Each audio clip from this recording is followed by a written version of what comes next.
Munyi sika na monko ka kire no krom say your mama ntua eye nurses no entimi me baba betua eye allowance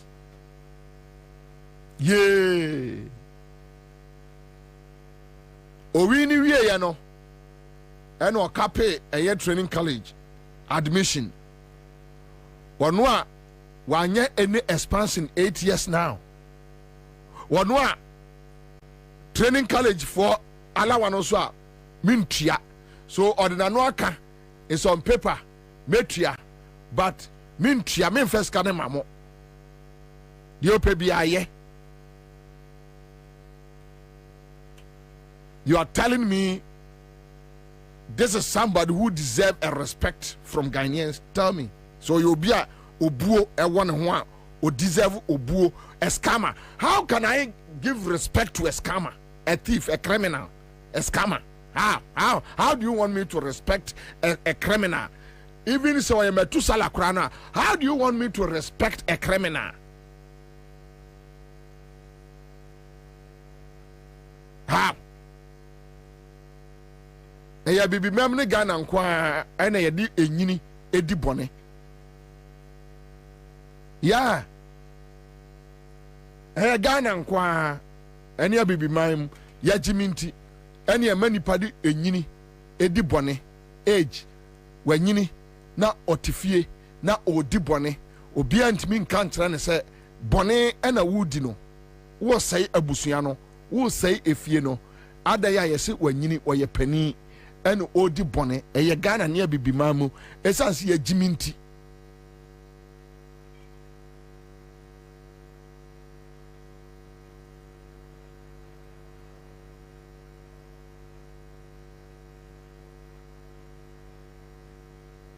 but somebody for no akwa me yedi buo ma omo ha no omko outsider omo say ewo civilized world no age doesn't matter. Yes, age doesn't matter. In our civilized world, age doesn't matter. In fact, 2016, adia ba akwa Ghana for share yet the two abama kufado e papa penny onu di o mewiaye enya sa o papa penny ana o said akofa na yonko fo penny no mo si so politics mu e mo mbe kasa kasa ye e wo krom o we de mpanimfo a onwo ye mpanimfo mu ma mewiaye ye wa bobra also oko circular sa ngokrafo no mo wiawia nkrofo ne ma no o chede kura wontimi mo no na o ye penny. That is a Kufuado type. Born a criminal in a criminal family, and when you be a criminal. And how many of them say, "Oh, a civilized world, they don't care about age." Pinocchio, Chile, Pinocchio, what to Shimu? What did they say? More than 70 to 80. He was jailed. Ghana ever catch us when you Jano.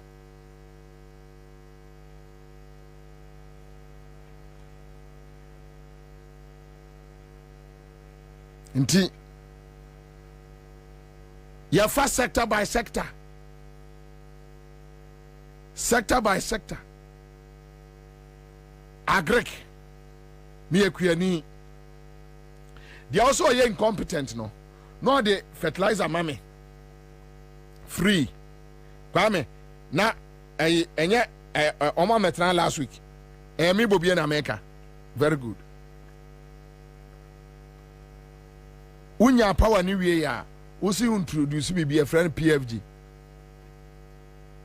not knowing a scar jo mama akopa beto and what time scano and upe so we scanning didn't know we use a low tactics no baba catch a Ukrainian say ye baba subsidy say subsidy no government need to just 15%. Ukraine to 75%. Abrajo Mahama time. Apart from the omni more free no, the omko for free a year agric foreign China. Nay 50-50. Abani 1250. Now Ukraine so 1250.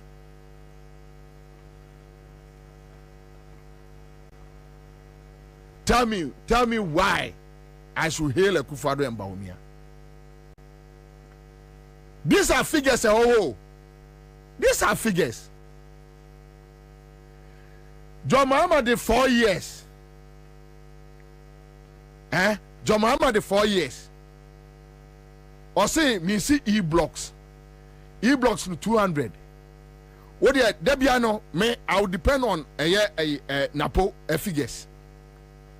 Though NDC approved that they built, actually they completed more than the 47, but with the 47 in 4 years, E-blocks 47 by John Mahama agreed. Now, 8 years, any problem 8 years, what do you see STEM? You don't cry, you baby is you. Almost STEM, almost STEM schools 7, figure 7. Obia Oshamo Facebook be a 7. On all the 8 years, I see 7. Obi the 4 years, I see 47 E-blocks. And you are telling me, what say, member, the other 8 years, no? I see STEM schools 7.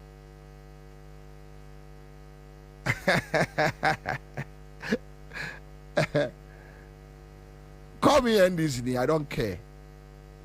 I'm not a fool. The reason why you can call me NDC is because I'm not a fool. I'm not stupid. You are stupid. So you can't think. Obi the 4 years. Martin Spencer 3 years, 4 months. Odi Anyane 4 years. 47 E-blocks. Napona confess you as education minister. Enyame na America. Why you so 8 years? Yebusa education sector no. Wa achievement nyina wa ye nyina aye dormitories. NYC STEM schools 7. Yare kura ubusa omo a esi hia na akoye ntokwa. Ubusa na STEM school na esi ososo okọ.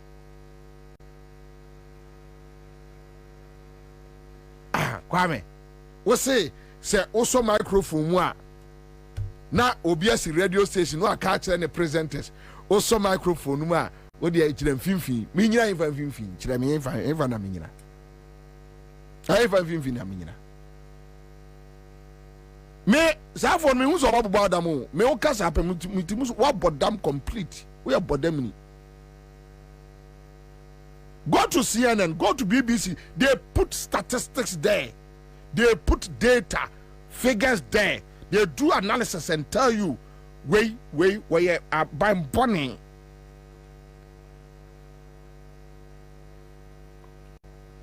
Ya nyachum, medi wo, MPP ne woso.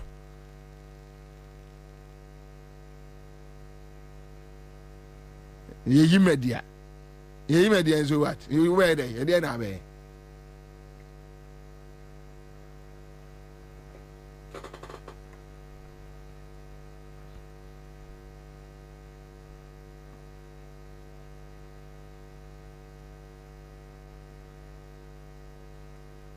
You see, Kwame, tie.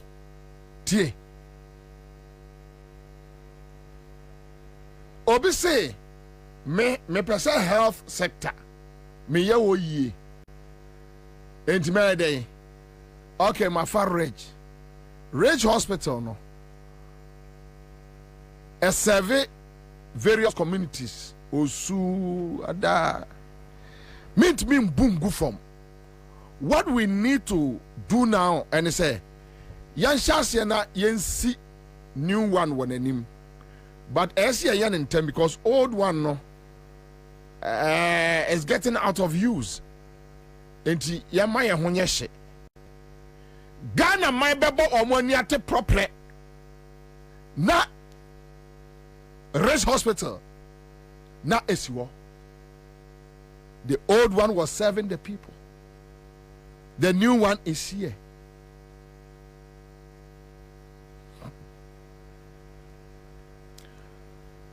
Onia penny by no. When Akufo-Addo Bawumia got the chance, almost pese ye de adwomama eye regni bi enti la general hospital no yes ye besi perfect sana nke ebu oman sana efe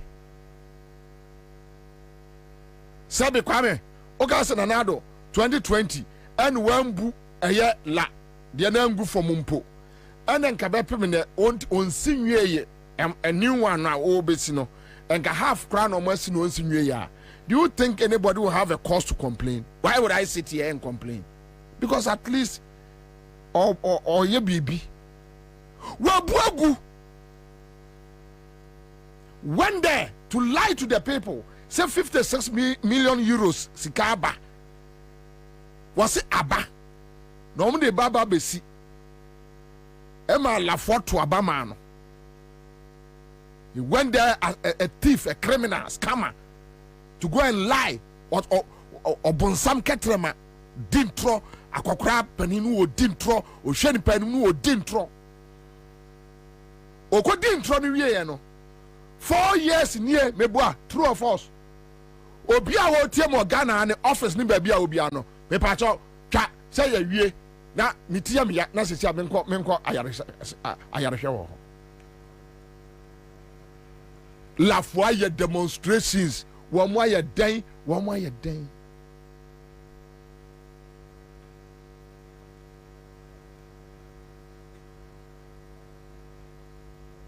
wo se Kwame wo se men kan kire ayi paninu a wadi 80 years ne say unim nyansa pa na joma no a ono si region men kan kire say unim nyansa kra na we enya bodamini ena saade we beba ni tirim what bodam. And you see, when we put the microphone on, we should be able to tell you that what bodam. What bodam. We are bodamini.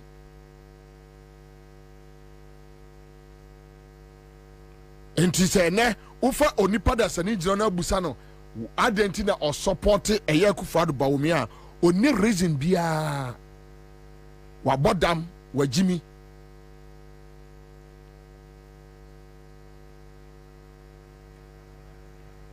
Wa bodam wa Jimmy. Finito.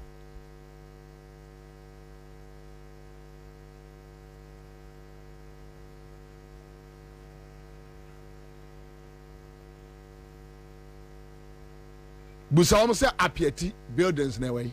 Ask them. And you Kwame Tio Obi say menya santini but wo hwe Ghana ye scope na middle belt no e wona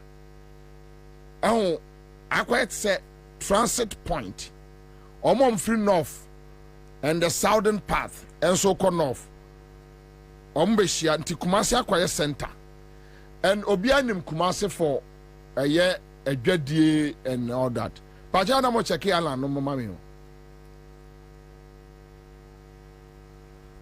afa die mo record bi me anya some more system bi and na dey mo use system no na afraid ye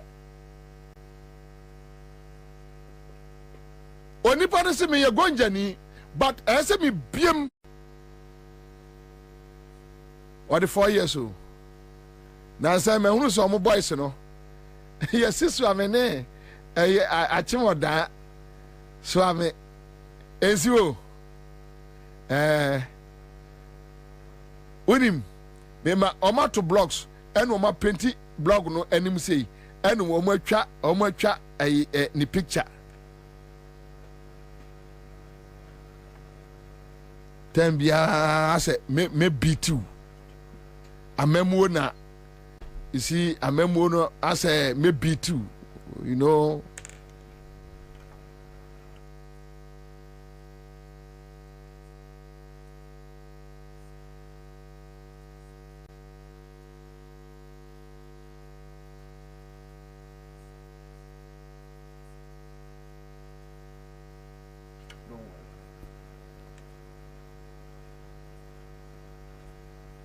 Obia. So, my point, you know, say,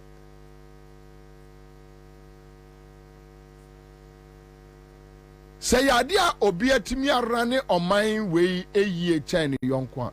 Talk about it, say it. Even if they will tell you so, your MPP journalists are nothing wrong. I'll say, Kwame, the entire said the name, dear no. Said the name, dear no. Obia pese me why we are some Americano. Oba besia Sicilia da pa wia sika. Sika am se said nam akodi no no. U breki de ankwala na fire no kroka no. De ankwala na fire no. Said nam sika no endru. You see, adia ba kwa Rollins edi ehun yaw ekọ wuo aye how NDC ebe sua krono odo awon kotam wo kotam na ma me bi ye ba power na ma protect you. Yes. Any mkwafo as said them mo kire nkwala no saade no. They are nation wreckers. Sa peno ena Rollins. E de ko wu.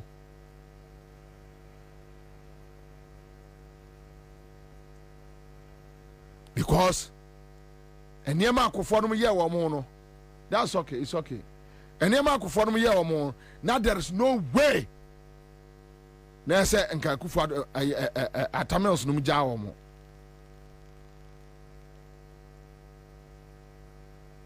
But you see that time, Omu Yusu Kwakuba Konom and it's a coffee shop mafia boys. Akronfono, South Foolish boys now I'm a coffee shop so I'm a journalist for no. So fucking boys no. Sorry. Omo Yusu Omo. You see, Tamils is my friend. John Mama is my friend. Oh, mini Lordine Diagronya ne. Oh, sa no. They use them backdoor. Look, here, governance is a serious matter. I've been saying this. Governance in your game. When I see people like Yedi game, then it's like we must say a boy prekokura one for so chen. What do I mind to say Ghana a book game? A boy preko pick out that got him. Mimi who am sure say pick who fin. No matter the money you have, I don't regard you. You are just a stupid cockroach before me. What do I mind to say Ghana a book game? This is my friend. You know this. Look, we have information. 8 years. 8 years no drew omobo Jomama Kronfo no. Oko kabia no mabusa say MVP ni be na 8 years utimi prosecute no. And Jomama 2016 the best same ni komu no. You only Tamils ne create ma ho and that Jomama deserves it. Yeah. Now they deserve it because all the governance edane ayonkofa.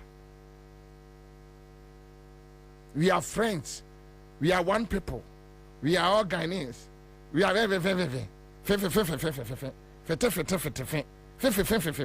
Jimmy kwasi akeka 8 years. And they sat back for Kwakuba Konomone or more allies. Me I mean you on Metro TV. Your friend is simple. No I'm kabomu. Na way. And the time you drew ya say. After the chrono no atar na share John Mahama no. Oh yes, I will rock. Now, Kasa MPP, no more Busa said 8 years, no, why not me prosecute you? No, and it was true. To find gentlemen like John Mahama, a visionary leader, na Okofi, ya the chrono atare abra enya no kre, because na esen ko bi na hyesa atare no, and a woman na anse, and omu yusu nkrofo di gina John Mahama ne atame so. And when we use friendship, we are friends. Me, Bobie, Ansah, I'm not your friend. I don't care. Me know that so what? What then I hear cry? Oh, who for so cry? Mamma say, who need for so be a mammy? Into me, own madam for what do I care? I don't care. Who need for so be a mammy?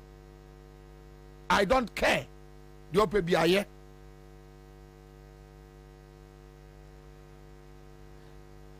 Enti Jomama Ekofie no ni ahye ne chrono shirt no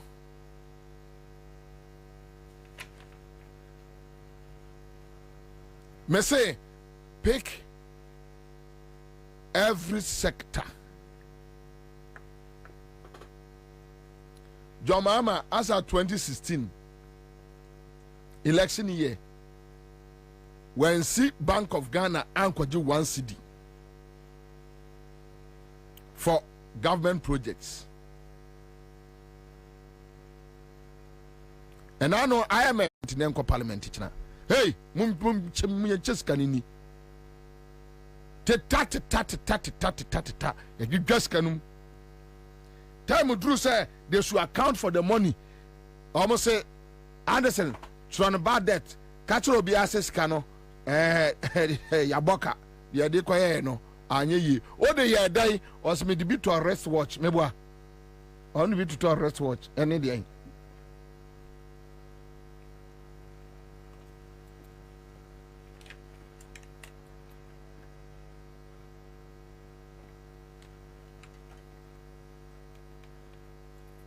also microphone no aka kire obi say wo no yes gira mfimfin yes gina eto gina kona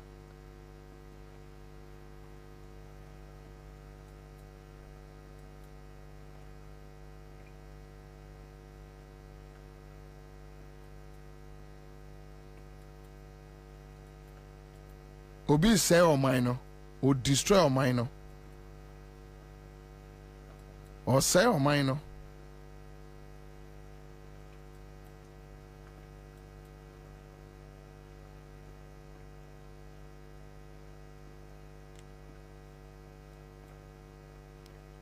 or say o mine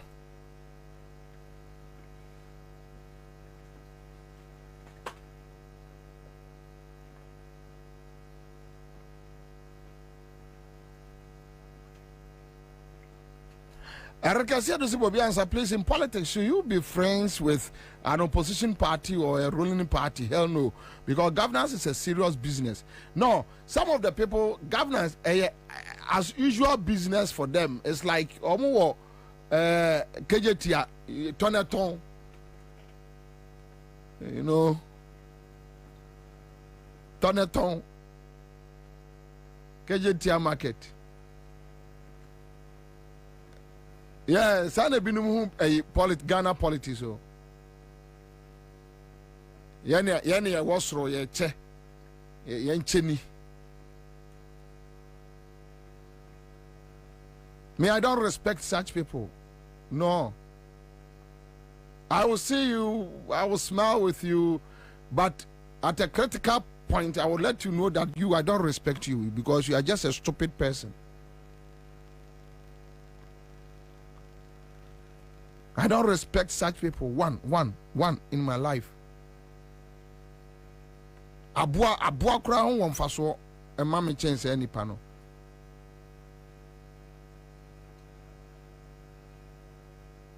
Onipa uni conscience.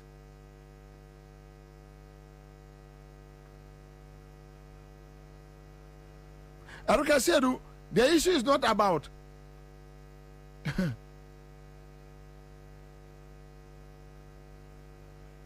yeah, Ghana for, right? Yeah, Ghana for. We do everything like yeah, Ghana for. There is nothing wrong to have an MPP or ADC or PNC or CPP friend. No, there is nothing wrong. But there is everything wrong when at a point in time you can't look into the eye of the person and tell him you are a criminal. You can't draw the line. You should be able to draw the line. You are a criminal. Me boys be bria omo Akufo-Addo abamune. Omo ye boys ame no omo di agro da kransa na nanse ya ndisi boys e ba be hu omo. Omo kra sata na omo men omo na nye omo yonko de omo. Ye no omo di agro ache way back. After 2016, if I had wanted to, just turn and India grow, India grow, forget it, yeah baby, I forget here. Why not? Me and Santinia Kola. Yeah, because I don't have anything against them, but you are not my friend because you are a criminal. You are supporting somebody to destroy a beautiful country like Ghana. In the baby, I don't want to be there. Chance I said them I don't want to put my hands in there because you are filthy. Munafiki.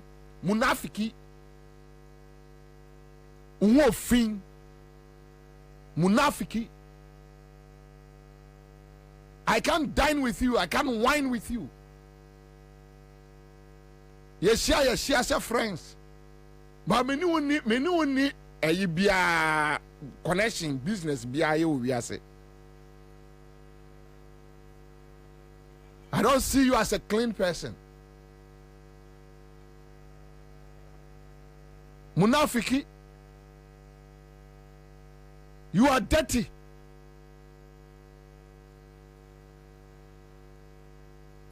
Yen say on mine. Yen bwani permanent say on mine. No, don't do it.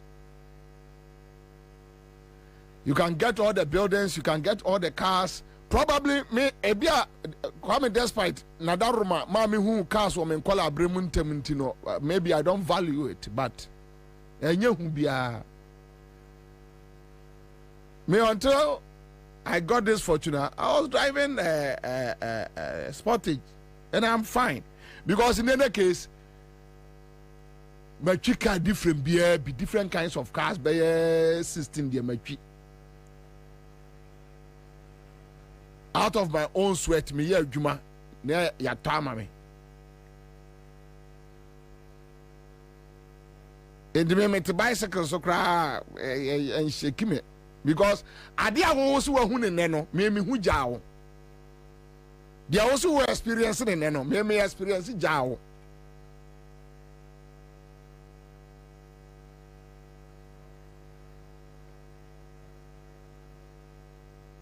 So Ghana bear with me. Sanka Akufo-Addo any Bawumia at me abu my way here. Why not? Now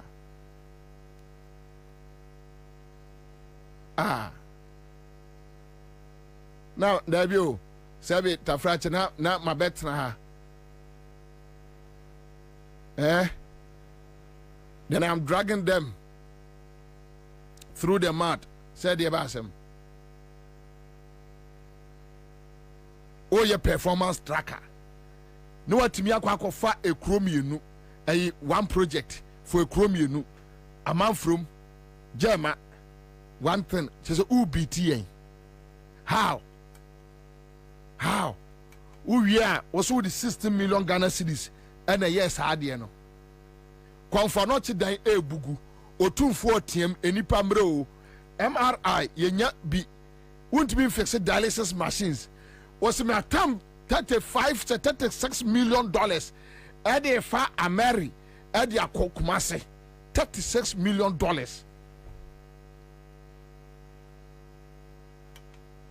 $36 million yati kroma Ghana Commercial Bank 51 billion Ghana cedis a yera ye hunu baby a afa obia anka ho asem obia ayedin was men kan kire say nipa no say o ayade meanwhile People were angry about 51 million Ghana cedis. Million M. Where you mean? Nay, 51 million Ghana cedis. Ghana commercial banks can no more divert your child, you know. A year 51 billion.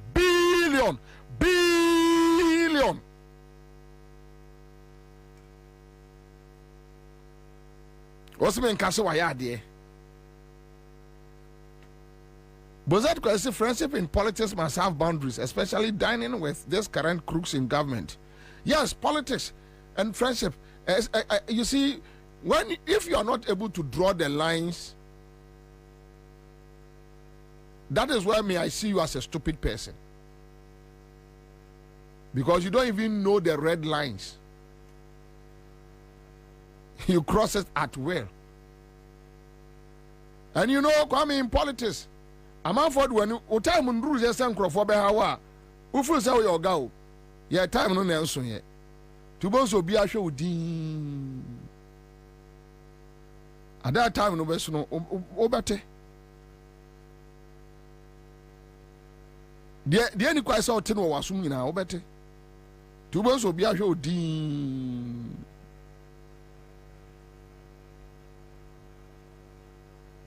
It's a politics, friendship, in your boundaries. Yeah.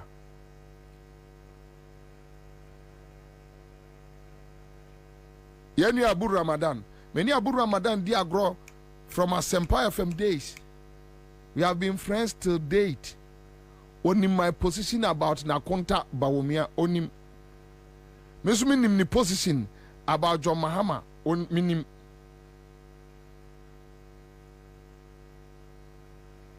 Apart from saying you know a common place at Yebeshiano, yen shia baby abu.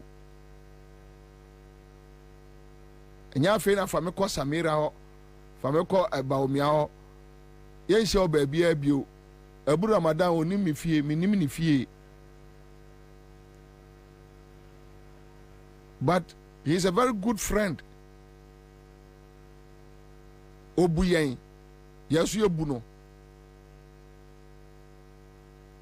And here, baby, I tell you, agrono. What I will sit here and say about Baumia, me nko trawo nko ka. Sa no no so ntimi me trawo me ka Jomama e me twa mo no, there be. So we have that mutual respect. We draw the lines. We have very cordial relationship. Hey, ye trans na the enti obi aba ho no ye sorry a obi atu ne ka okoni fie. Ye kuo ya boa ya jijento boa bibi tu obi na ye ko. But say a traso akopem say afa die baby adi kika ko die afa die bedroom re bi kra na ko say nka e say ne ke asam no say na tie kan straight na afa die o die asam no na mo a problem. Mamenti we mi enu fro star 413 hash star 413 hash and the amount for bedi di peche mi biemu say Kwame 1500 say na call and the amount for bedi di peche omo mo bedi ki aba first 20 people and the mo bedi di peche first 20 star 413 hash CM just catch there we are nipa bedi di hwe JM Kasembi about a year recruits. Say, party for an almost a sour almost a John Mahama bois. Young got here, JM. Young got here. Young got here, JM. JM Kaino, they came to insult him.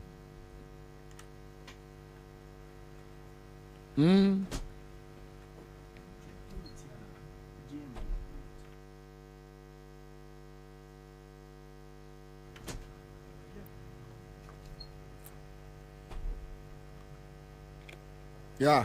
Problem we have today is that the progress we made has been reversed because we have a president who believes in packing the institutions with clearly partisan people. He's done it to the Electoral Commission. He sacked the commissioners and brought new commissioners. Recently, he's appointed additional commissioners who are known to have a background as MPP Aparachiki. He doesn't care. You understand? If you go and ask people in the security services, promotions are no longer based on merit. They're based on your political inclination. These are things that weaken those services. There's a state enterprise where the CEO is ill, and yet you won't let him go home on health grounds. You create an IMC to manage the corporation while he's sitting at home on health grounds. You know, things like that. And then you pack the institutions with your chairman's children. Recruitment, they do secret recruitment into the security services now. They don't advertise. You just hear that people are there training. And when you go, it's their chairman's children and other people. And so you politicize those institutions. And when you politicize them, you weaken them. Everybody must have a fair chance to be recruited into state institutions. And so when we're there, we even at a point we're doing regional recruitments. We used to send to, so that we make sure that every region, you know, is fairly captured in the recruitments that we do. Right now, it's done secretly. You see people are training. Right now, if you go to the depot, there are people training there. And there was no advertisement, nothing. So what's wrong with us as a nation then, if these things, they can be written off as these are claims from... Problem we have today is that the progress we made has been reversed because we have a president who believes in packing the institutions with clearly partisan... Orajo Mahama Beka assassin way. Ghana Fua Moon follow me. You remember the kind of insults from the say me to say gay to say they insulted John Mahama left, right, center. It's not true. Figment of his own imagination. He's hallucinating. John Mahama and kind of crack. Sheila Battles, near last 2 weeks. And what here tweet no. Fatwa mame. What a trot watch me carefully. What a officer, you just watch this. This is Sheila Battles. Date no Amber. Okay, so that's okay. So freshest batch of graduated police officers from Ablekuma North constituency. We wish you the best. Pepacho, we MPP constituency for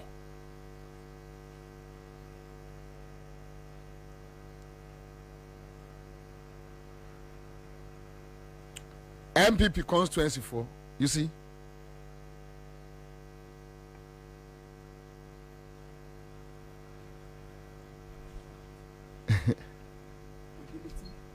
Where the lady? Now, sir, we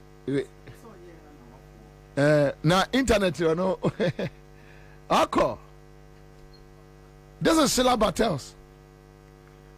And the police for way, yeah, the woman in Batuo. Abai change here, we will look for them.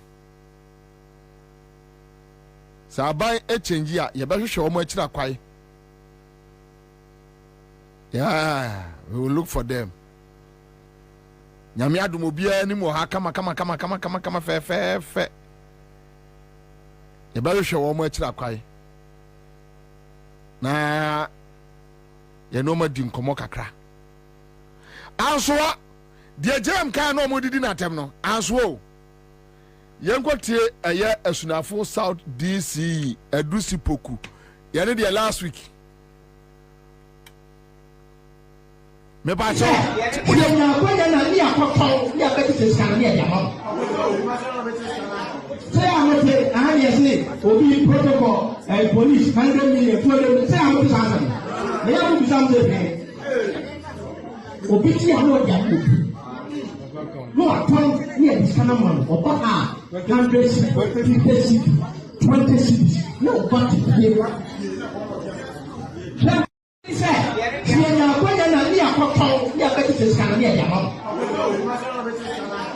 I'm not saying, say, Obi protocol, police, 100 million, 200 million. Say, I'm going to they have to be something. Obi, you are not Yaku. No, I point near this kind of money. Or 100 cities, 50 cities, 20 cities. No, but he said, she and I went and I are we are better to scan near Yamon.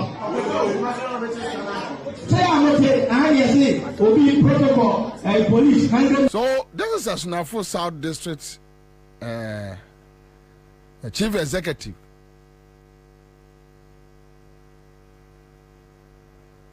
So you ask yourself, did you know did he John Mahama terminal? Why?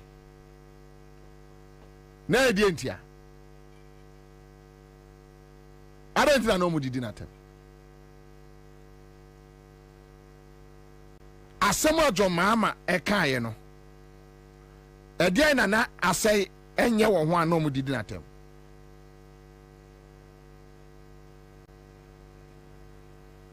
Dampare no mate to sa no. Ade adampare te wo eye no no. We special prosecutor investigating no. CID for investigating no. Yeah. So this way and kasa tape we appear no keni kwasa akwa with the so office. But waka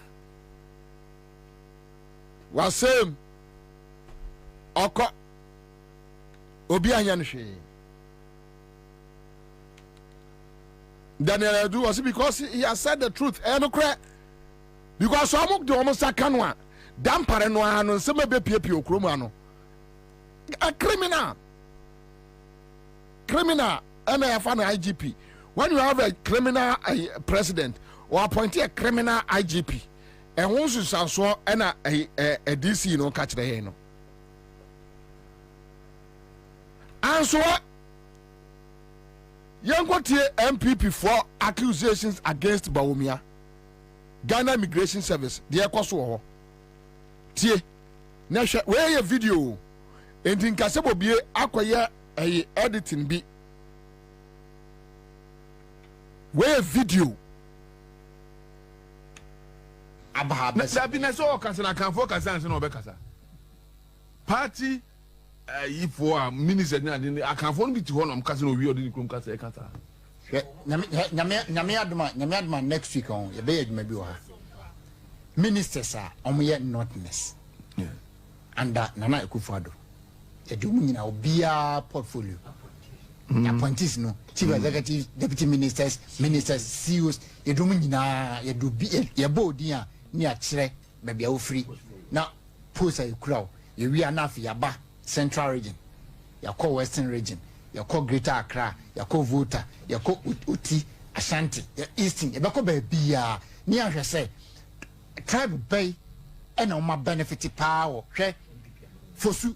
Immigration school is in the room. How say buses bay 8 aba. About training. Not 90% from the north. Over to me back training.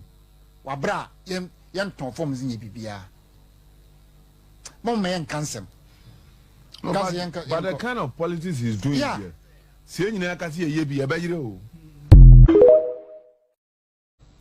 So I can focus on no bekasa. Party if for minister I can phone be to one cousin of you the room kasa. We enya audio. Enya Bobie na ekoya yo. We MPP for or say asinfosu immigration school. Wa na party members bus ema 200 300 ni abehwe o magu o cha. Yenya announcement say ye fenipa obi ankoto forms ye free party chairman freeway ya kuma ko fa bi free Niger ko fa bi free Mali no ma be hwe omaguo twa bosumi nsia bia twa antiko ukọ asinfosu migration because a drill election omdo mbeko border so no e ho na ombebo game nafa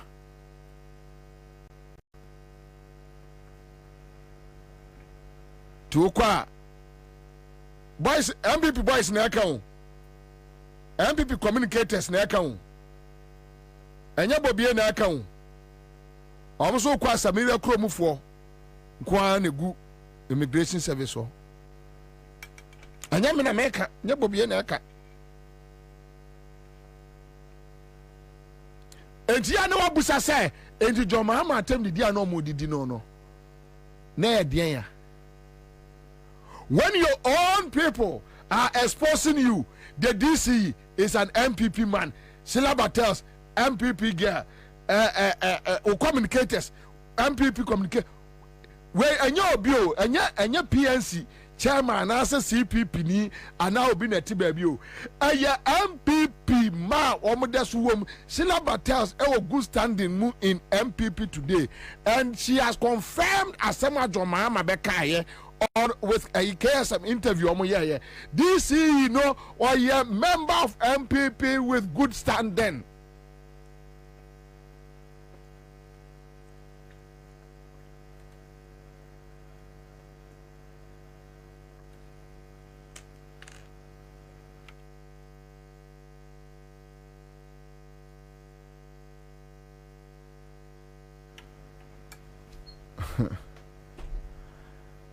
Tosu Sarah Ruby Nima Market yesimu abiem wo ya menhira mu nyina Bobie ene Accra FM dase ya menhira mu.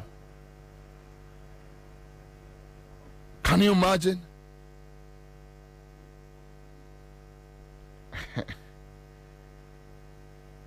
Joma ama kawanti ase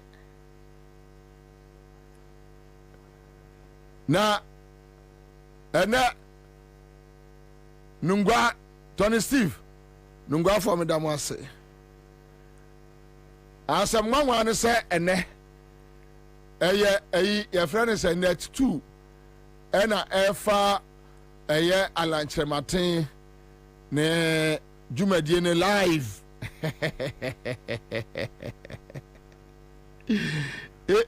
sat sin sen sat sin satin sat satin satin satin satin sat satin sat enti Joma ma tem di ne free fama ehun ya man probi so what to get us Donald Kuma edamase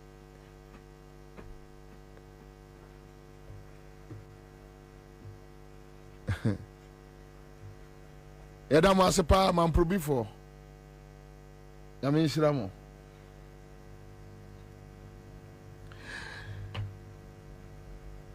na ene ye main discussion no hey Kuma Peter say tepa market tepa market moncha nana tepa hene mame me yonko brebo pa nana tepa hene moncha na mame nana wanchi hene sa otimen ka piao mira piao ai Joshua say takwa nyagura wiei e de dem sa pia ene yebe di scammers won komone. That is the main topic for today. The biggest scam ever in Ghana politics. Joma ma na raise sad discussion we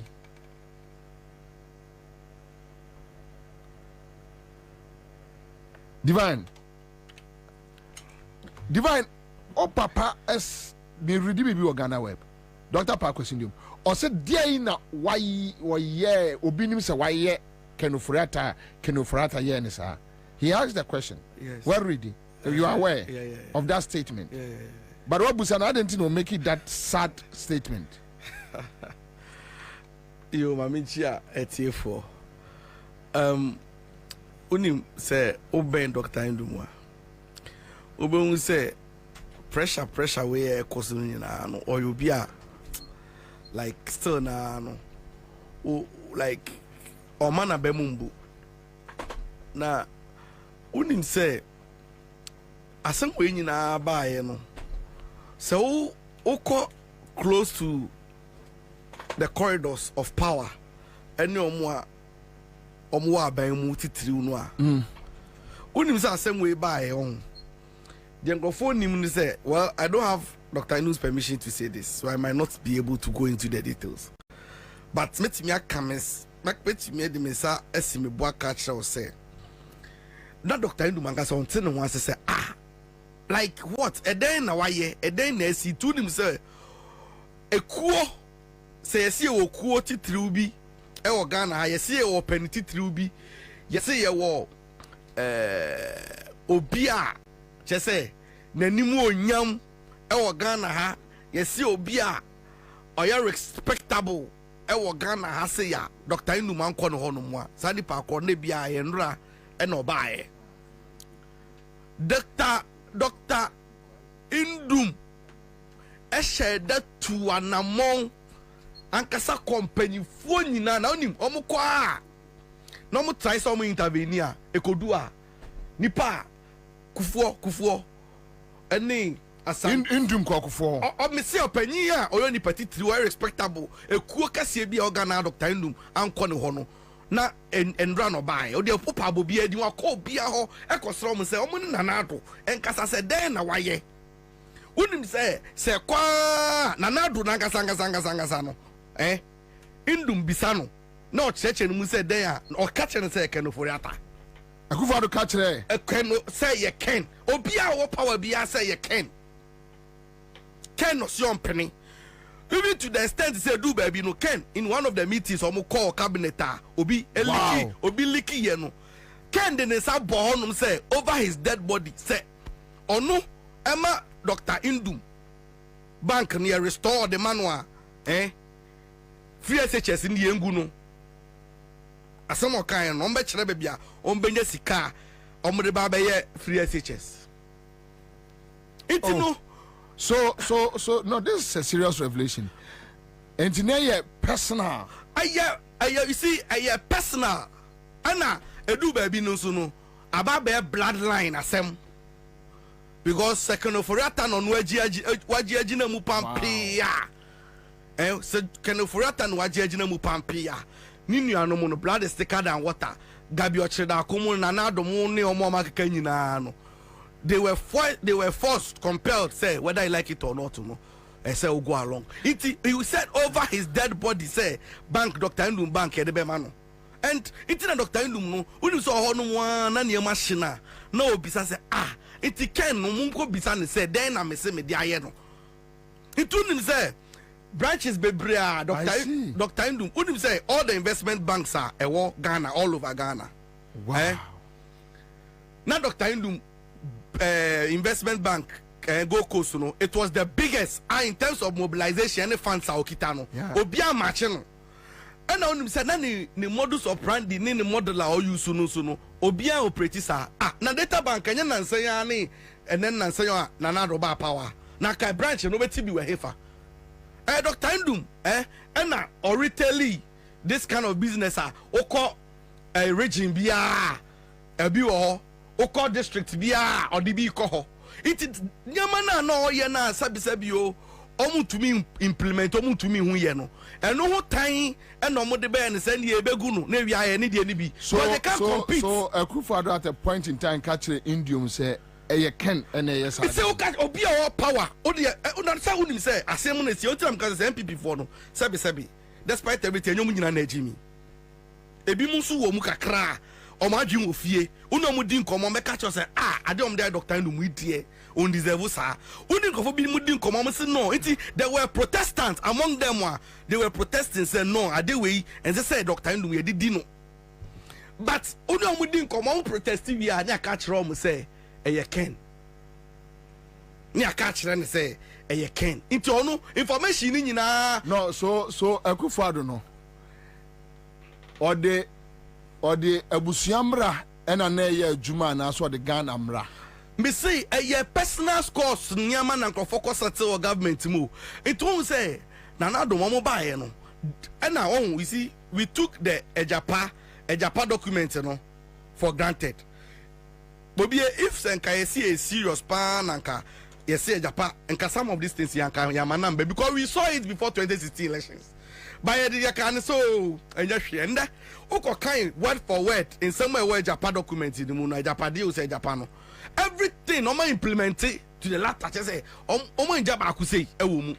Enti no ekodu baby no kan no obi mbona asem so obi nka na asem o ti ase hey on fo obi anya hwe itu bisa na nado na pa na nado che o say I will talk to Ken and see o call we hono na ni kodi nkoma o say I will talk to Ken and see. But don't you think say Akufo-Addo was part of the scheme but just that na oyase Ken?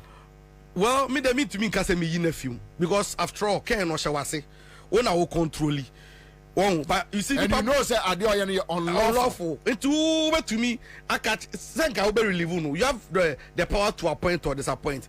But also, what's now honum and I want cashy. Who beside you see on no more position in the Sikako Mubibri? Yes, your sponsor or Bray ain't your sort Seneca. That's what they will tell you. Really? It's Yankanasem. And I mean, dear mammy who's there as the tia meet me in an Akufo-Addo and film when they say, sign them away a course in Unim say a Senka Stampi authority and no fit on the ground say no as for baby Ken e kono hotro and crofobelu so majuma and crofobes anyama be say there be 15 mu bia anya adwuma and na oye ya no target indu now nim asemi wo no mu me say I still don't have Dr. Inu's permission but kesa nka me catch say unim say ntokwa no omu ye ya Dr. Indu Ghana ntokwa ne mu ya den because indu na dem kokoto yeah unim say mu ya den no almost also the Nicole. Almost also the Chico US. I see. Yes. They sent people after him to US. Almost protest and almost also called punk for pa. So we hear fake stories from US. And then as one they say in bank. We almost hear Thanksgiving service. Yeah. See, the businesses me see all over Africa, Dr. Indum imprints in the business Hawaii. They have gone to all those countries to go after Dr. Indum. I'm telling you, and gonna happen. Etina Dr. Indum say, Mumbisa Kenufuriata say, Bonne Bain or the Ayen, Mumbisa. Because when you say Kenufuriata pe, Ekasa Obian Kasawa by any move. So Kacha and Nado Sa won't do. Obian to me question is say why? I'm telling you. Oh, nobody challenges you. Nobody. Obesity I can ask them. Only how many times I catch and say, "On resign or so on resign." Yeah, we to me can say, "You pan the chow. You to me ko bunko toje. I want any more any catch us on nedia. Kasawabre. Papa ne say me nko.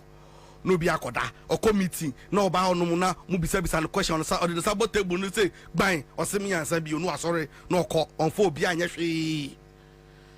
Intino. Sa banking sector some ECC any na no targeted and I can furata into me and then I make kind sa so called event say masslock judgment here by ye. I was raising questions today. I was on another platform and I was raising questions say inti ya better be sorry 2025 now bias sa we expect that government see some of the people we don't need to mention names they are there go after them yet show mu nyina fangum. So I'm going prison you. No, but on say divine. And the enemy promise will say, from what I know and what I have heard, for the first 6 months, and this we need not say any man and Koswa. A man for them rubbish on them. A very bloody, a very bloody. Hey, and yeah, Sagabin or Jania. No afford no sefo nyina obi akọ and this are baby or no the obeto on etino it will force him to come back but him say send your my sign your mana put him say last time on met na no mo say omo mamra na anya adwuma yes say we afa the obeto on etino say obi say ono owo jomama ban mu na nadamfo any asumasi sa no mu ye and no mu de sign ya ma no na onim last time nkebe Dr. Indum not hodin no awusuniti na mehwe papa na onim se nyama bebre hye no ba onkasa na metena se na meka se hwe Unim say edu baabi na mbisa mo say enti sankofo yi a omo na nado ene na nado ankasa na nebusu yi mi bisa o amu Ghana foforo bi o ma kyekere ato ho no mu a amamamu ni twem o meko kotena ho no ana say Ghana we ya na de omo ye ya na mba betena mu bi because 2025 ebu be hu no omo omo obi o baabi there be omo the 2008 to 2016 and a example that oh they couldn't do anything. Look, many one of their boys omo nkra for ne ba ko say me boni din a ombe hunu boy kro many ni ko shia wo Islegon pub bi oka kire me say o say Bobie because me dra na juasa na e frɛ me ade san Uncle Bobie edra na juna me nyani ka hye na me hye cha e frɛ Bobie oka kire mo so Bobie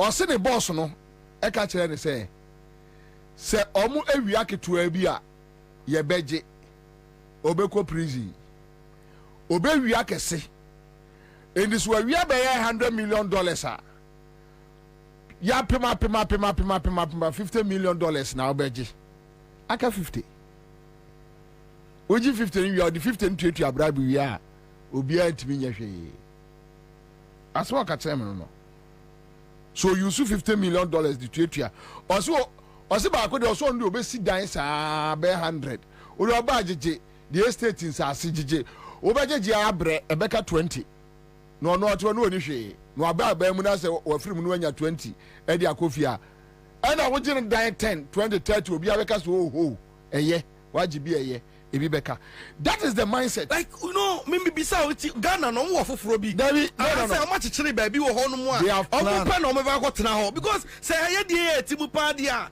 ebe hu ye no na bema ade no physical confrontation but ene just omo to ogu dem omboboa omo because by that time no we need police we need soldier enti obi so militants now we militants no near the see ani wo street mu hey what if you say na boys say ba enya anadwo no aka say armed robbers awia na boys say ba what to office no more ba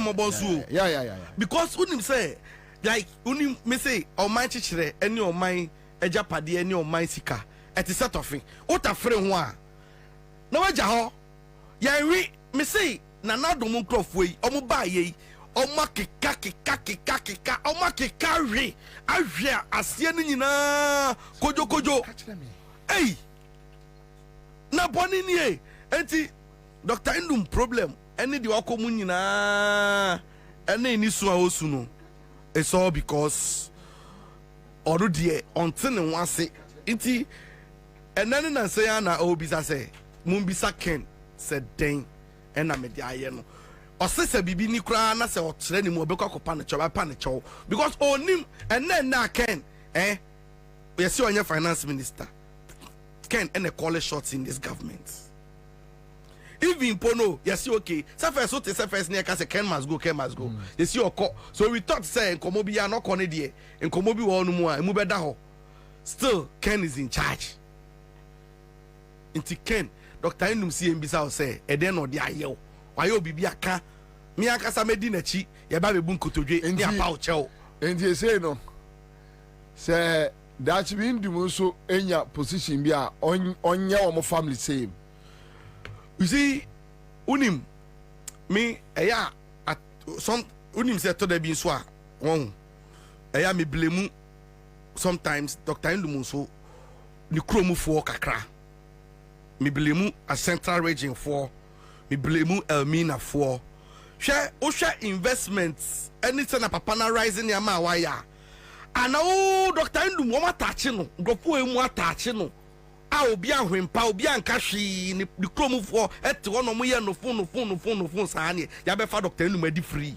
hey na ka di sa ade we o ye di be di obi ewo chebi krom honom omo krom mpene saa kroki to na e hye no if you try no Eastern region po in the Eastern region fraternity no kra no ye beka say omo influence kra na zilch no omu pokrati mi di boni. Now you see, they couldn't speak. Yeah, Dr. Nduma Denina, they thought to say, Dr. Nduma Sem, personally, she know my jai papa no. But you see, this is a fighter. Omo declare say, Omu pen fanti for sem. See, Omu buomo, I'm telling you. See, Omu. Are you not going too far? I'm not going too far because I know what I know, and I'm telling you what I know. Say, Nana Kufadomo, and your Mukrofom wa Bemuno, Omu bu central region for, and I see. Edu baby omo form say chale omo form asem nko omo form asem so ho na wo dey tie posture na tie demeanor of Nana Akufo-Addo time wa Akunfi Akunfi ahemfo ne ba ne ho no wo tie asem o kan e abra ne mama yo afofo no kro ntimi nkasa kire omo sa wo tie asem o kan e me say omo some we be omo mbu nti it's the same way no an omo dey attacking the people from the voter region. Don't say the voter chief ni so buy no be catch na do say omo community school no omo wie everybody obia request obia protest na do say obetumi onkosi no two fun ma no uji di say asem we so obu na chief an ko be kasa okọ voter region uti asem o kai.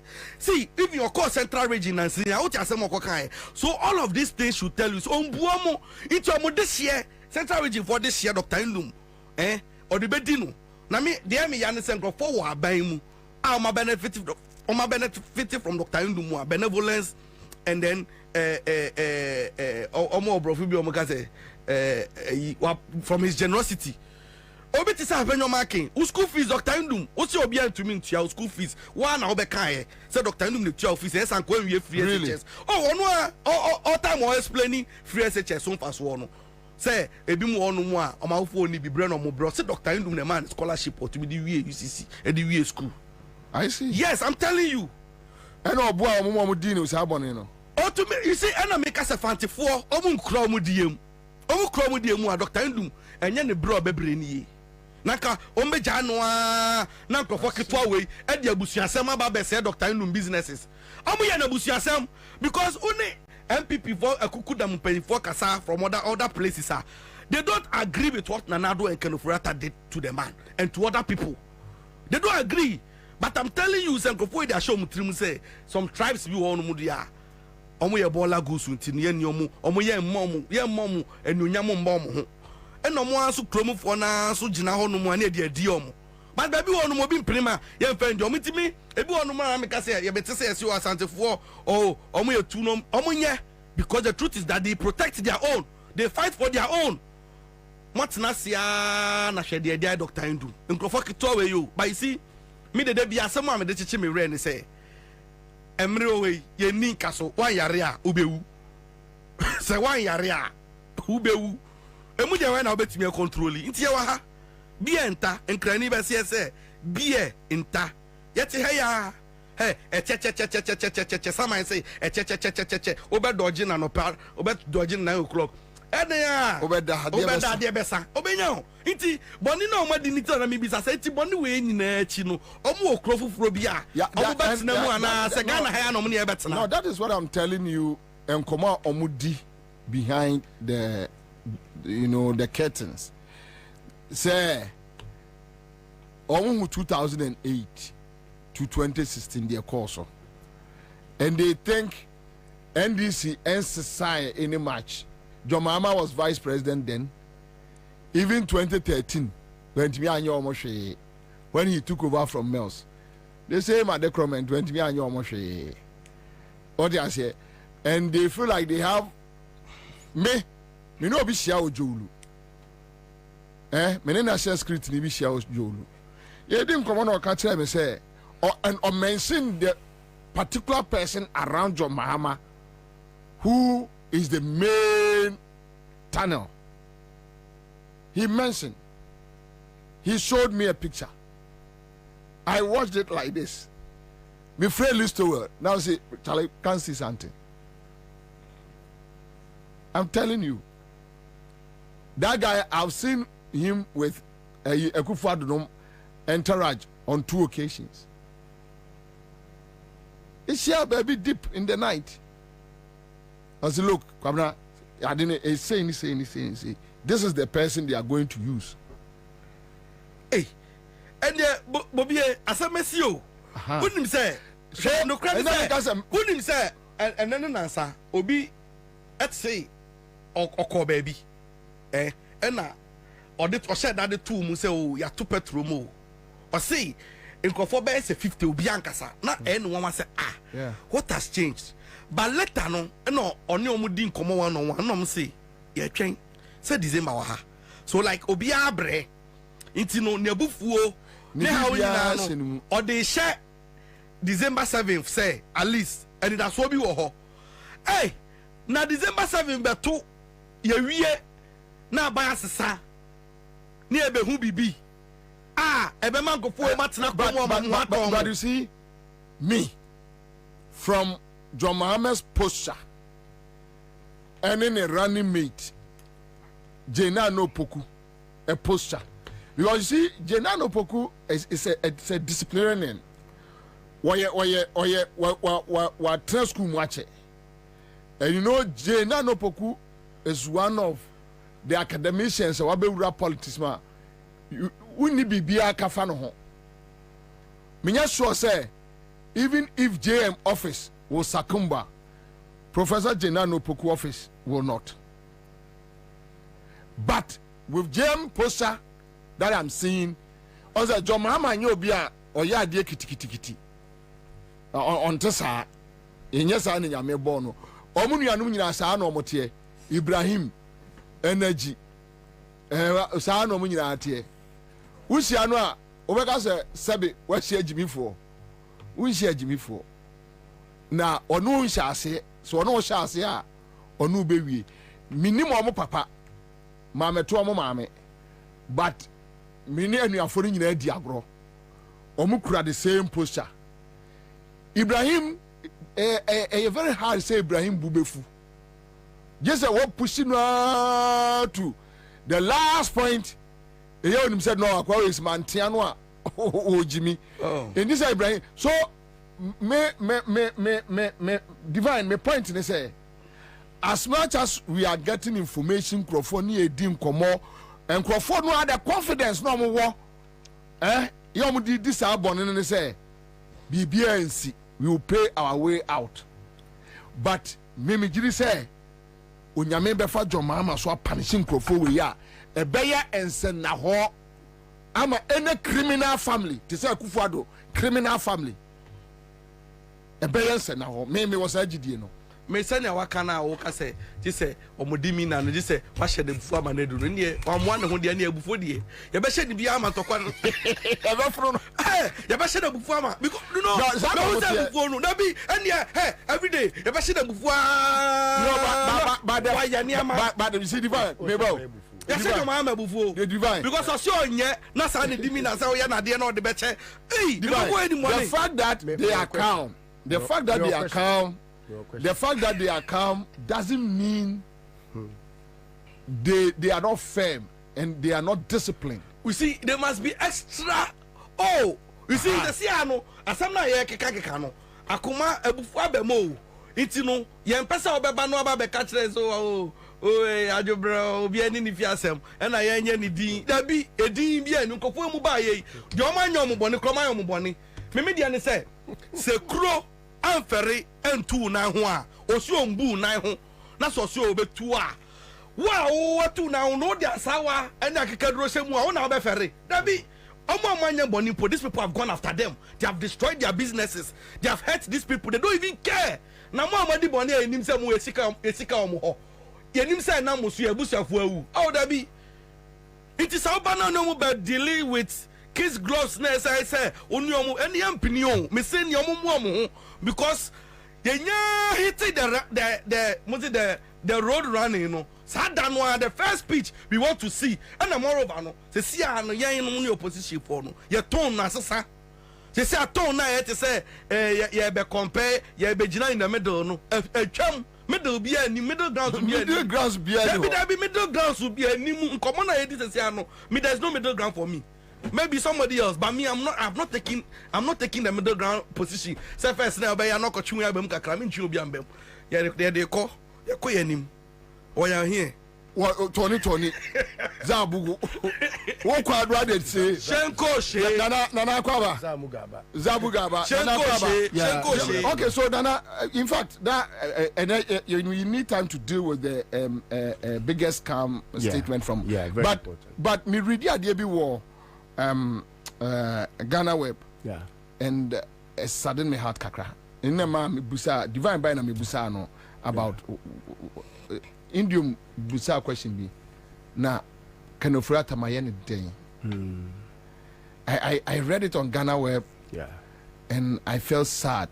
Though initially no me what them make I know the a car between and say Indium it serves him right.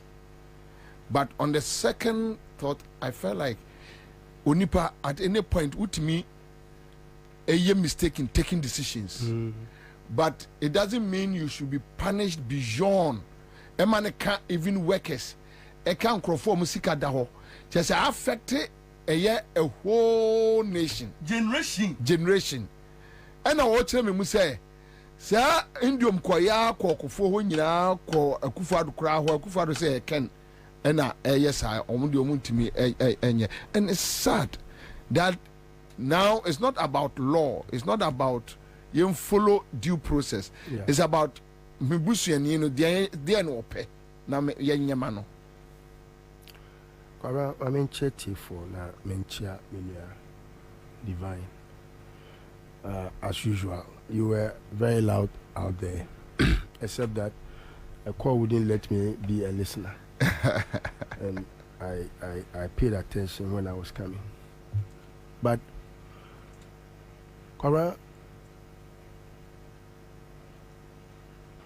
of all those you know in the family now,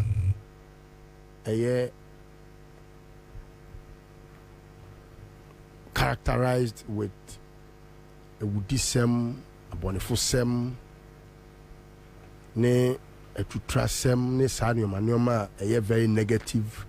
And me sure say everyone would have to be priding the family with such very unpleasant words. Nipa bia enyi say family bi wo ho a obi be pese obeka say ye busuafo de ye nye wo ye wudifo ye menyi ni say sane. But you see omuni nyina the most wicked, unassumingly wicked. I can for that. Para a bra a woni trimuno. He is the type that will smile while killing you with a knife in your tummy. He will stab you and smile till he sees you die. Where he was chosen carefully by Akufo-Addo.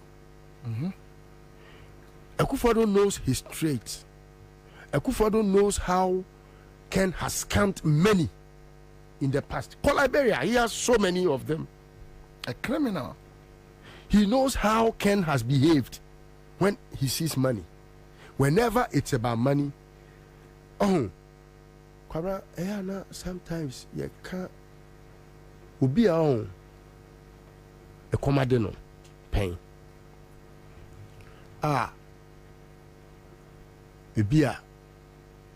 Ubi a domino. Amane duane no. Who say Odidia or share a comcra na ede no. And wa hwe ho aduane adi. Say a common day no because na ne maame ni ho anya say na wo ho na ebia wa no aduane na e kom de no sani pa ko no wo ma na aduane no odi no onni ne se odi ni nyafo odi no nyansem se afro oledi na eni ho ana se ena na eni ho ena akoba se e wo se mebeye ehwa nti no sani pa ko no odi ni nyansem na de ena wo ho na bia asoden bia na so aye den se hwibaro tai anu nti yɛmfa ha na ɔnam ha ne papa sɛ ɛnkɔbɔbɔ na ɔdi ha saa nkɔfoɔ no sɛ ɔbra no ɛbɛhwɛ so ma no na nyame yɛ n'adom na anaasɛ bi a obi ɔkɔ srɛ aduane na obi ma ne bi a ɛkwan yɛ ɔbɛfa so a ɔde kɔntɔmmoa no bɛkɔ ne minimu no wokura de aduane no ma no ɔyɛm tumi hyɛw such is Kenoforiata. Oye ni brefoɔ na obi a ɔyɛ ni brebre no ɔyɛ nneɛma a nipa bie ni ɔte aseɛ because ubusa saa banking sector clean up na para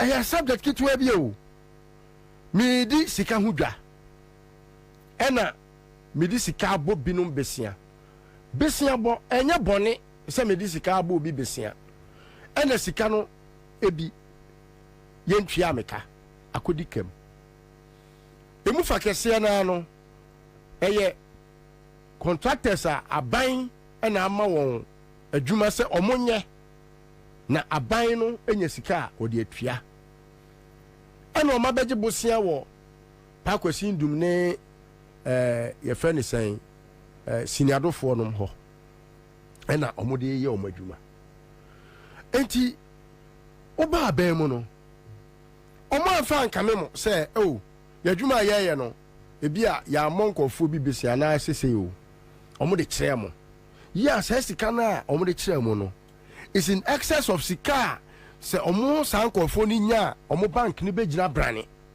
is in excess of that aban no knowing say they are up to something Kwabena, I have kept repeating this say Akufo-Addo and his family decided to make sure say they will become like the Japanese family. They own the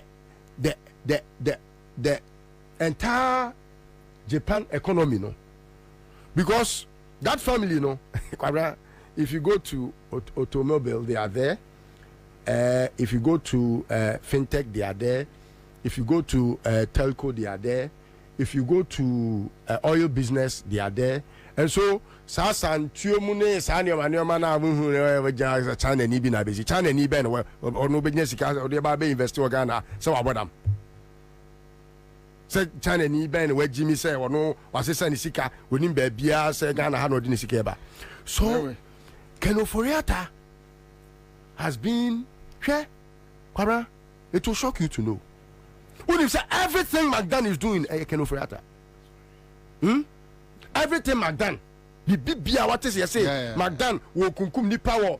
Your friend say Ada, and everything he is doing is under the influence of Kenoforiata. Kenoforiata is behind every bad Bibia Kosubia. He is behind it.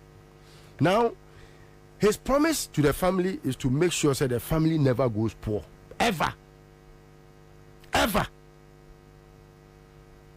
Bakwabra, no say empempin ye de koto na ye emfato ho san say ono na onya aboa o wini na mansa no wini dompe ono wini dompe a ansa no wini nam ono nti na mpanifo se ubu okoto kwase a na Nyankopon hwewoto okoto ne hwan senka obi anim se pakwasi ndum no wo obi a odin senka obetimi awini dompe ansa no wini nam meboa ɛna wubu ne kwasia meboa obi te sɛ dofo nya obi asa bi o wo Kenoforiata wo bra bɛ na waboa wo data bank kran pa ya Johnson Salif na bɛ yɛ o ɛnyɛ ne bɛsi yɛ o Johnson Salif mu ne bɛsi data bank ɛno kra no krono nti wo hwie musika ɔne Amishadai no GR boss no ɔmu hwie ya make sure say data bank eguye Johnson Salif be president and as a conflict of interest to say whatever the reason was no say me share se mame na me nko and oyi ni say free mu and afi mu be owners. You couldn't manage that company. You used that company to scam Ghana and the Rollins. The company that had nothing in the coffers. What the Beji Ghana for $12 million. Ekodi under the guise of say or kwakosi a diamond snit. You found a botan scandal. This is a criminal. Look, Kenoforiata is one of the hardened criminals in this world. Except that Kwabena, sometimes we discuss about how the whirlwind behaves. Who are you to blow against the whirlwind? They are there today thinking, say, oh, after all, we have prosecution, your friend is duties to undertake. We do prosecution and all that. But you see, it is only stupidity that will allow for a cat who lives in his bosom place have an attack from a rat. Who could see? And now, okay, Danny baby. And now, what do you say? And me man no one film or crown so no one film. You know. Send your man no film where that or cra as one no film where the any and met my attacking or crano uguswa or attack it. The friend is saying Ugusia Guswa attack or cra. Na ada okra anu nwi be sori no na be hu se okusie odabre we ujira bia we hin na beba o omadi boni ankasa. Look, if you go to, for example, the port area, yeah, na omu dim ehun koma kire wa, you will weep. You will weep. Edu baby, ni ejiji duty ewo hotel. Yeah. Ewo committee 9.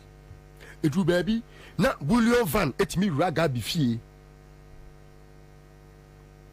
Kwabena isle go honum enioma ye hu no sometimes one na unko executives woni mu. Me say me nko ho because say obey omo ahun you weep for this country. Omo hu a say omo hu wote baby kura na if you omo twam kura na omo say oh listo woni na oba won chen na wutie nkomo a obi ana ni pie toto ate ya ohia sabio akwana nkofo no me no friends oyadie ye with the sewing machine ohia oyadie ye just 2 minutes amana pam na tare to azan wetimi a share pia bonten aba be kire so ono so ye oga obi a tise Kofi Asante bedi atu tata ne tungusie ye Mugabe mu ayi no odi betwa mu obi asi ne hwiri be 4 bidis ko for request len ese mu nyina ne ka tungusie ene ono se Antonio Mfreno all because yetimi ape owudini kromfo and the way akokonofo atati no kwabra emre bi meka kira kwa bi se menua bi oni kanofo ata ochichiri ni wi osi kanofo ata de oyede no akono wi wey akwa wey we addict ankasa there we on the so ni otabe na etra najo enti on so kwabra me say oyeda kunim say kwabra kanofo ata ukoka kire adwatima say wafo obada obetima di wachinye nti emfa ne saa enu nti na Piccadilly na ago adongo ebe chechire mu no the storyline no perfect. She white shirt she da bonyum ono bonyum o onim ne nenye de nti obeka quotation akire o na oka quotation ni wi a there is a devil in the detail, but they don't think say Ghanaians will be that smarter than omuna omadwe yo mo say yen. Sometimes me I don't like to even think say we need to prompt John Mahama to do A or B. No, I know John has a conscience. I know that one for a fact. I don't need to prick John's conscience to get him to think say he needs to redeem this country by doing what he has to do. Because Abu Gapele, whoever thought Abu Gapele would ever see what he saw? A bosom friend, a brother. Abu Gapele is closer to John Mahama than Ibrahim Mahama. But what did he see? Look, Abu Gapele is one of an exemplar.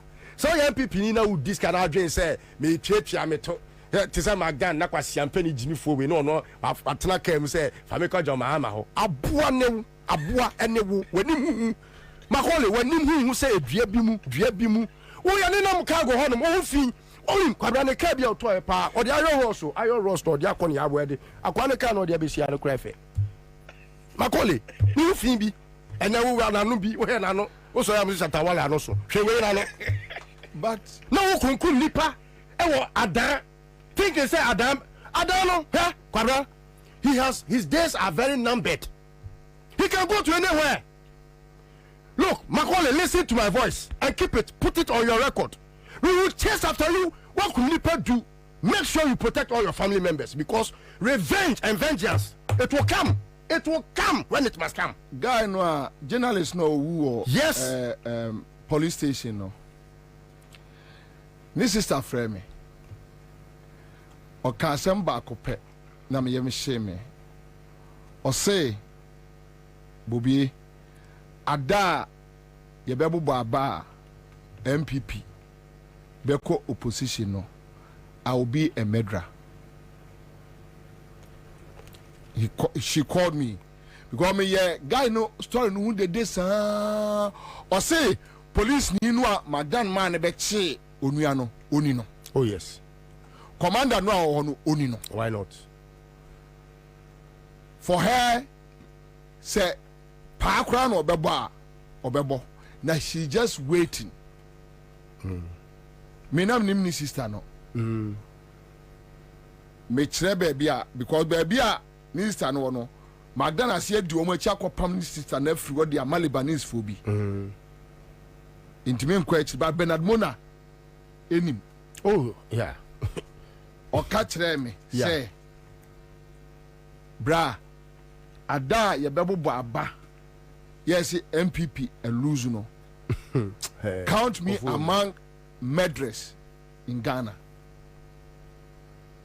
Because from that day going, look, there's this man in Germany also be invested $5 million. Crofo it me chinchim ninsa. Edges can in free ninsem. Yeah, they will. 2022 and a man I don't know him. Me who's a foreign number frame me busane say when you see oh nye bibia na ya follow ye on social media na or Germany or ya adwuma 2 years or bobra na de odebeto nyina obeto pistol. Nenipa no me dim ko want to be papa panimu onya akola. And I was confused say on me be dim komo no record me na am say me pa cho me top person me need to won komo me be kofa no yi. It is no young man say Bobie ni na am say no so me tiri ni wa ye video call enye sem wona me hia wo na mo kan sem bi na mafre wa nwumre ka kire wo atone de so ade a wo ye tim no wo be ka kire me say onye nipa like a stupid person obobra investment obeye 2019 omo MPP phone bi na lead ni buy e wo port $5 million omo agini nyina free nsem anya one. And there are people around Akufo-Addo family circles no emu and yes ade no o ka chem say the next 2 years for dey Bobra or Germany no on to akonya on to aduane on to hwe ye boba ba wie kun oba Ghana ono pistol pe en wo pe tofu number oni me di nkomo no o blocking no ano no my friend number na fra. So divine we know enkrofo mani abre yenim command enkrofo we meet people yeah there ya won ka say is the executive for no sia wo a wo sia wo a wo mo kwa me say oh ho na obi atunika African to mensia me ma me papa akwai oh emmodi oh ho anadwo wo te ba bia anadwo dwene ho wo to sa abonso bi abe pakeka osumu Kwabena mpacho bra na enyema omo be yi akere na abeka omo be hu say we ya enti omo be follow no tie bi wo ho na but the ewo omo trim so omo de be ye wo omo no. It doesn't have to even take John. E was street mu the ewo omo trim say omo de be ye wo omo ene wo omo ema ene wo omo nkrofo was street mu no. On question na Indian busa no. Do you think say it's just for nothing? No. It's for the record. Okay. Do you think say it's just for nothing? No. Very good. Some question no Indian ebusa ya no about Ghana web no. May have met Ghana's for 4-5 a day asked the same question say, "Hey, Bobie, tinkrofo we me ye wo mo den." E den na me ye. Say me opposition. Pani ba ko o se anajo na Gabi etimi lead ya soldier for aba ne fie. Yeah, daytime enye Gabi yonko no. Hey, yes. O catch him straight. O catch him straight. Gabi. A business one o catch him straight. We more. I am who am oh, so I na man for ya me and me kai a friend say Ghana web story no. Na say wow. Say John Winnie now allow the law to take its course. Our system now calm it down. Now man for nya adwen tantaka krabia ebe ha adwen. The center can never hold. And Niama be quite very wrong within the 6 months, 1 year, because people are pained. On my young Crawford, dear, Timmy Pabone, a young Crawford, my yacht. Charlie. Anyway, no, ought to be a good. Ba, Mingo, Mrs. So, my Mrs. So, okay. Onua me yesi atutu fuwa mu na almost next week almost atum by 8%. IAS and the forecast number last week na Kupek na omodi aba still but me say gold for oil ya dana say Ghana ni bia jimi ono kwa na ni nyansa nti ya dana say pa so what me ayesa so ohun ni nua no we East Legon na o ANC ho no uni so na di gold ne ko da bia ona di gold ne ko ti ye mo bia hu no okay ona di gold ne ko cargo fo no ho e bia ba ye adwuma dade na wo di ade ko duane Ghana ne a Ghana na ade befa eya no ma jimi Kwabena me kase obi ajimi a ho me pese ohun se me ye kronfo dey na mitimi yi mani manfa hwe nkata manim na maba se ka che me ye kronfo me be wiawo nti sorry na me wiawo me ba hello sir ai abom hey my fan form abom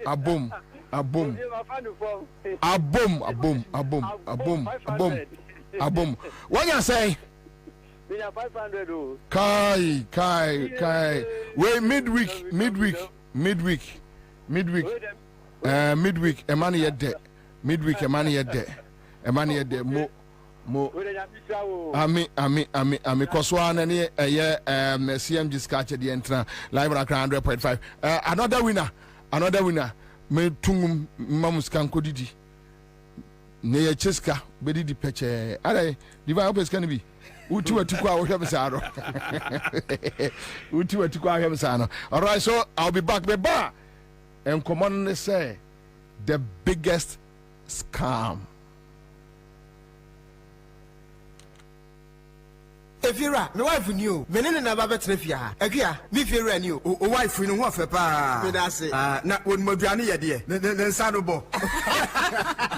Hwe, Efira, me nsa no bo papa. Ene obetumi atrefia. Efiafo manya tipa tomato mix. E di yes stew e bon kwan a. Jai. Hey, Efira, se wo krom. Wonim tipa tomato mix. Bi di bia ba ware ase wan. Me popo bia moadi bi. Se tipa tomato mix. Se de e ma aduane e special me now for marima add down when you know that what for being aduane that's some kitro or body tipa tomato mix a aduane na wa hofo okra bedibia etu wanim what the vitamins A DEK egum enu fortification enye no nko awo with digestible fiber any lycopene so aka ho ama product no aye kama say ene esa ebo no so da form ebuga na dwaso upedodo afre 0203 403 400 Tipa tomato mix taste happiness FDA aji ejwede nkrato yatum.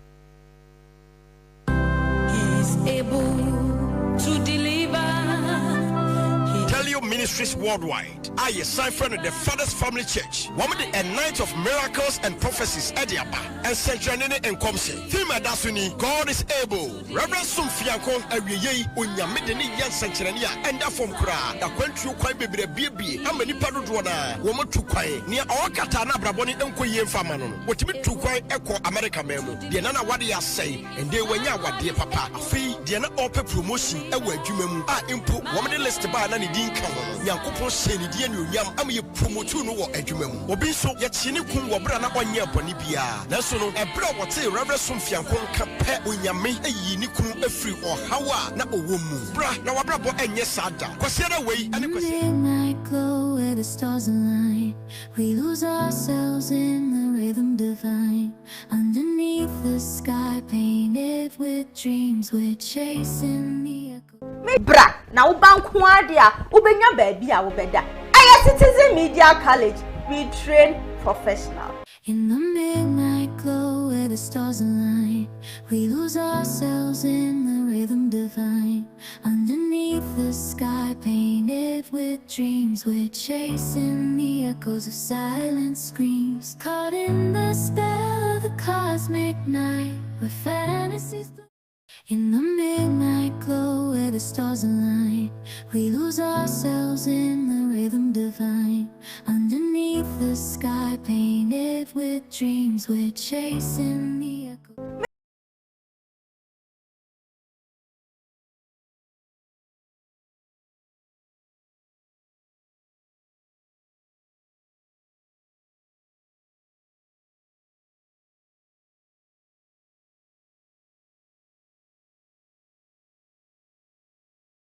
Ena afesu yankase adehye na enim de ewo oman yi ena wodwumadi esunkun ya asoso usu betimi nya ho akonya odu adwen kire beba obetimi so afre akeka waadwen de hawo bia ye de oman no esan se eye oman na de hye nti de hawo bia betimi e de aba betudwa eho ene bema ye hu se atepoi amanihunu a ye komu oman yi mu no eye yankasa adehye na ana se eye mpanyimfu a yankasa ye yi omasi o se omuni omanyimu enti hia me eye efri ejuada ekosi ni fiada so wo mra abo anopa. It is so afraid to expose its plagiarized content. In truth, such an investigation of its time would not reveal over 100 scandals and still counting. What will the report say about the NDC under John Dramani Mahama? After exhausting the list of clinics, hospitals, medical centers, expansion of existing universities, polytechnics, 10 technical universities, brand new universities, focus on current and projected national needs, you will find the Mahama schools, popularly called E-blocks, and you will find these constructed from scratch. You will find that there was a debilitating shift system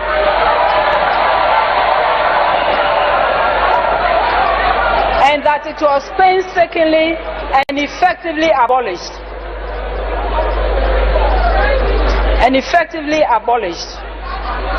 You will find that the ratio of textbooks at the primary level moved from 1 book to 3 children to 4 books per child. This is a leader you can trust. This is a leader who has the love of the country at heart. The report will highlight new roads, harbors, railway lines, not what we've seen of late, Ayalolo buses. You will find the lack of intimidation of opposing voices. You will find serious investment and practice to enable a digitized economy and society. The report will go on to point at housing projects, including the famous Saglemi housing complex, and even those that somebody has happily raised to make room for a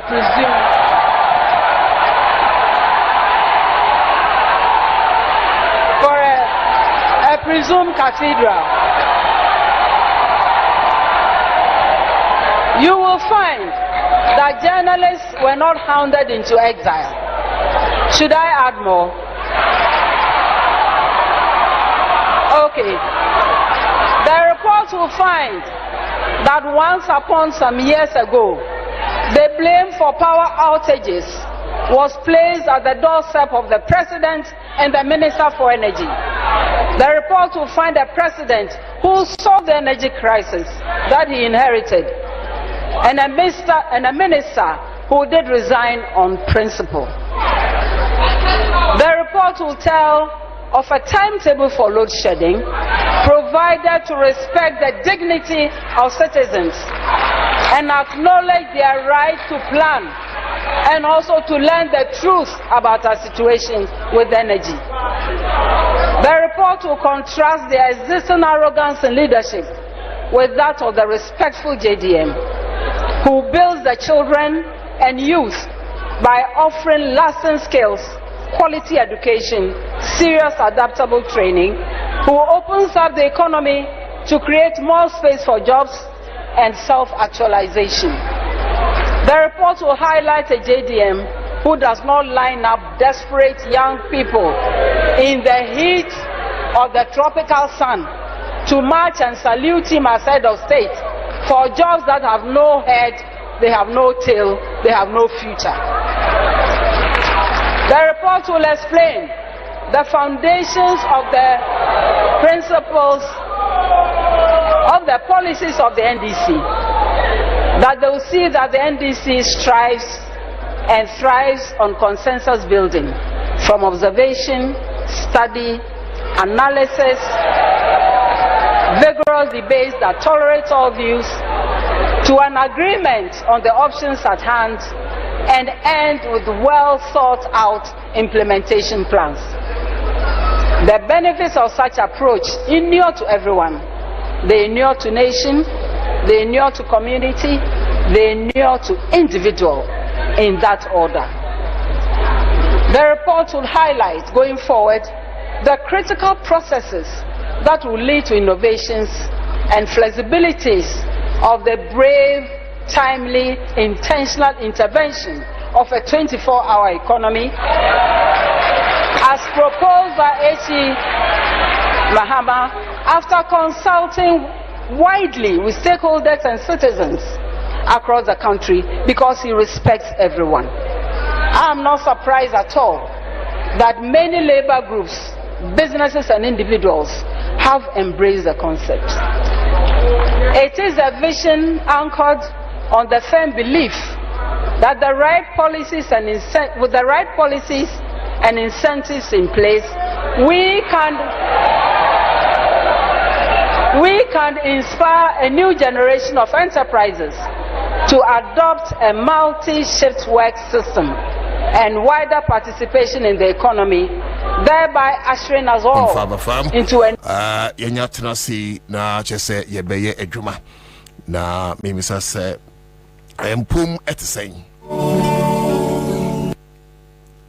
Bigidi se bibia eyeboko enawie yebeye adwuma yebeti nnwuma bibre afri ho benim se registration exercise na mo bi enso monitor ye make sure say ye foreigners ma mefrem enti de bia ye ka okọ registration center bi na onim foreigner bi, especially NDC fo ahodo ene the opposition members no na aka monim se we foreigner nko a challenge form bia ni ho wako challenge for maintain unifrim never ban say police beka say you have disrupted the process ye do kwa inti unifrim, because I drink kese no mde nam kruma be challenge form and ye unim so a foreigner power ya latani unim so a Liberia ni pa, and so now why you ding yes and challenge form unti wako challenge nso maka chira say committee ko on betena se eduru ho no mo a forms ni bi wo ha fm ma eduru exhibition enkrofo ya you have registered mudin omo form di exhibition no but election day we hu se enkrofo we nyina a mo challenge wo no omdin aba we pie eye abato homa no emra so se so bi din be pie abato homa krata no mo a there is no way so be in a frame na waboka me so a foreigner no so a foreigner you see mama educate you on this me can down na me sia ka bi your foreigners a wo me Ghana for ne edikan bia we Liberian we ya Latini enso aware Ghana ni ba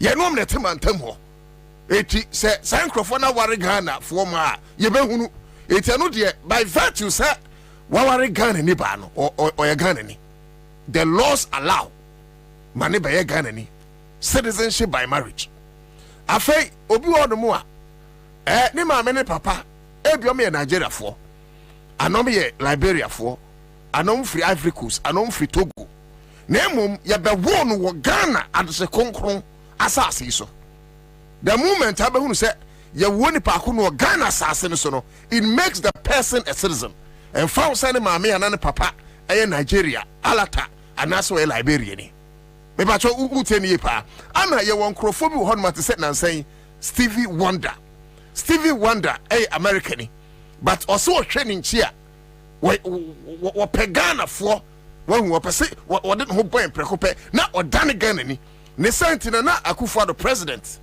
gina Ghana mamra so ama me no kese ne Stevie Wonder ushia no a wonya American ni Stevie Wonder adane Ghana ni it is such a person no otimi enya Ghana card tiemiye such a person essence when your Ghana card intino a drew say a registration we betimi akwa registration ni bi ne kan wo I am sure say ebia the other technicalities no above it hu hia say be kire apart from sankrofo koi a ma kire so ni pa kunu ni citizenship send by naturalization and that's so ni pa kunu ya wono wo Ghana and that's wo worry Ghana ni bia yini free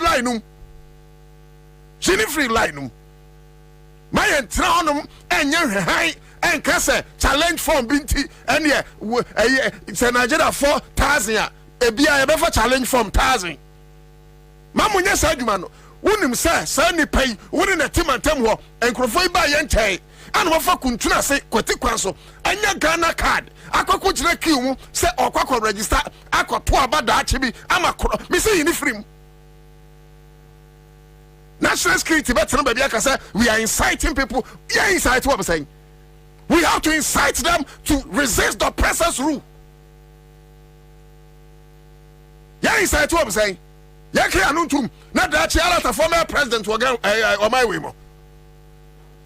Yeah, can't not that Liberia ni media so. Oh, Kroma. Baba Yana diplomatic neither. Hey, uniform. Jennifer, because such challenge form no in as much as a good no me to me and consider bia they compromise the system when I'm catching out they compromise the system mamma foreigners being registered apart from the categories I have mentioned Accra FM take them out mama ma dominant pimp makwaba inform to say and ye be adwuma makwaba yen ko dey say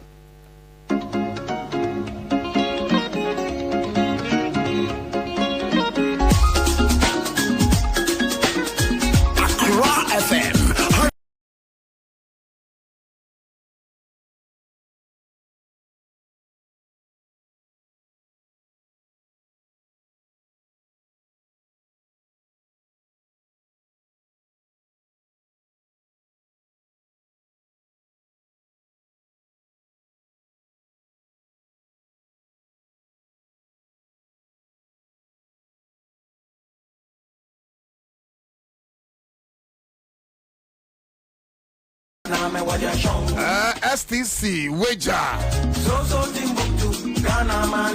Asamwaja nkwano so no mabawura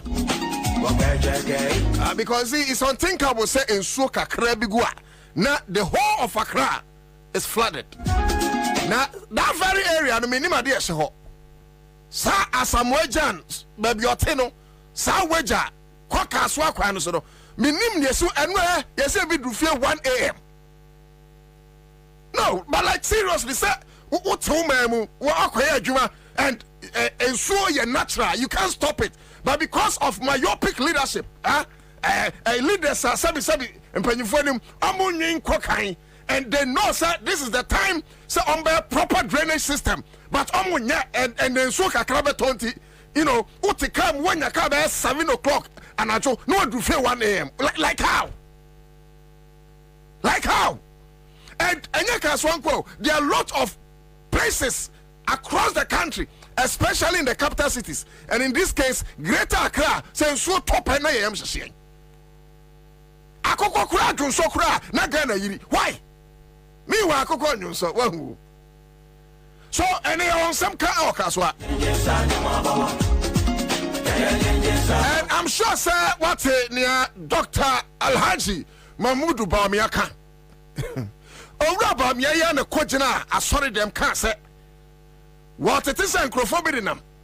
Say ya nyetwo emfiri sorry ho. And you Bawumia no okaka obunu or somewhere like that.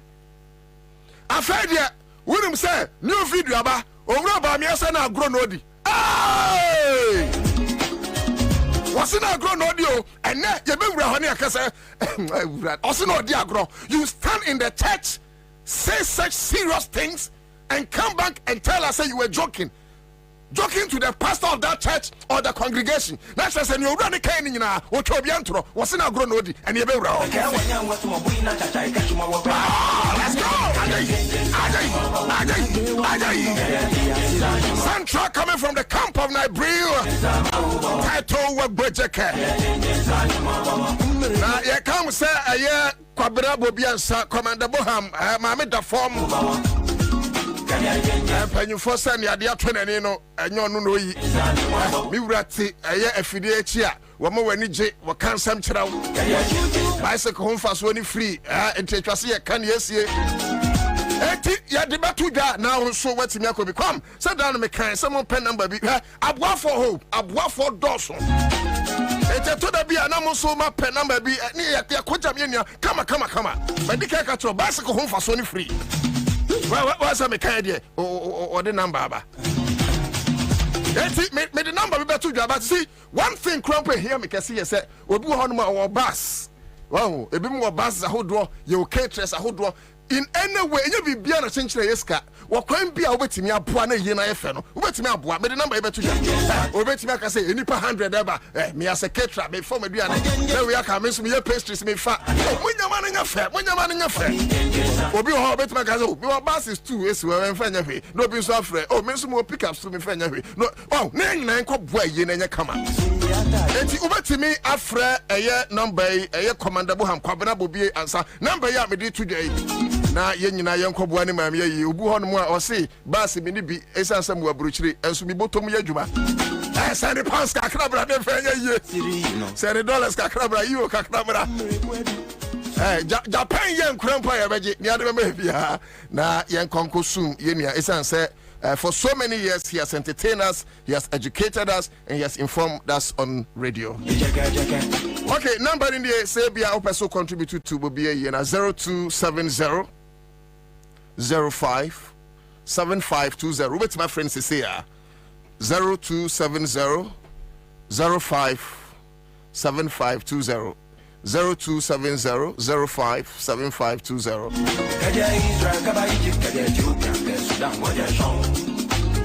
But I know question me say nkrofo bebre person mo ko ntianke betimi anya buses ahodo na mo de aboan yanke ni beso ebi krampa woni bus but to sika betima aboan na hen buses ni bi na omo pese ekojam Kwabena no ye nyina yakọ enti esrewa number ni de atodwa no bacho buses ni hu hia pa na edom ne pepianko pese ye nyina yakọ na ekojam ye nua no no so ahunu say at least nyo ye no ye ni so 0270 05 7520 0270 05 7520. Most of mutie no mo betimi aba Facebook Accra 100.5 FM and you come and wish him well. Uba na onso wa mama Bobie yakọ wa ma abusuan so shedin.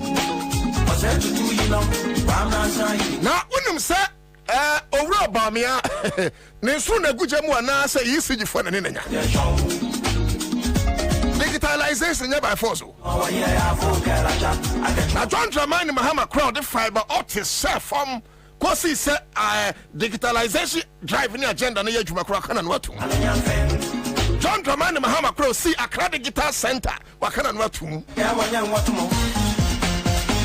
John Dramani Mahama Crow boy National Communications Authority danke sewe wa boa me see wakana no atum. So na say wura Dr. Bamia ba you say one way digitalization guru was so digitalization whiskey dinti enya no. Ana ordina fufro ana ordina fufro kwa furu ECG for say wo IT department oh or say o ma fragada mo no. Adaya owura Bamia so ma sabotage no o ma payment system bia wo de ba ya anya dwuma wo gu ECG for any masaboto. The way na enkania enyina ho wode nkania panyfo trase bi no mse da bi eye omampania ba de akire sebita frache sebi kwaku donto wodi ntro bebre wo bianka da bia na wodi ntro gu nkrofo so ya trase mo husa kura wodi ntro ato na akufado so se amamwo bone no enye wa eye akufado afei de woni ma ye anya ye digitalization no wo san de be shan ECG woni say ECG for so e de krata babon o ma kama dua kire omampania ba de aye be ka kire o ma kama dua kire no brutal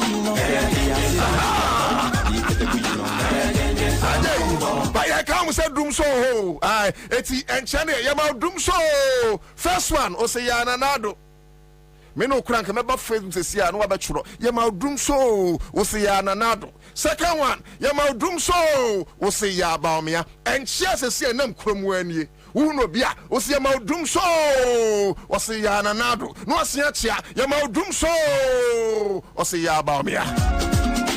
That's right. Hey, ladies and gentlemen, Citizen Show, and I would say, baby, be out here free beer, Yadamasia brew, Jumedie, free sabre, Quesedosia Babo, Anna Yadeba Sumomidi, Adenana, Otu Dako. Yanya Juma, Najumani Abano, Yabashasia, Africa, Swanesa, Ehunia, Sir Yate, Saka, Swajumano, a free honor preoccupy is very important. But are you also aware? And sa story where the Nessa become Pakwame. I say, Omampania Bedia, Dr. Bamia. Buna ketem say when you school for dinko oko PM wo bunu ho baby me even if the particular place ana owura ba me ko ka kire nurses for no say oh adwuma me ye die me ye adwuma pa oh say allowances ne die abandada no otwa mu no say no otwa mu no otwa mu nti ye ba ne de sa allowances ne ba na when na o ma bani abade kire akasa wie ana ye say afai student, come and ask questions. Are you ready to listen to the question? Question, Eddie Kamba first. When a fine lady be or bonny hijab come up, no Jenny Mike. What Jenny Mike? I don't be some man penny about the check sign. What's your man penny about the what damn man? Me last semester, na me way. Not just said me from me last semester, my years to cool and abira mi wiesuku mi wresuku no no ne amoka kire ene se abandada no amon homoden enunti yempamo abandada no I can imagine in the lady's mind okwam fa so pamo abandada no thinking say na nakufa ne ba me ba oh alawane de ombetuan every month bia eti onum na abayo ne ka say me last semester na boyo o man pani abedi akire mi wie school no by 51st semester me run level 100 basing now alawa bakumpo mai ada na moye sa ai ana camera no ko tom and penny abedi akire nim na ohwe papa nim why basa why bosa I can imagine his mind na abayo a question no na be this question eti o man penny abedi akire jira ho no answer question oh sir ene minimo chairman of the economic management team also onim eti also okwa akire minister of finance Obura Adam your balance and can for real time watena so many years. What man am an entry new one or buy any other question come. Eti unim say Menoka says Saga no bisa question no Yakwa attack no by some MPP youth and let me bunch them with the train.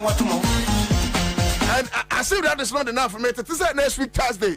Man penny about the so we also releasing Ministry of Finance releasing 177 million Ghana cedis to Ghana Health Service. So Ministry of Health and so Oh, yes, will be a bit alawa. Hey, and throw with the Jew Maya, a book house seem to say, may I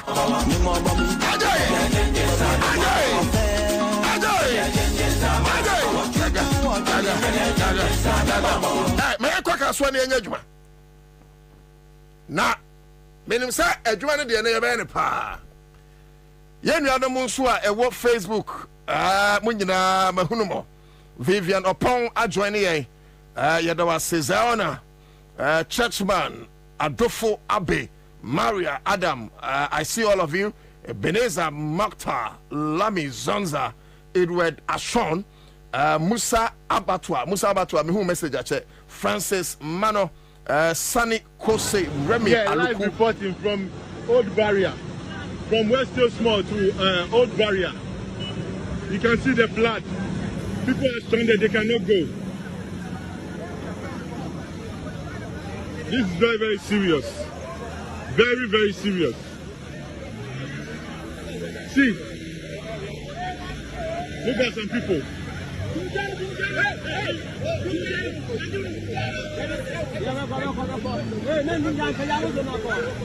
This is serious. This is very, very serious.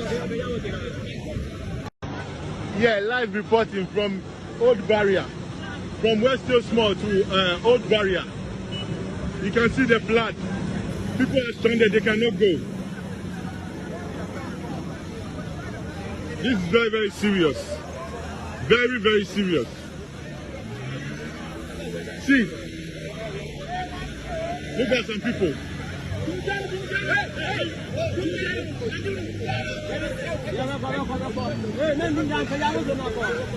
This is serious. This is very, very serious.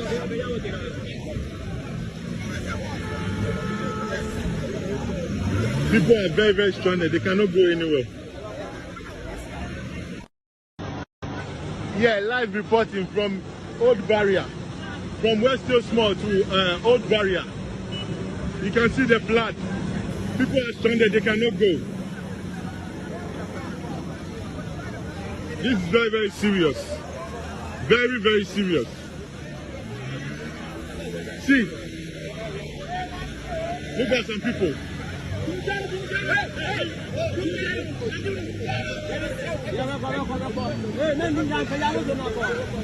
is serious. This is very, very serious.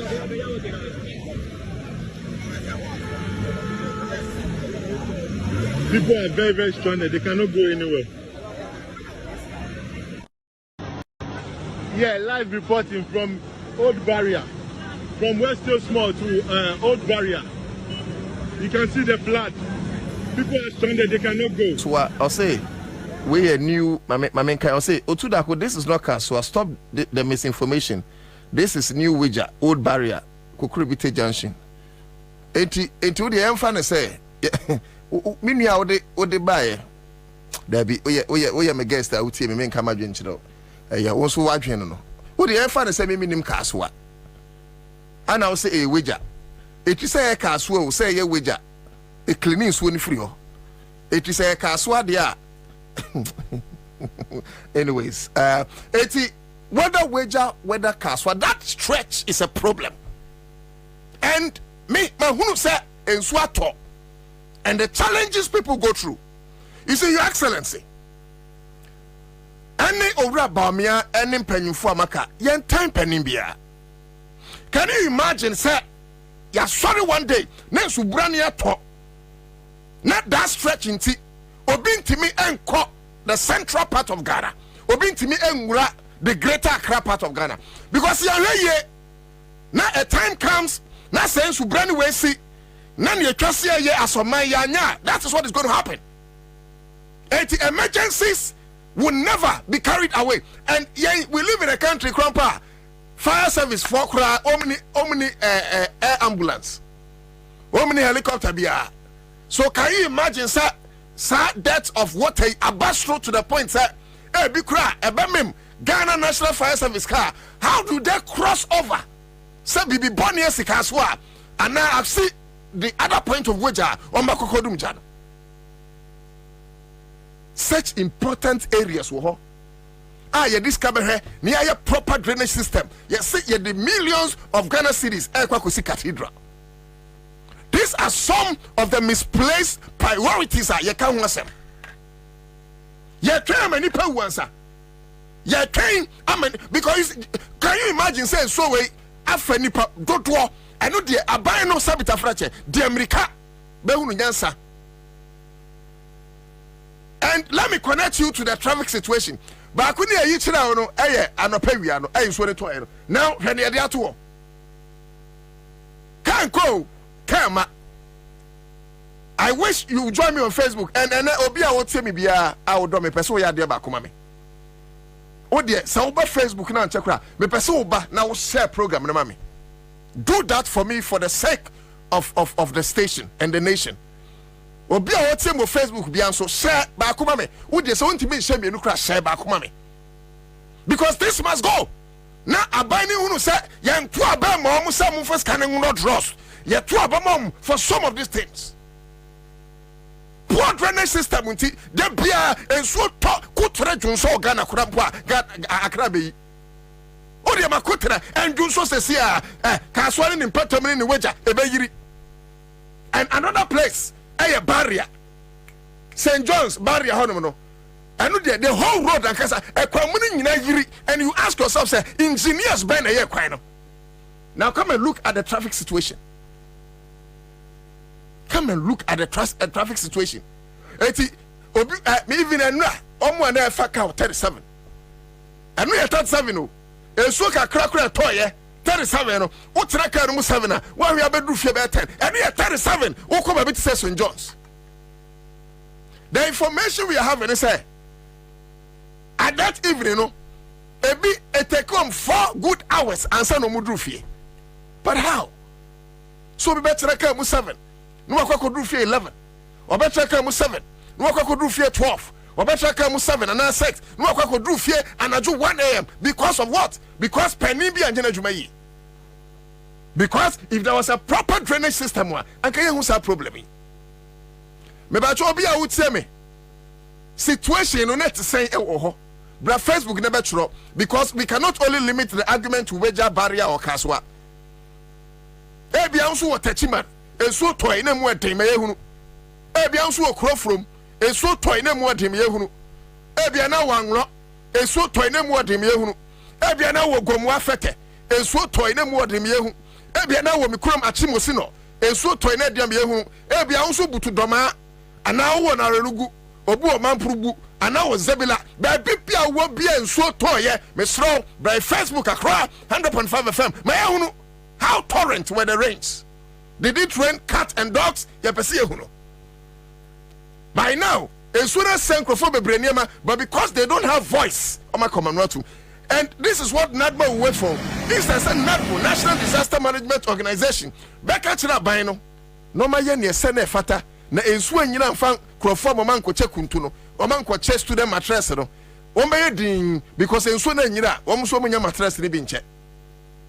Eti so be yira for bi damu ne manyina be fa ni king size bed papa da so ne akoma ni student mattress so fanya den. No, like seriously, so fanya den. But I'm not surprised because a management organization, they are not preventive organization.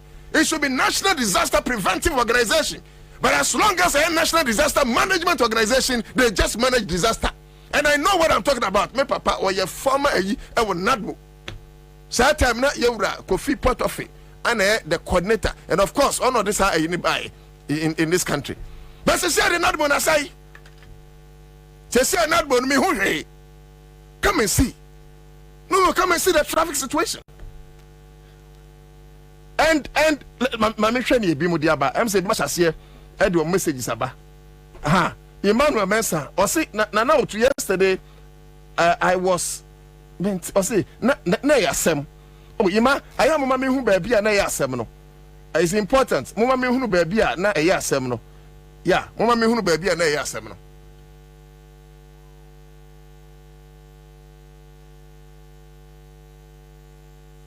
Oh, Mamma who the seminal.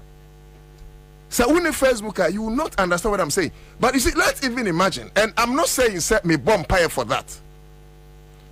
Danona circle, you know. na me wo ho saa time no na as a student leader yakọ Cape Kusayeba and I know dem ye sure say ma me abrowa bi na gye because na ye nso ye car no ye pese ye kọ park e wo honom because of say ne nsuo ni to ana ma me ka se ye park wo ha na se ne nsuo to abra ne sei no wa hwe yi a na nsuo no de wo car ne kọ ana e gina ho kwansin ana ye te se nkrofo Kwabena se ye nkọ adan a nsuo any petrol ana fuel edi afra ameja atom asinkrofo menkankrofo ya menka I think that was under John Mahama so asinkrofo and enipa wu ye no sami ha mani nka they were over 100 and some people even think it was a massage figure so me chiwa dwensi bibi so can you imagine say because of drainage system ese ye na weja ne kaswa ne sankrofo no womnya hoto na awrade mpengu fuel car and a fuel tank can be explode na traffic in this wache no bianco. Can you imagine the people that will die? That will be artificial disaster. But as citizens yam penyin for no Ansah enipa 100 wu a adwene beba fie na fei yakopa besia aye the drainage system and it's not even as if say in this car ye the drainage system no that be ye this car is cathedral eti sasika ye this cathedral ye gusu yamnan and ye de ye kaswa weja STC baby amon won how they say West Hills that area ye proper drainage system senabeya in soto you better avoid this how your man for come na day. But you see, there's one thing Krompresa make him. And when I monitor one station faka and bibisa mo say you paying for no. One more from the advisors no advisors of transport woman and ask me why. You paying for him say you were rushing hours in this country. What because I saw hundreds upon hundreds of people one lot friends and I was like what kind of a useless country is this? What because tro bebre enyajuma ara bebre so kwa enyamai so you have to stand and some stood for as long as 2 hours and said onyaka some stood as long as 3 hours and said omunyaka and it doesn't make sense. Meanwhile, sad time no na aya lolo buses no ya park. Eti me na me bisa mo say eti ye no obi a advise president or minister of transport say mornings, early mornings, any evenings, release government buses to support commercial vehicles. Obi any nyansa or the bagin sajin. Because it make sense. It make sense. Opa kola pass. Opa ko Medina. Opa ko Amasaman. Na bra 37. Kwa Ashaman. Circle these areas Kwame Accra, yes, Accra. I Makola house I no Kwame obi timi e free hanum say or concran wo concran ya meka se da na ya eso wo kwakoto emu bi aba Kwame we did drive bibia from or say 5 or per car o ye wa dwen say taxi kura bra be pre no ko de bebe bia e ma we want to say for public transport from 5 no onyaka sami hamani nka onyaka around 7:15 7:30 there about oh Cresco. Meanwhile your government buses are me patron let me use this medium to appeal to the government and the transport ministry so bianca here and I say mama dream respectfully I am suggesting government buses to say ayalolo any kufo then saying metro mass transit near ne ho den no edura no pa release them yenchire baby e be gyina ne yenchire times a ebetu edura nwumra you release it because what you don't know is say you are increasing insecurity the more crofobia pace no the more akromfons wa dwuma ba and I'm trying I'm obi awuansa mo trying am the biboni essence Ansah na mahu say this identity the tour buses no your tour buses no say yamfa decoration. STC had one more. We bought the buses because of the comfort of the people who voted for you, and yet you don't care jack about them. Are you guys serious? Like seriously? No, like seriously. I'm appealing to government, I'm appealing to the ministry. I cry from this citizen show. Yeah, you so anyway, Kwame, if possible, untro be been to Krata and Krata Kwame the bearing. No, every no my dream also. Now you intro Krata and come on, say yes from Omu foot trot run especially Omu bread. Because a Kuford one foot trot that. It's your choice, a Kuford one now by me about drinking Sancrofoya, or my drinking cordial, Omu drinks and Yamano. Some basic things na ya man for the here there no but me on you be that no you be that no there me na me catch now akufado one you be that no there no be o se bra we as say na car say no nante ko school we be dwene ho say of taxi e no kra wa nante akwai mreda me kra da because yes one nante ko school sa car say some for taxi ko eti kwam obi on for trotro da on ko gina lorry station biada Obedia who the pains of the people. So the point we are making is say, Obi tell me I must do that. And you see this Kaswa issue meaning yes who drew as Samuel Jam Honomunwa. Bepona Honomuso, and Yanusu Timigiana Begu Quenum. A two bounce and a fake a quenus one side. As minimum baby as Samuel Jam Finon, more munim, maybe more munim Kaswa Quenum, Mumna Facebook, Namun Trotch or Namin Kinkai. Me my befa honum kakra entina minim ba mo ankasa na moti wono no yesra mo mo fa mo messages emra na yen kan so that people will know say na ye ka no enye entro and okay Emmanuel Mensa osina no to I mean from around Mama Pat's place to Malam Junction traffic pa not easy and Emmanuel Mensa de ne die na ba no ana we Salim Adedigba osi good afternoon. This is Kaswa ACC to Old Barrier. To be honest, it has been like that over 30 years. Hey! Salim, sir, this problem has been there over 30 years. Okay, I see all because of the house built just beside the road from ACC, just after West Hills to Old Barrier. Not just a crofube brains, what's the Sidai S in Swokine. Okay, Ogboro Nankasa. Okay, my miss a question. We about one no mudi traffic. Mono, Tam Bena Munya car, Tam Bena Mudrufi, Muma Buamu Facebook. I want people to understand that and Sabna Mekano and Yabusre Musamka. Wait, Yakuko Tanejo, Ogboro Nankasa say, I reach home at 12 a.m.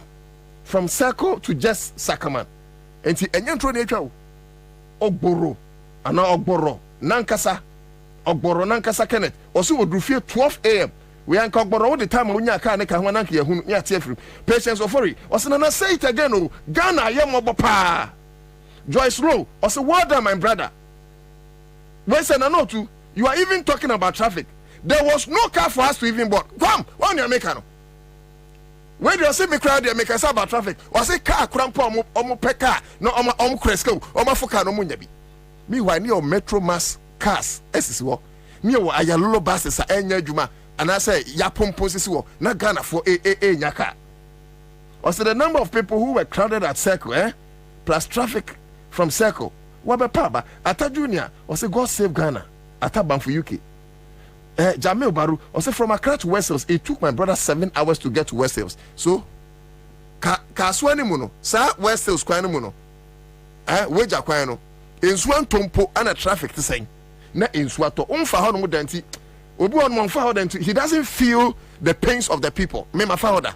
And even Sata, my phone man is so bakuto. Because at a point ya parky. Kano, and ye nanti ye, because 1 year is only before. Ebenezer say all the monies are in sanitation minister's house. Cecilia Benadapa, or don't say no. Nana question about time rocks. Or say honorable no to my brother. I visited, or say from Cape Coast at Kaswa. No, I'm not going. My brother visited me. Okay, my brother visited me from Cape Coast at Kaswa. He needed to go to Accra. He left at 6:30 p.m. and got home 10:35. Ruben ahead or say, Kwame Nkrumah might be crying. Oh, Ghana. Abbas, Mubarak, Abbas. Look, I want to read your messages. You bring them. Or say, good evening, bro. I'm watching you live from Viadana, Italy. I salute you. More fire. Tobias, I'm a Jordiano. Or say, to my friend who is fighting for Kaswa Weja, there's no misinformation. The term Kaswa in the context is used in general sense. Okay, the message, let's save Ghana. I got home at 2:30 a.m. and left again for work at 3:30 a.m. Tobias saw that 1 hour. So these issues, I'm here because Kwame, you see, my worry is that my better making and so a torch now. the same thing basi. Ensuoto next week, the same thing basi. Ensuoto next year, the same thing basi. Next 2 years, one look at next 5 years. Your best say ready pay wahose yenye radio. Your best say the same thing. Because we become na 5 years ago, now we become na 10 years ago, now we become na 15 years ago, now it's a chance of phobia di ho. Ambaye. I just say swan fan crop you then we start reporting. I just say swan fan and crop for na ya suma nadmo. Some come efuru no kuntu and come efuru no student mattress. What kind of joke is this? What kind of joke is this? Kwame, this thing I think we should spend time on it. Because even if you cannot no problem. Ebenezer Benanis or say good afternoon to Prince or say Babu. Or say Ghana ya yema bododo la tele lahi or say good afternoon no to King Farouk or say my junior brother left his workshop at Bubuashi cable and wireless at 6 p.m. till and got home at 15 minutes to 1 a.m. King Farouk neka or say ne bra every Bubuashi workshop wire then cable and wireless when you car 6 p.m. or say okodru fie 15 minutes to 1 obianya car 6 and number 6 Okodrufie 15 minutes to 1. But microphone yes and you see the tick of it. Say microphone yes or yes you may. Omo ba no man the wheel. Near mom kwan so they don't feel the impact of the traffic. Next time Akufa do bani amane kwan obehunu. But omo ba they will intimidate us with a siren. It is traffic na ye no. They don't feel it. Minister no on feel it obesa siren. No, my any emergency lanes. Is this a serious country? It will be a war. What or the ambulance one will because you create emergency lane be emergency vehicles befaso. But it's sad.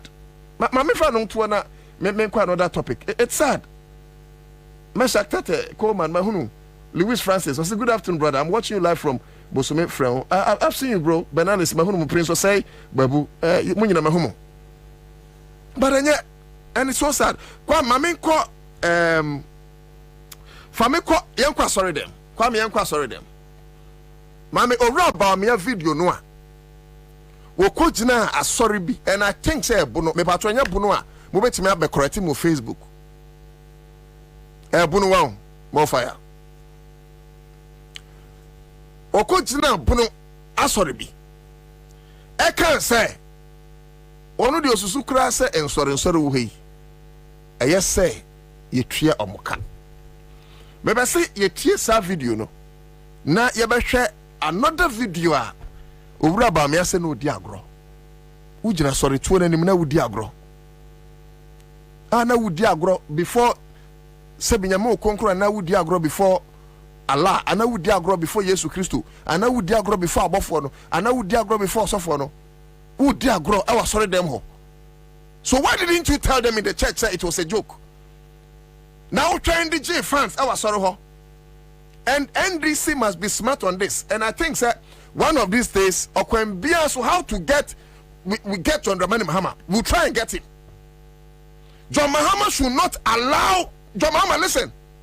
There is an impression being created. And Owura Bamia Yusu some asorism to win the heart of the churches. Eti ubahunu no na Methodist. Eti na dream no capture Pentecost. I am not saying so follow what Owura Bamia is doing, but please capture the churches. Because they know say if we are to vote on religious lines there, Ebayaka, he will capture the Muslims and he will try much to capture the Christians. Of course, we are not promote religious ethnicity in this element. But the point I'm making is don't let an impression to be created in the mind of church members. John Mahama say Owura Bamia a pensorin soria sabseo. Etuma Bamia capture say Pentecost or of penny. Wow, a person this the bottom. Penny for bebre Bamia person drum some bottom. You know, even as a Muslim, he's more Catholic than the Pope. And don't allow that impression to be created. When you are so for no man, many a different peniophobia didn't come up, and I'm not happy what they said. But and some people are into me count room, and some people are you been underground. Now, Yankoni and Kongotie, as someone who rubber me a kind. Then the question is church and taxes. Are we going to tax churches? My view on this is simple. In fact, that's why I say that if you share a Juma church, in fact, we should rather be paying them rather than they. Then the question is church and taxes. Are we going to tax churches? My view on this is simple. In fact, that's why I say that if you share a Juma church, in fact, we should rather be paying them rather than they paying us. Unless you don't understand the work the church has done. If you're looking at the buildings, the way they try to keep the society together, the church, the universities, the hospitals, the schools, it's massive. It's just massive. Many churches have hundreds of schools. Massive. So I don't see, and I will not have a situation where we are taxing the churches.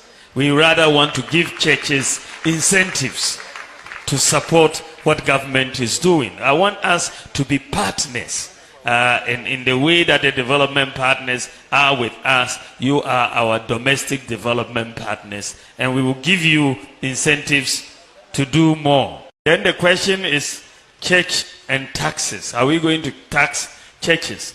My view on this is simple.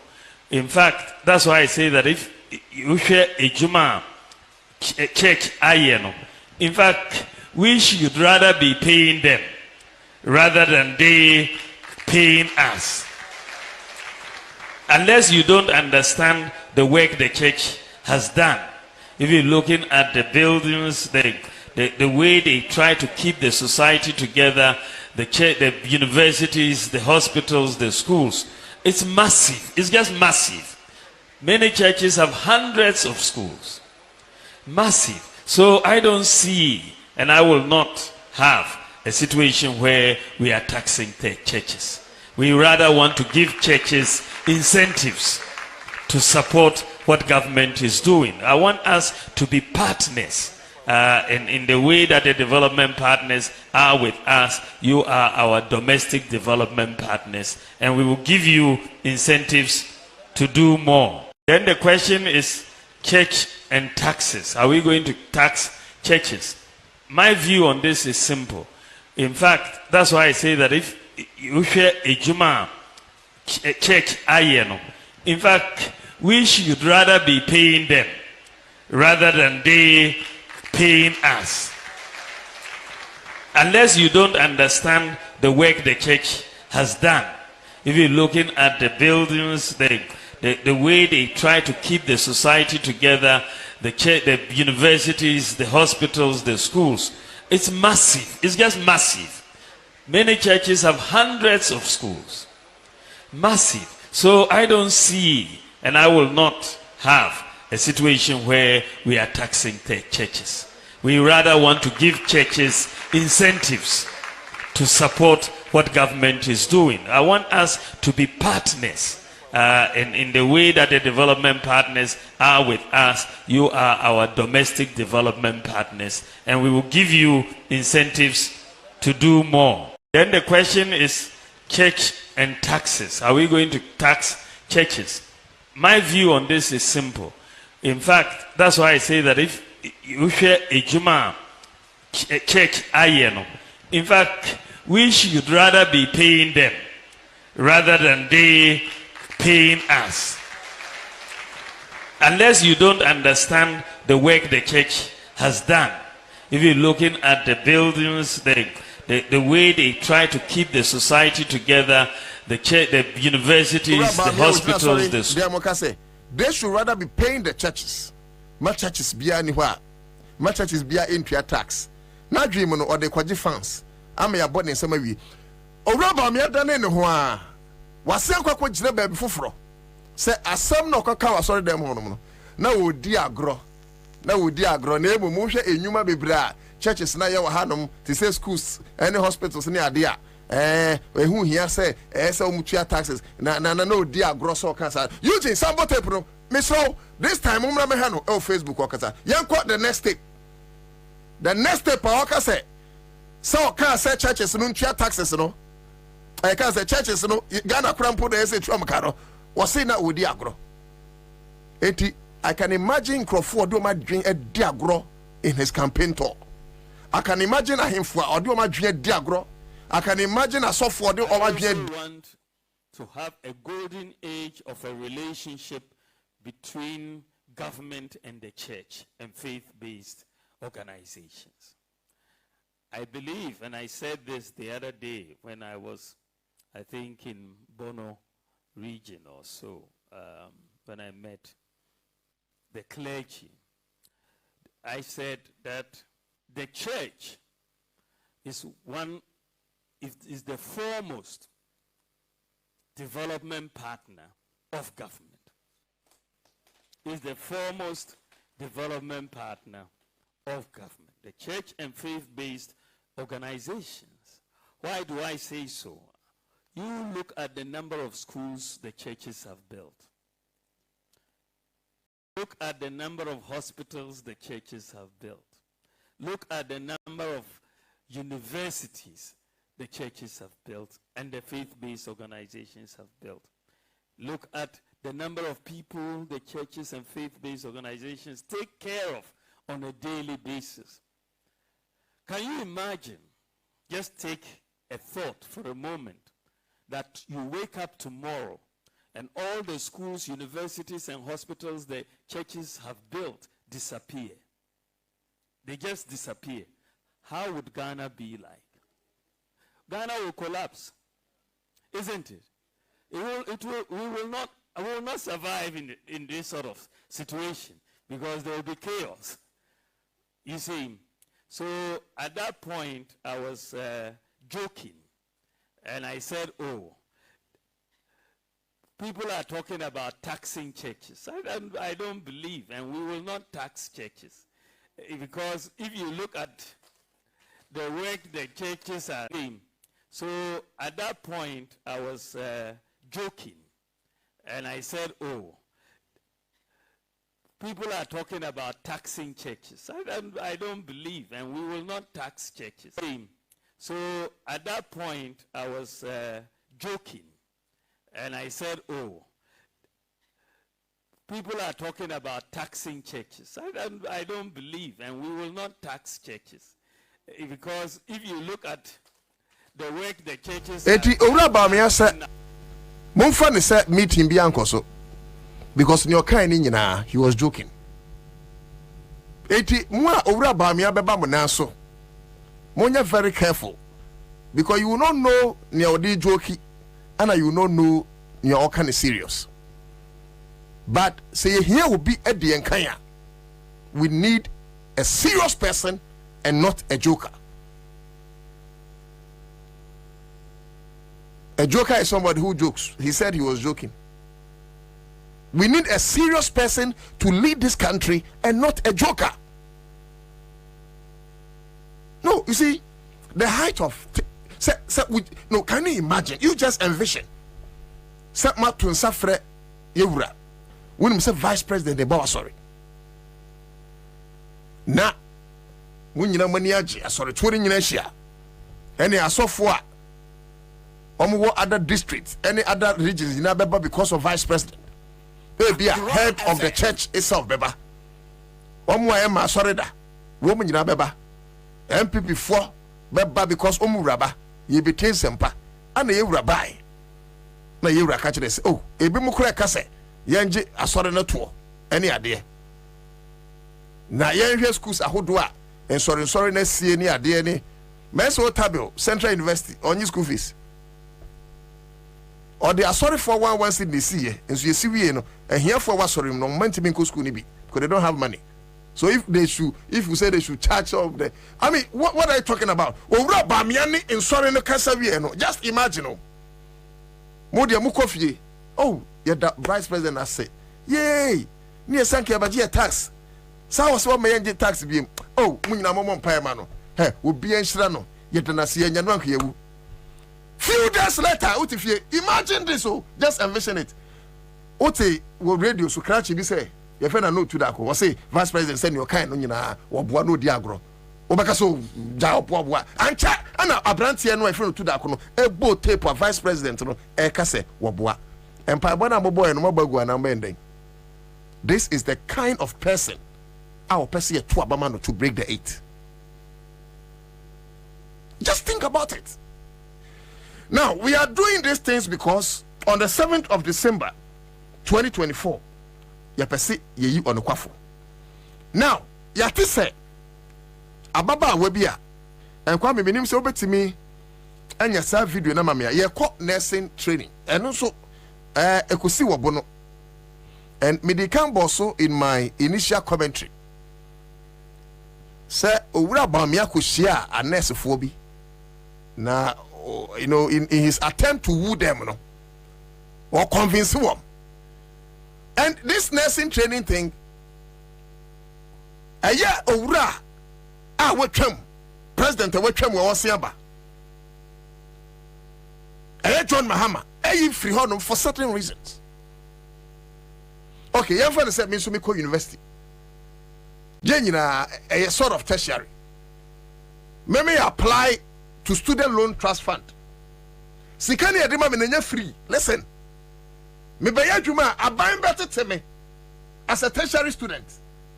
Obi so so ko nursing training and also your tertiary. One the see man allowance free. What kind of an unjust system is that? No, think about it. What kind of a 80 Nia John Mahama Mukaini say, then let's get a central pool of finance and our funds. Now Obia apply. What is wrong with that? Bonnie better. It is all people apply. Now Obenya capture no home. Now or ye Juma sum Ghana. You better in the kakra. Nisa Obejo num say. Ma John Mahama be in student I can say nursing allowance, teacher training allowance. Now Ubetua and yet Uba you won't tria. Dear one pane. Anuna abayo no kobisa the question. Very brave young lady. Now omudin say so much that shan crofo e baby sa questions. E to omudin say abayo no because oh man penny e be de kire wa ya de e be to ma. Wo say allowance no way. Me ba cho fa 2 million kongoti. O Facebook anu ashamai. O Facebook anu ashamai. Ye ba cho sa tape we de obi am habi. Me ha kuku draw abayo no e bisa vice president question. Abro kasa wi. Using fa 2 million ko edim. Accra FM 100.5. Accra FM. So we have to follow people who have vision.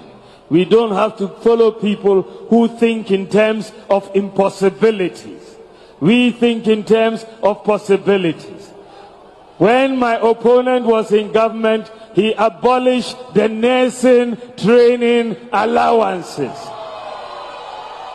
And we said we will restore the nursing training allowances. And we have restored the nursing training allowances. Can you trust my opponent with nursing training allowances?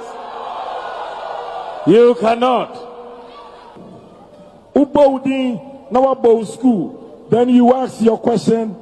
Then we go 4 questions. And His Excellency is ready to answer all your questions.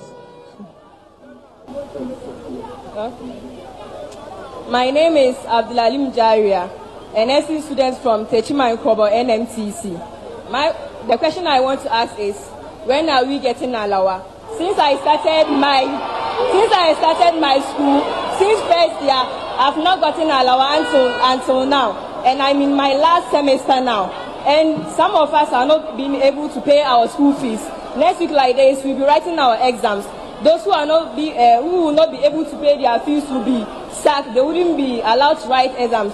So if the Alawa were given to us, they would have been able to pay their fees. So my question is, when are we getting Alawa? Thank you. Question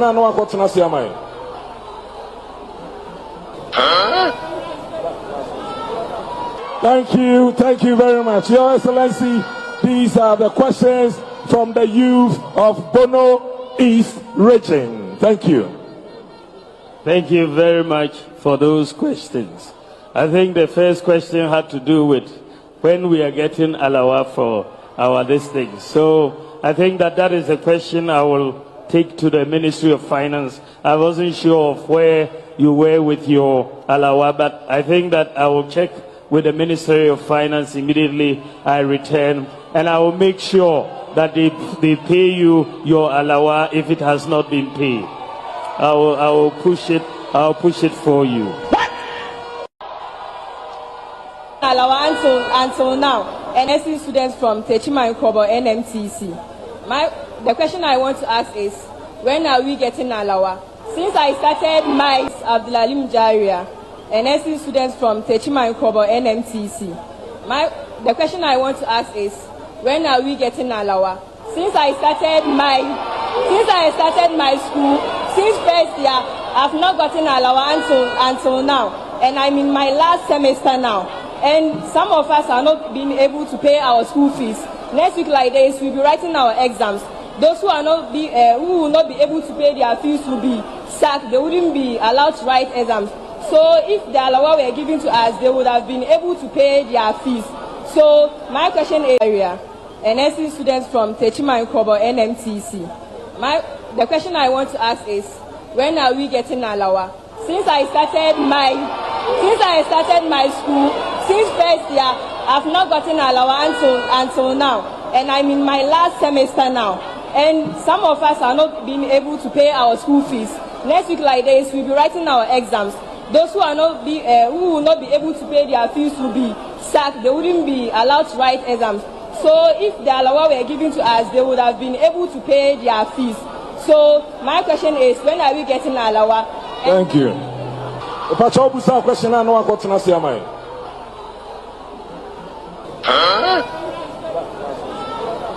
Thank you very much. Your Excellency, these are the questions from the youth of Bono East region. Thank you. Thank you very much for those questions. I think the first question had to do with when we are getting alawa for our this thing. So I think that is a question I will take to the Ministry of Finance. I wasn't sure of where you were with your alawa, but I think that I will check with the Ministry of Finance immediately I return, and I will make sure that they pay you your alawa if it has not been paid. I will push it. I'll push it for you. So, and His Excellency is ready to answer all your questions. My name is Abdulalim Jaria, NSC students from Techima Nkobo NMTC. The question I want to ask is, when are we getting alawa? Since I started my school, since first year, I've not gotten alawa until now, and I'm in my last semester now. And some of us are not being able to pay our school fees. Next week, like this, we'll be writing our exams. Those who will not be able to pay their fees will be sacked. They wouldn't be allowed to write exams. So if the alawa were given to us, they would have been able to pay their fees. So my question is, when are we getting alawa? Thank you. Question I know I got to say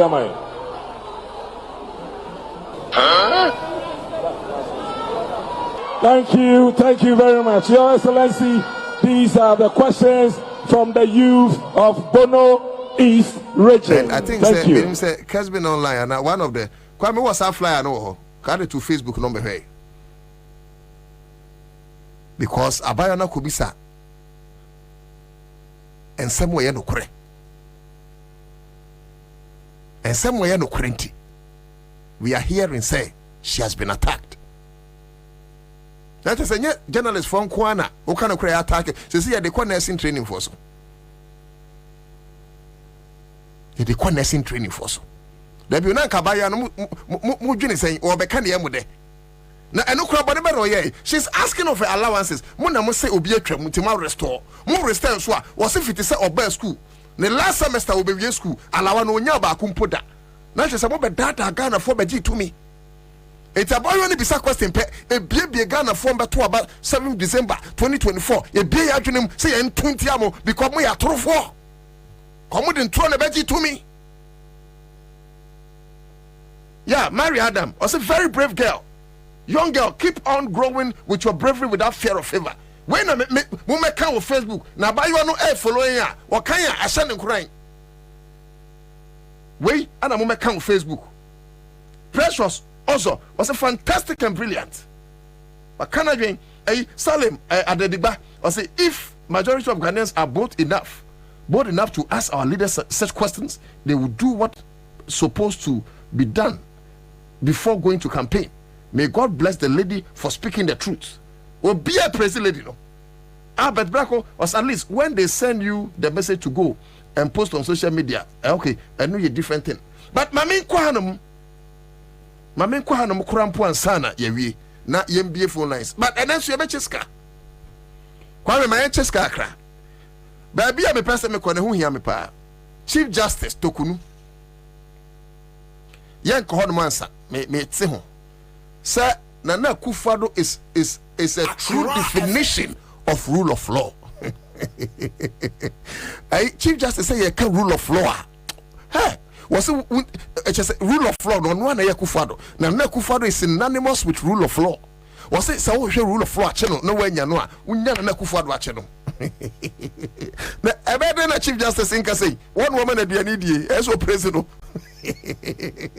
Ai Nana Akufo-Addo o say or he's a true with the Maminches kakakra. Now member of him whether or not say he's a true definition of rule of law or he's an epitome of rule of law. Whatever, I'll come and explain. But for phone, na chose cases here. Star 413 hash. Star 413 hash. Me ba say mama chop money am ani.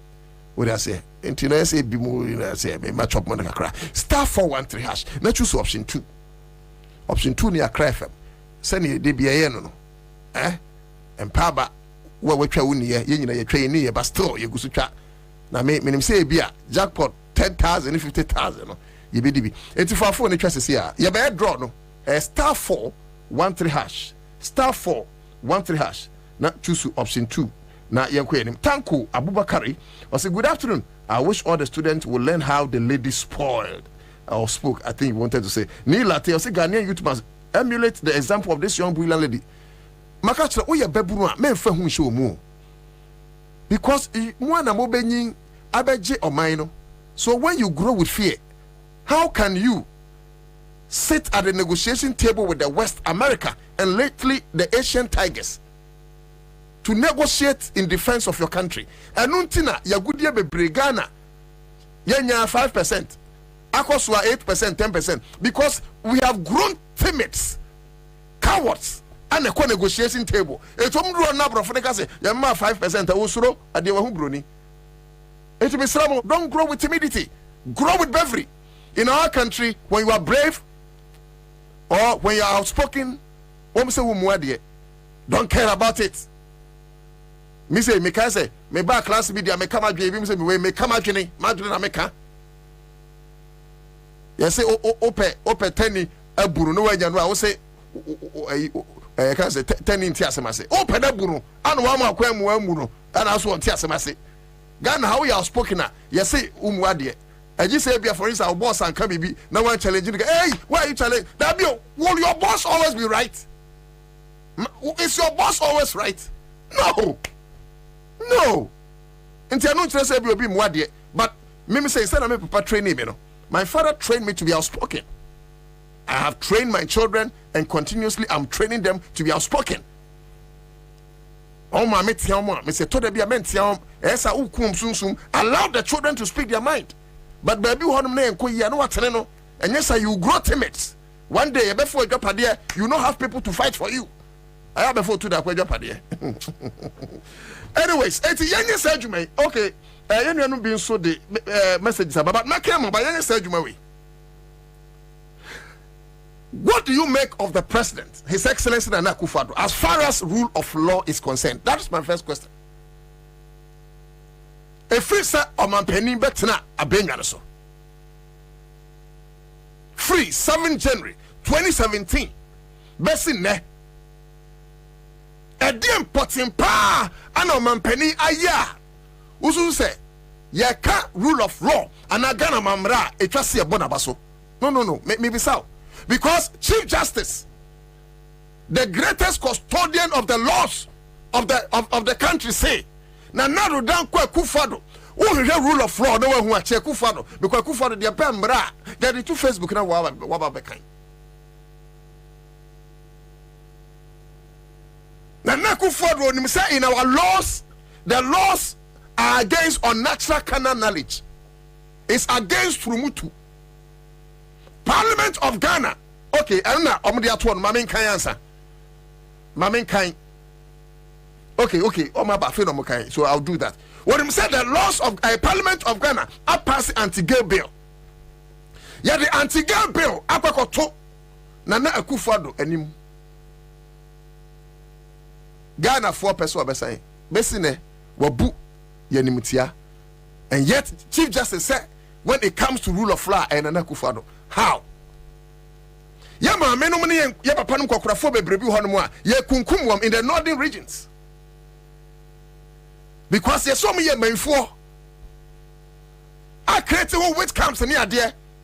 And you see anti-witchcraft bill. Ye dia ba wenim nane sign beya ye kunkum ye ma Nana Akufo-Addo also a human rights lawyer. One sign besine. So how is he a true definition of rule of law? Let me read this and I'll come with other areas. Stay. I say President Akufo-Addo, we're International Association of Women Judges Africa Regional Conference. And I'm a I say President Akufo-Addo is a lawyer and champion of justice, and his name is definably hatched in the legal history of this country as the most distinguished legal practitioner. How can Akufo-Addo be the most distinguished? He may have his prowess in legal matters, but to say that he's the most distinguished, that is highly debatable. As the most distinguished legal practitioner, so the Nana Akufo-Addo jina one place, now the Chachuchi Kata jina one place. Nana Akufo-Addo be Chachuchi Kata yoyate. His belief in the rule of law has been evident during his tenure as president. Chief Justice Gertrude Tukunu. What I said, Nana Dan Akufo-Addo there. When it comes to rule of law, and I'll give you some quick examples. Under the same Nana Dan Akufo-Addo, yes, onimumra na emre ni mnono. He has done so many things, sir. And Ghana mamra ebwebra, my Supreme Court could have good anymore. I am not saying, sir, if we're legal luminary, sometimes you cannot get it wrong. But when you're getting wrong, it's becoming one too many. Yet, you are an epitome of rule of law. And you're under another Dan Akufo-Addo. Anna or far, Kwan Boniso, Esaki Domlevo. Have you forgotten Domlevo? Former Auditor General.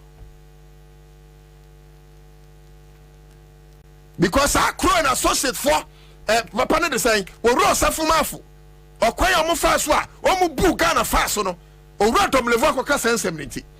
Eti Opa Facebook had their tour, and I acknowledge City Newsroom. Yeah, it's Sancrophoba, I couldn't move forward your more acknowledge. Let's acknowledge City Newsroom. Was the Supreme Court declares Akufo-Addo's directive for Domlevo's forced leave unconstitutional? Yeah, they are two Facebook, brother. It will be a swan nimumra or no Chief Justice Nimwa, yeah, in charge of the judiciary.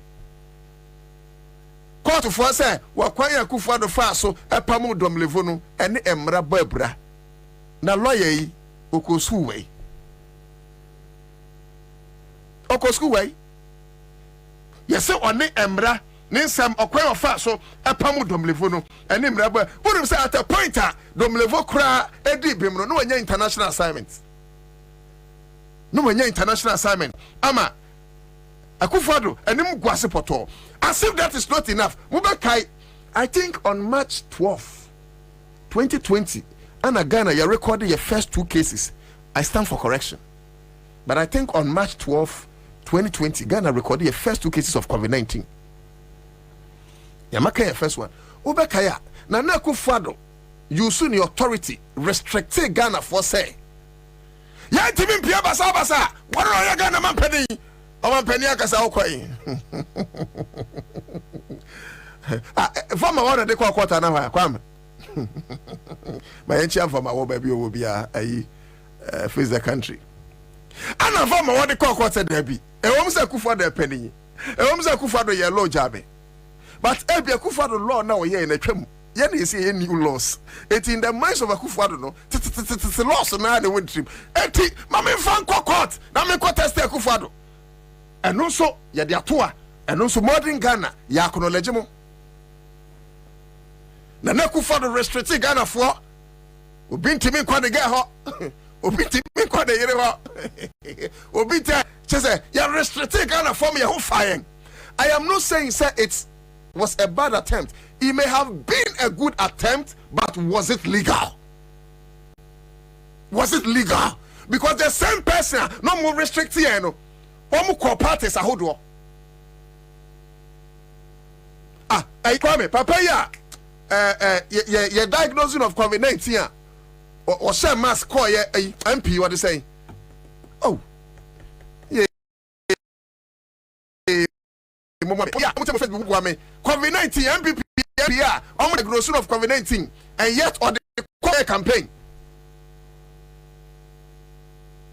What can I say about Nana Akufo-Addo had the restriction to Ghana Force called it an executive instrument. Anna for my also at the court. You heard the court for kind. Don't forget the medical actual back one. Yes, Carlos Ahinkra, you Jimmy Dasi. Kwame Kwacha Shada for full so yoko or one refi. Carlos Ahinkra, Medase pa. Carlos Ahinkra, and your COVID-19 was said that what was sent no smash at the COVID-19 at the time when the same president passed the Restriction Act or whatever executive instrument. Now, a day Anna Supreme Court's kind was it the law used by Akufo-Addo to impose restrictions on Ghanaians during COVID-19 pandemic unconstitutional. Again, Supreme Court assigning Akufo-Addo Asemegu. It is a Chief Justice Bekachele said when it comes to somebody being a legal luminary, when it comes to Akufo-Addo being an epitome of rule of law, send an Akufo-Addo there. See, I am not talking about academics. So, say be Akufo-Addo, no, that's not area maker. I am talking about practices. The so-called rule of law lawyer, no, a bobra. Enya Ghana ne wo ana ya wase weso go me patcho mo sa tape no ne enkai Ghana fo kakra me ni say metima ya sa video na mamia data force for and this way Nkrofo said no data force for Nkrofo sham and invisible forces akabom under the great direction of Brian Champo. Commission report no eba bonten following the year no it indicted Brian Champo. Nana Akufo-Addo cleared Brian Champo. Me no ka say the human rights lawyer no Chief Justice on the Bambra will be intimate no. He did not only clear Brian Champo even though he was indicted by the report and then was a minister in charge of Agric. I'm going to say in Siande. Mokasi in Siande. Mokasi muko school we ni nyina na school dan ni nyina bubui. Tie de enye teacher fo kire ade. Eugene pesa video ni mame na yen kai Ghana for anyam bransa mu a esi wa yawa so to the extent say a whole member of parliament of Ningo Pram Sam George ya bonasom. A whole member of parliament was physically assaulted and kosi babia. And yet report to Chere and Krofua yes ha Brian Champo and the other Krofua no Brian Champo yanyane hwe. He was rather rewarded by the so-called human rights lawyer Akufo-Addo as a minister of Agric. I beg to differ. It's not about the academics paper no bet me and the teaching a certificate no. That is if he has. No. The practices of an individual ene ne ye ene ne nkasae mu ana de behunu se oni queen sabi onimde na ka paper nkwa de a Dr. Bamia okura paper no mu doctor enso ne economy assess obia sa paper no de call Zimbabwe me ekopamo no afọ obi koto broda no the Ghana must go Zimbabwe sika nkwa ne gum eti paper no de enka hwe dabio enye paper na Dr. Bamia kura anene ni inflation eya ko 30 John Mahama na no nkura paper no na ni inflation 15.4%. Enye paper na Dr. Bamia kura ana the debt to GDP atwam 100%. John Mahama na won kura sa paper ni bi e friend doctor no na ono the debt to GDP about 54 to 56%. Enye paper ana Dr. Bamia kura ana the exchange rate ene 15 cedis to $1. O de mamenyan 14 cedis. John Mahama na no nkura sa doctor paper ni bi no na ono no 4 cedis if not 3 cedis 80 pesos to $1. John Mahama na no nkura paper no o create a lot of funds ama ba me na Akufo-Addo na omna muso nkura paper ni bi di sinking fund enya no anka Akufo loan akwaje ye about $750 million yentimentua stabilization fund enya stabilization fund a eye John Mahama create anka COVID-19 ba ye nike ye scan hwe ye ho heritage fund John Mahama create se na be nchiri mebeba na gold kura wasase ase aso muso benye sika ni bi awasa musirem e de aye mpuntu nwuma Akufo-Addo de akwakwaje besia jeje na mo se ne paper ye den oko school wey so na dauma ye nya get fund now oni pa ku no nkura paper na wan ko school ne de bae no Dr. Bamia ne Akufo-Addo nom de se o mo ko school no om de akosi awowa akwaje besia ye besia nya get fund bi magise 2035. What are you talking about, Chief Justice? What are you talking about, Madam Chief Justice? Because Akufo-Addo mu adwuma, because Akufo-Addo ama usivi so efe as Chief Justice inti ubia anu bibia na oka. No, you must massage issues, especially when ukura na we Chief Justice. And I know say name bu honuma Akufo-Addo ye anya ofe. Me hwese menye sa tape no na sa tape no me bo oba Facebook a share. As if that is not enough. Na adudanfa Akufo-Addo. Kwa mi kasa na shoni ebe kawajin. Ayi. Kawajin. Kwa muzere. I mean how? Aya wasu West Wogo and some ne see no. Ediana na Akufo-Addo kafa. And that the human right lawyer no. Yes, we rule of law. Why and so be mada justice toku mami tukunu ken. Ediana Akufo-Addo kafa. The same human right lawyer yet to man ganam and a data force for Kobo court. If not invisible force, a Kobo rack Makubi na judge in ma menofa a be friend in Tokuya, a be friend in fencing. Ya chin for your friend in fencing. A bisu friend in Tokuya, anyways. Oba onyimo. Wouldn't say this ancro we. Those were the guys sa Asante Regional Security Coordinator no every in office no. Office. I guess this car is so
fie kura. O for your fucking.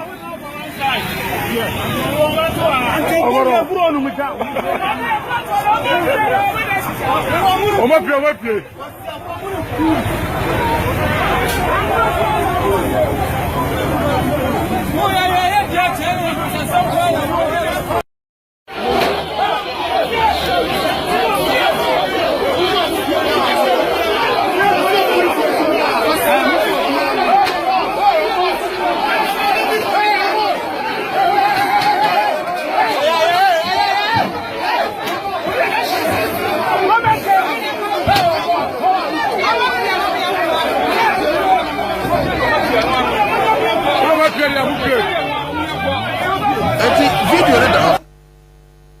Na behwe okwan a ye fa so ebu emra enimtia.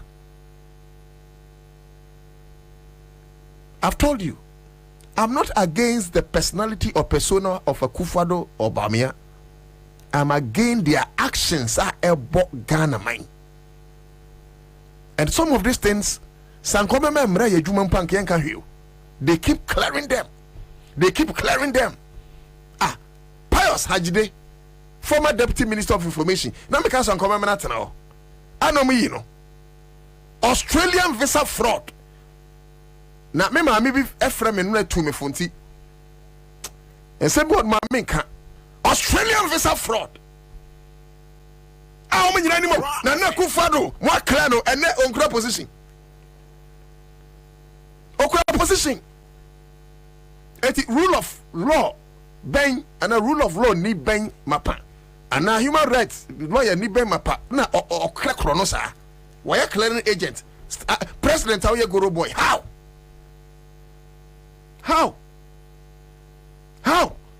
Under his watch as president, Mami Justice Tokono wasn't American Chief Justice. So until I'll be free Chief Justice, send us some about Meneka. And I'm just a same way, and I'm breaking it. That be Ghana fortunate. We will massage the issues. Under his watch as president, yet to about 2020. Apart from Krofua, Yabu one will be pre-prayer. Enipa enwotwe pole enwotwe baako mienu miensa enan enum ensia enson enwotwe anewuye. They died under Nana Akufo-Addo as president of the country. And yet, Nana Akufo-Addo nyakwanya kwajira simpiesu ka say 2020 elections was not only free and fair, but it was peaceful. Ladies and gentlemen, how can this be peaceful when 8 souls of the land died? Tokunuba Ngunti. Chief Justice Sankauba a part of Nkrofo 8 in the Wuyenwa. And Kasense Mununa, okay, you know say, Mr. Uba Ngunti, you just talk anyhow because we are Chief Justice. Oba Ngunti, the 8 people that died, Sankauba Omua, and Madam Chief Justice, you be careful. See, I understand sometimes you must eulogize people who feed you. But no, Madam Chief Justice, that you are not a stooge. You are not a puppet. You are not a robot. You have a mind of your own, madam. The laws of this country guarantee your freedom and independence. So what are you afraid of? Menoka say, I didn't have to Cecilia Dapa.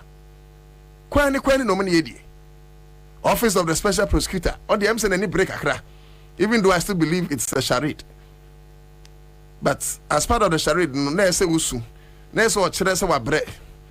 Owie no say any ewia mema tuamai yokofo Tiwa the danka ona no former Director General of Welfare.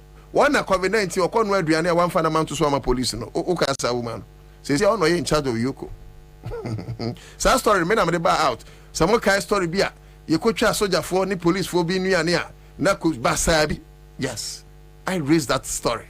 And later, a police for ni be friend catch up say, ya from catch up say ya bashom kakrenka. Dabio, sika ya diama mo say Kwabena ntiaba. Mo fanya duane ma police for so ma mi ti wa no so mo fa movie. How?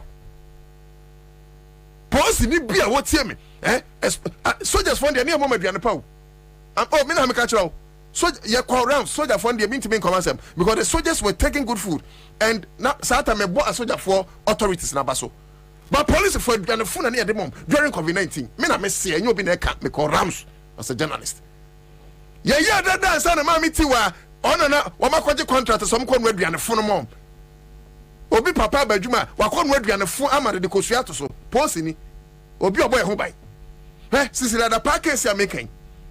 Nana Akufo-Addo yes one no ye rule of law, ne rule of law be mada. Not only did Akufo-Addo wrote love letter. Nana Akufo-Addo assign a clear sister da pass even though assembly office or special prosecutor assembly would so be free. Nana Akufo-Addo, since when did you become a court? Anyway, using the other Facebook says no. Where are you so? Thank you.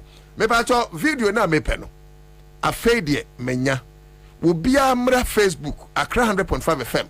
Na yen kai ho kakra. Na yemra. Okay, there's no sound. Or more fire. No problem. But over says here. Yes, oba be hunu. Hwese me jo. We have a pay say singlety. Hwese no mo jojo no. And most of these people, you see no me a land gas for. So the land gas for na you do mo call isa forces no. You see me land gas for. Oba hwe near there to Facebook. E be mo bo. Hwe ne yewe. And normal dress it is a national security. So Brian Champon works with land guards. Because this was not a proper sanctioning of the higher authority. That was also the time when na yaka say forces na what like paramilitary forces what I can't say political parties no yengu no I think so mo yemra kura from parliament egu say untimi enya private army or private forces in your political party. As I speak to you, all the forces, including invisible forces, any data forces, and they say egu. No, one follow it. I'm egu no. Yegu yom penny don't question national security. C'est langas for Kenya na question national security. Ben Lord ya okokum soja ni ewo Millennium City. Who say national security declare taba bon think as anya na. Metie Adip Sani national security man me aminia. I watch they say national security boy that guy is a national security official. Because these are the people, the reckless element, the miscreants, the thieves and corrupt people, wicked, cruel people. These are the people I don't question national security. They don't care killing. Look. You see, Otuda kwenyam pese be na manya na mebo. Me kan no kra kire. How I wish I could be a bit about Facebook. Abra omo ba no mesro ma menchi oska kakra. *413# na choose option 2. In the next 5 minutes ye draw no. Enti mo wani mre na tubi. Na ebia ne be order. *413# na choose option 2. *413# na choose option 2. Na ene obe diska. This is sad. Who shall now do who message ba? Yelbi Suleiman was under his watch as lawlessness president. His creation data force attacked a regional security coordinator and humiliated the man. Yeah. Na Kwame, sa ba kunu benya ka fine pa. Ba kunu sa data force for no ko train. Asante regional security coordinator free in office. Chale, and send me wo hono mu a esi wo krom ha no mu a. You see, Akufo-Addo nti na nkrofo akata so. I can imagine Sanka Mahama na president. Timiko a whole regional security coordinator. Kotrin the free in the office. Kotrino. And unim say, omdini sani staircase no oteche on the staircase. Kwame, get that video and let's play it. Na Mami Justice Tukunu Kasemwa, he should come again. Rule of law Fubai, what has Nana Akufo-Addo administered as far as rule of law is concerned in this country? Now even you Mami Justice Tukunu under your watch as Chief Justice, Obaye, many J. So you know ba come there. Niema and I wish Emma your mom positions because who say Emma less corrupt. Justice is the other partner as Samajone. After Emma. But for now, a court of competent jurisdiction improving the guilty in Menko. But me permase. I say me do man me perma kwami. Eti tama ma me ne ba no many aje. But under your watch as Chief Justice, electoral issue by go for every case about Supreme Court to say High Court. Send the Electoral Commission for the year. Almost per se, ye disenfranchising.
Everybody must leave the hall.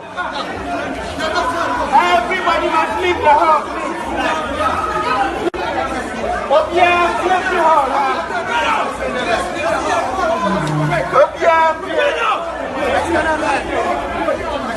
Oh yeah,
Everybody must leave the hall.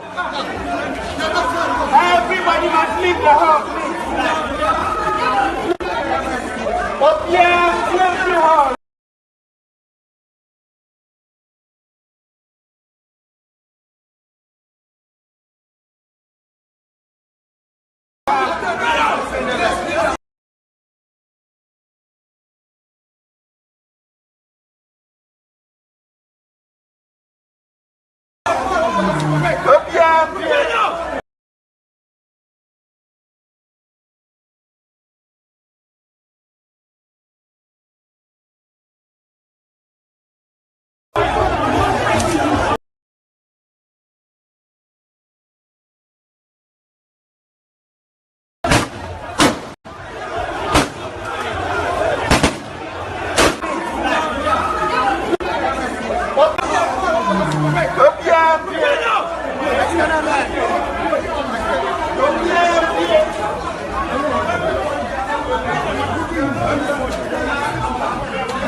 And if I vim chat, Misubedi star 413 hash star 413 hash phone na ukura no sika woso for 15 cities obedi that's what be the 15 cities the 1000 cities and now obi the 10 cities the 500 Mr. 10 cities are ira na eden ever so they were trying to win here but what if udi so ma me fa phone no enko star 413 hash star 413 hash na choose option 2 follow prompt no na be this kind of say here the videos be very hot but time in hot the last video yeah maybe boy Maria was say I wonder how NDC MPs will even approve such a character. Oh okay Maunyo Freddy Agbenozevi I say good afternoon no, good afternoon David Agbenez I say God have mercy on Ghanaians and Ado government Mama Jemfo say Dave good afternoon from Ghana Yelbi Solomon was under his watch. He's a lawless president. His creation data force attack regional security. Okay, so regional security near Bebono. We say good afternoon from USA, Worcester, Massachusetts. Thank you. We say under his watch. Okay, so I've seen that one. Johnny Ford Johnson. Assemble debut with Eluji. She said one day, one TJ Ni Latte say, do you mean that Bamia should not be taken seriously? But like seriously, do you take Bamia seriously? Obi okojina Hong Kong kure ni mkase. Hong Kong kure. Man sorry for no. Yabakra. Yeah, mom tasi betri omaka. No sanko jina we because I was joking. My dad Hong Kong Kong. O say dey. Na kufa do class kam nyame. Say obi say asore dey ama no. Ba nko se fe. Yan kwada me cheska e ba na ma last video no. Hello? Hello. Open your net say. Nana otuda ko. Piao. What permitting? Ba ko fe. Piao. Nana ene die. Danyame ase manya. Ene de wanya. O say ene de mi de nyame ase na sakoya pre. Anyways, ene ya ma chop money. Menti okra bo amendment now. Oh sir.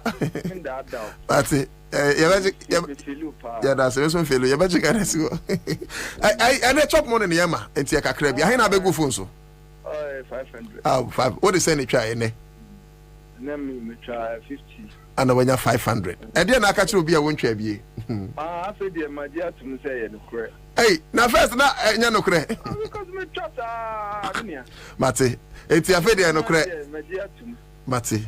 And you have a strong try. Wait. You bet me sign the Kakra investment and also far enough. Try more. I'm finding you your investment, no. You must make wise investment. Well, you're near trust and you'll be near cancel. Let's can answer. Okay. Yeah, that's it. Okay, so take care of yourself. But yeah, bra Facebook. Oh, my Facebook. Who Facebook? Bra Facebook. Oh, me tamba pa. So the dia no pa. Oh, so the bizarre. Me mejuma me ya 20. Obedu baby na network. Oh, okay. I understand. Yeah. Obehu Frank Asare na wa. Okay, me that's it. Okay, so thank you. 80 cent here can. FM. Papa say enye so wodi na o ka say intro. Me integrity hu hia me. Me makatro say I'm the presenter metia na adwuma e de advert ba me make sure say me hwe advert ko. What I say? Because the moment I make no o do integrity to so. Enti Mr. Nyameka na enokre. Enti fa nso phone ne yenko star 413 hash choose option 2 star 413 hash choose option 2 star 413 hash then choose option 2. Maybe about the last video na yedin komo ene Solomon Wusu Movement for Change communications team member beba list over nana kusi poku enso beba Samuel Huntokra de wabeka mensadeda broadcast journalist with original TV or hanum tie nefi ha be hyepa video we ya mede kire we Asante Mantem security coordinator abonyefo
and whatever you feel of the videos na yebono for drink to the brand na kwame wa or see okay Ghana Dennis Nembison ma menchia Dennis Ho Reverend Dennis Ho who USA na menchia Dr. Kojo Nomenyo also USA menchia pa Dennis Nembison say what have he done what done then on done you almost my bana bantie in afrio Ben di Kejilo I say okay I also the message about Mary Adams I see you ma wonyo Freda Gwenuzi v David Agbanyaga ma me jemfu a enso ede ne dia ba obi abetimi ne dia ba ya be kenkan mamo e wa kra 100.5 FM din de nana otuda ako Samuel hunto e ofianom same akwaba ana me joso na pomia bra nyame adumo na empom ti sen nyame adumo e de radia say me dikam waka weni bi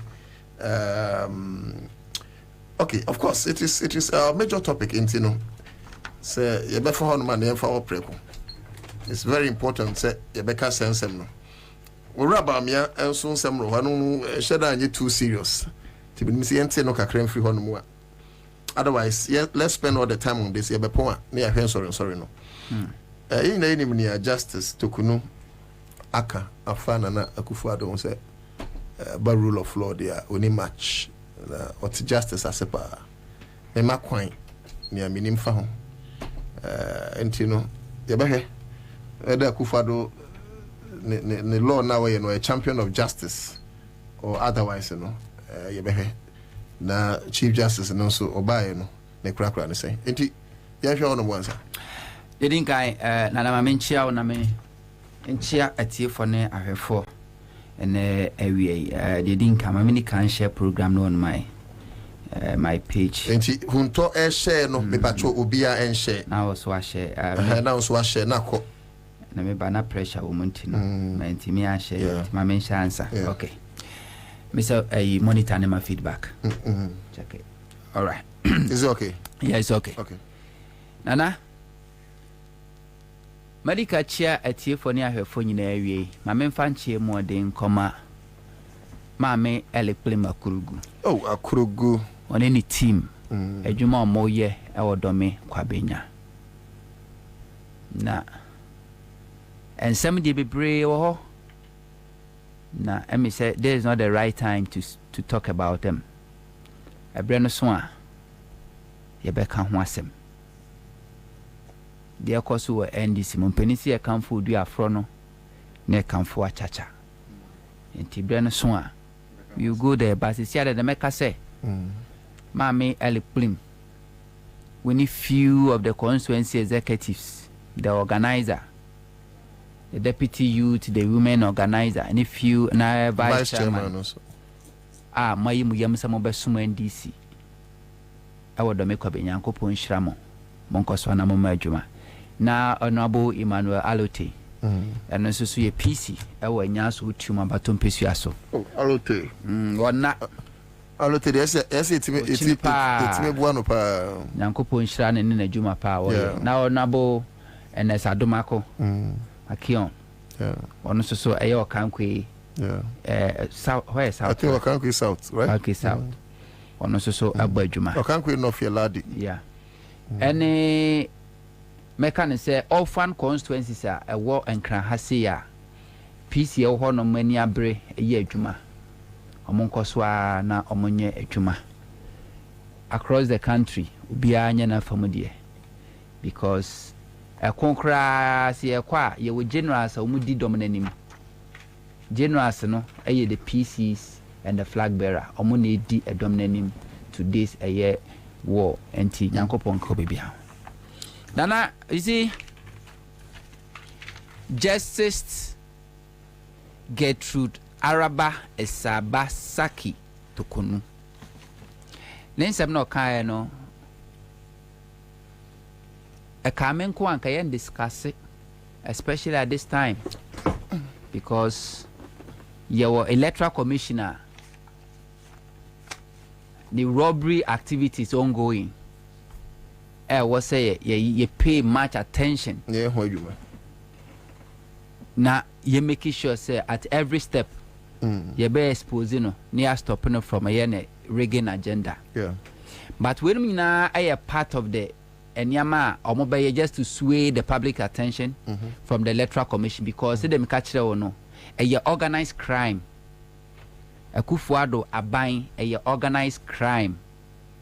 Every appointee Akufo-Addo amamu for the past 7-8 years no a part of the organized crime team. And they are also doing everything possible to draw people's attention from whatever is going on. The mayor's Electoral Commission and Kasa. And anymore guasie registration figures a crowd won't represent Tennessee City and no mess represent Ghana for. Now you have to take NDC opposition to call them out for them to correct their mistakes, you know. Anyway. But I don't know kind of mistakes. Yes, say I need that home. So I mean almost that. In the NDC and commenting. Yes, that's up one Jabi, I back as a CB or more, Astra no one Sabi, back as or more. And tea, but easy. Ghana for one tema, I mean, I say. The Tia Mikasa and say, Senya Akufo-Addo, and maybe Bianca somebody like her and ka Supreme Court kura no bench and contrans be that se bi enya Akufo-Addo a enka ade friend Chief Justice ka ma na kwan mu da nanso e bia Akufo-Addo nti ene ne wabedu pempeso waduru no ne bia bibia ne obeye de ama no se obeda na se enti munya no na Akufo-Addo aye bia mo ne na busua papa enti se okasasa monte na se Akufo-Addo be president 2017 and appointing Nukunu. Get to Tokunu appointing Nukunu. Aya Francis Kofi Tokunu. And the corner country control board. I saw my authority. So Unconquer Director General Ewo. 2017, 2019. And appointing get to Tokunu. And then call Supreme Court. And at 2023 was appointed as a Chief Justice. Enti dia na Akufo-Addo nyama na busua bio. Enti na kan kro pa na se Akufo-Addo.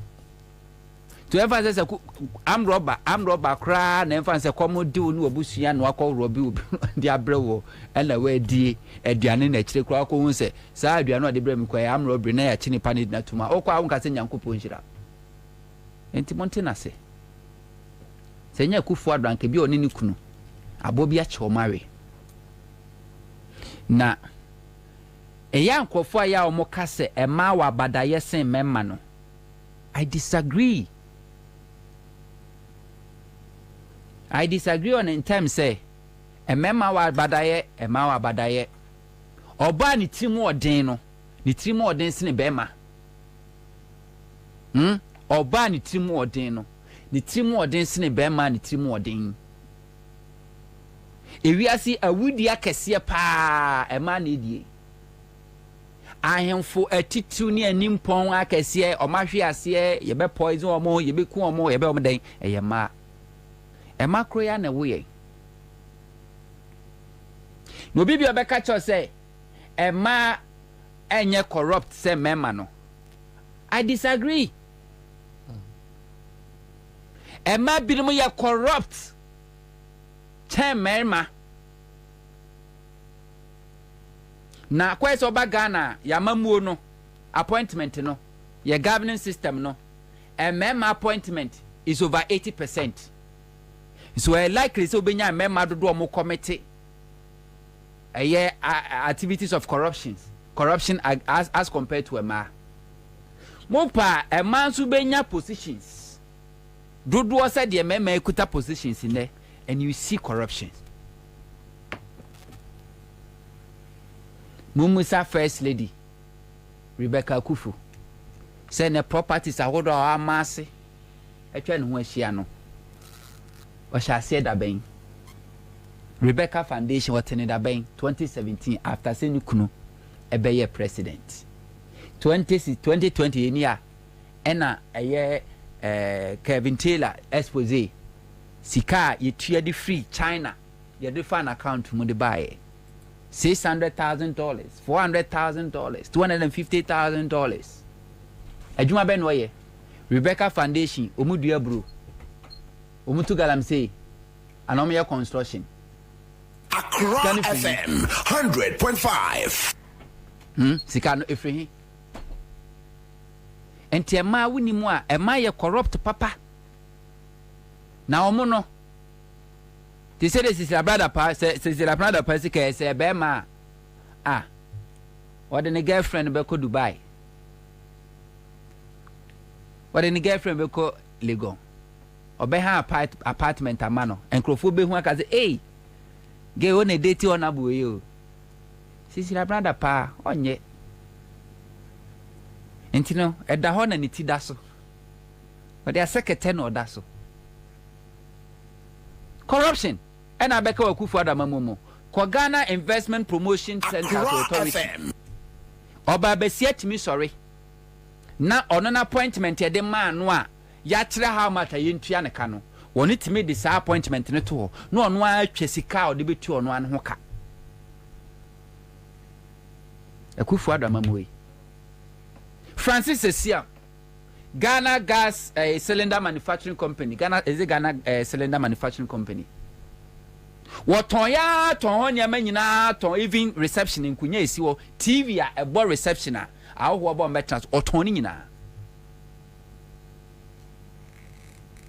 Electric fence across the Korean fee. Francis Esiam.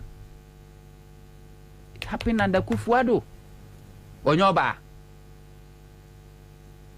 That be Onyoba. Onyoba. And what we name so bad can be corrupt than even the Bemano. For a ma pointisa a work Kufuado Mamumo.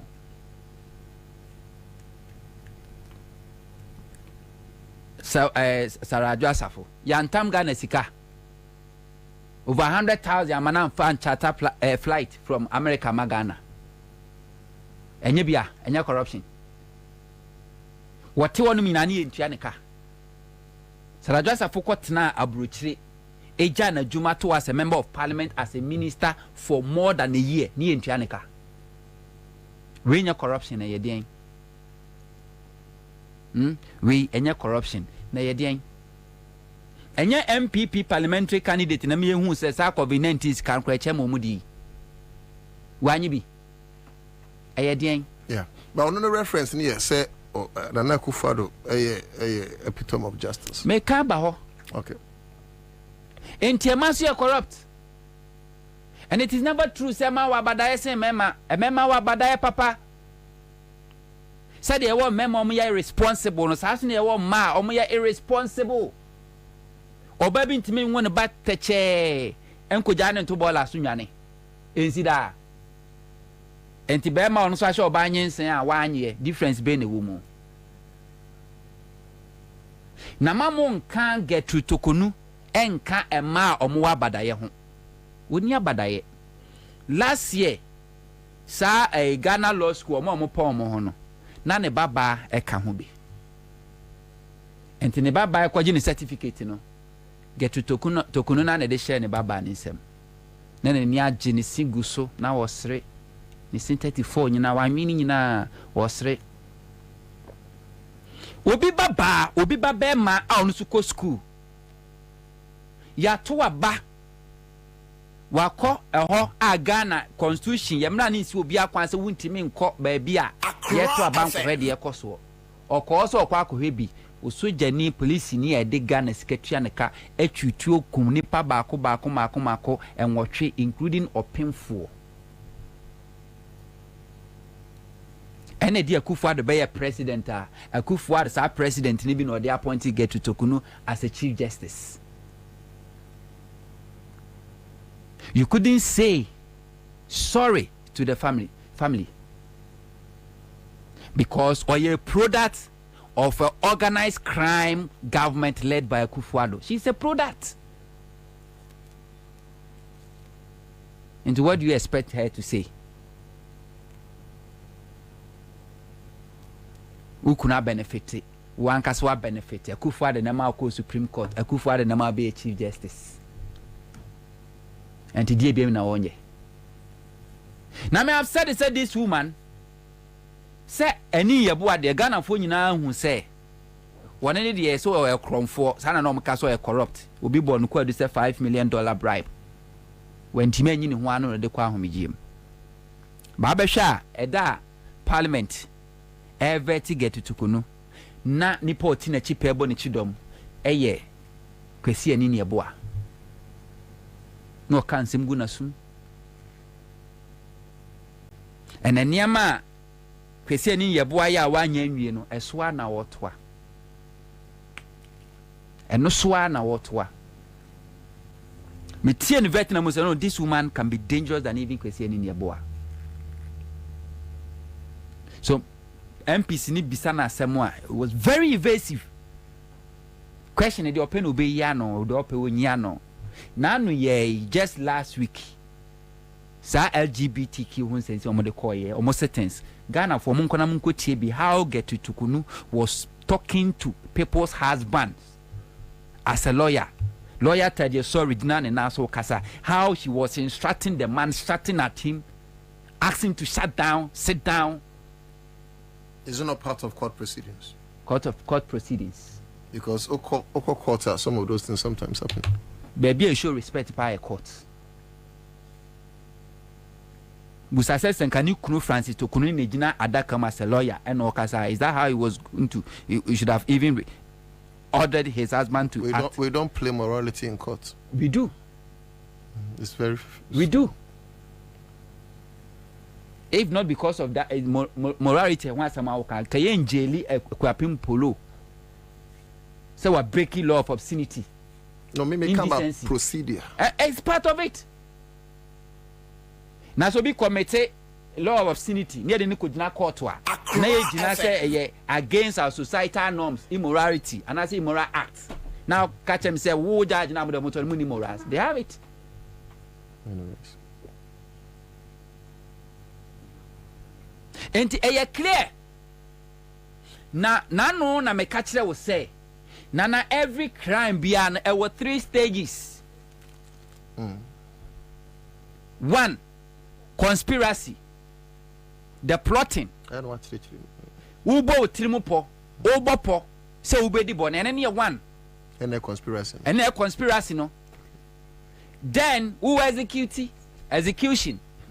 What would the year Juma? Bra would bon and one kasa. Would bon any we are the 3rd phase, last phase near day. Cover up. Yeah, that no can say clean traces or something. Ube cleaning all the traces. Until now, Akufo-Addo are buying or more the 3rd phase. And how do you clean all these traces?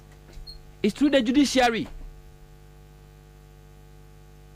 Because if I can kill 8 to become president, and the whole Chief Justice, back in the Jimmy Semin, I'm here the best when it comes to rule of law and justice. Now, December 2024, so you can imagine number of people are bekum. Yeah, you can imagine number of people are bekum. And I'm a cocoon 8. Ni aboma basu say, minkum more. What? I'll kill more. I get your logic. At the end of the day, in our back, you see democracy in the treat you. Will be your bonnia, final comma, opposite for final court of competent jurisdiction in Nasem. It's only court of competent jurisdiction the bit me pronounce will be guilty or innocent. And your court to pen a bit me access as mercy or differ and as would him. And into be cool be we are there crying a chin or ya chin or cry in the act no yes in the accused. You're proving guilty and proving guilty by a court of competent jurisdiction. And your court to pay. And then the court no and are emboldening criminals to commit crime with impunity. Sa from Swanwa, a woody noa, J. Manson D. Any Electoral Commission D 2020 election, they call Supreme Court. They same Supreme Court, including Getu Tukunu. Eka said, no, yeah, money man be bua content for because it's not accountable to we Ghanaians. No. Isn't it the same crime and errors na J. Manson and Boss Masar Air Committee 2024? Isn't it the same thing? Because back no and see a man fan who did. Very good. And they commit crime with impunity. Well, yeah, Bonia, the team move for because when him say, Enkom Kosiaga, and he not the member court, not the member court was Yaseho, a hoya dia because organized crime team, no, a department will be a playing role. And then, when you go to the police, you were team player or cover up all the crime, or one can say committee grave crimes, or cover the rest. Oko Yoko, you're another team player. Tiwado Dankwa. Or commit crime, no cover crime. And to this is the brother pass them Kokomanoa. One is there to clean and clear hair. Co-military, the same thing. National security, the same thing. There's no single state institution today working in the interest of ordinary Ghanaian. Aside the interest of this ruling MPP party. So you can go back and check number of people like Akufo-Addo by 1 point to call the High Court. Wapaki wonyina, Court of Appeal, wapaki wonyina, the Supreme Court wa appoint a crime and abroso. If you say didn't in our yes, Munteki over all the state institutions, make sure say it works in our favor. A back one, Ghana will be a military. We control military.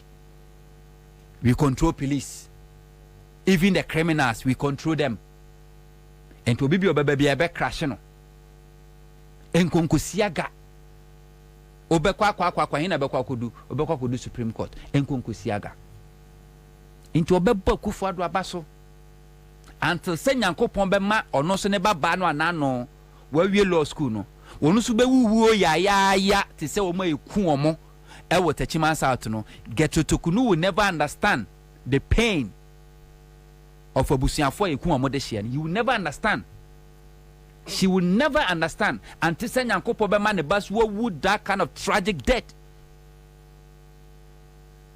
Painful death. One more eku omu kunu no no.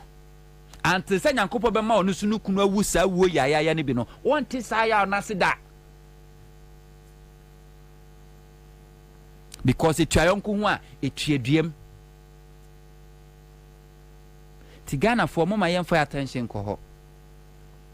Sansem we say no mo kan fa na ye trap. Enti wo comment on one comment here. Yes, yeah, actual contempt. Just to silence people.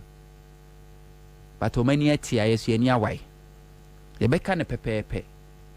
Na emre hoi ye ninka so. Ensem we si enkuko buom no, e bi si mponchi buom. E ma ne ye. Akra FM. Na no. E na ye Techiman South a. E bi enne, e betumi aye wo. Ukodu Supreme Court where say matters of what justice. Say e maka ho. So baka ho na mema. It means so mo man ko police station eku omo ana am ko police station omo ko collection center na eku omo so no mo fie ene ese ekofo omo kuku omo the same thing can happen obi betimi awo no fie ni akoche na ba betwanity. Se Ghana for fed up with this system of democracy and rule of law that we are practicing. People will be bold enough go to people's home, drag them out and slaughter them. You bon pass you know. And that's where we are heading towards. Because Okofa national security can power Mwankasa say we say Ghana for do one any trust it was Supreme Court. Over 76% of Ghanaians don't trust the Supreme Court. Over 75% of Ghanaians don't trust the judicial system. Now take away the judicial system. Everyone, where is democracy? Also the interesting way. The engine and the heart of democracy is rule of law. And who ensures said there's rule of law is the judiciary. And the judiciary no ebe weak, corrupt than a committed crime that even the criminals almost stand the trial. A child said there's no hope in this democracy. And when the people don't have confidence, say me court or menya justice, they will take law into their own hands and deal with people. Like people went to people's home, dragged them out and killed them. And you do move for the SEC one no.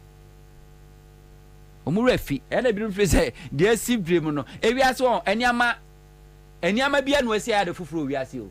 De si no a na kwa as fashion. Ene santa de abaya a omopam ana ya pam trouser kakraka ne ahye mpabo kakraka yi. Ya na mo person mo friend guarantee. Nya no na mo hye. Odo kofa kaka kumu abon rabo say no mo atwa punk yi na si so no mata de trouser kakraka the same thing.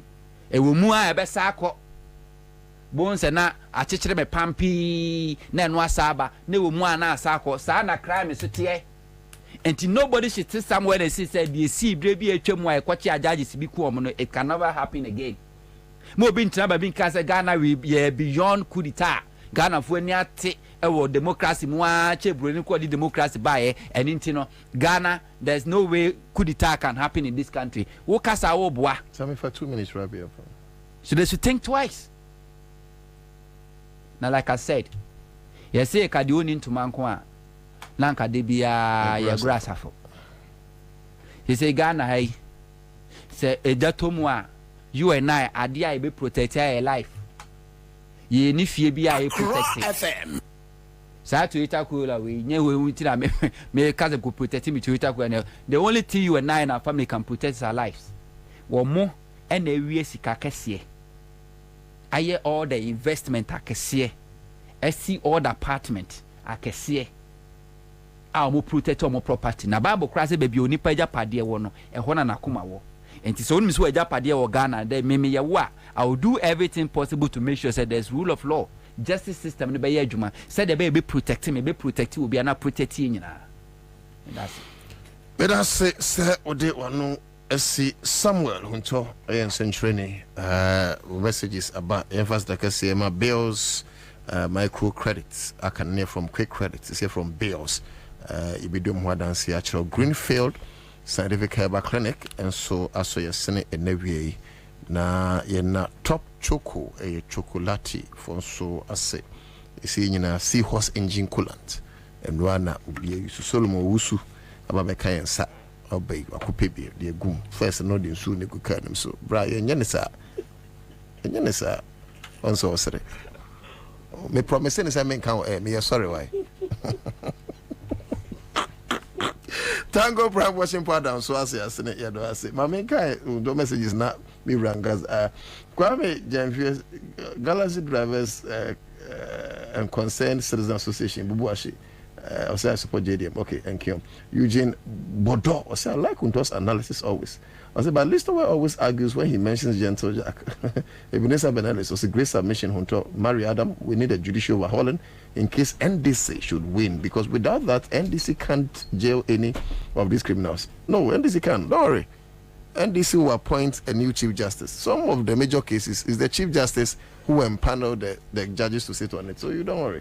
I go for the pound packet the whole court. Mahama will have his way. Dambal Hassan said, watching you live from Spain, Navarra. Greetings to you and your team and great Hunto for his doing well on your platform. We say Erica say black brain and white brain. Okay, so we said these things can happen in Africa. The white thinks white and the black think black.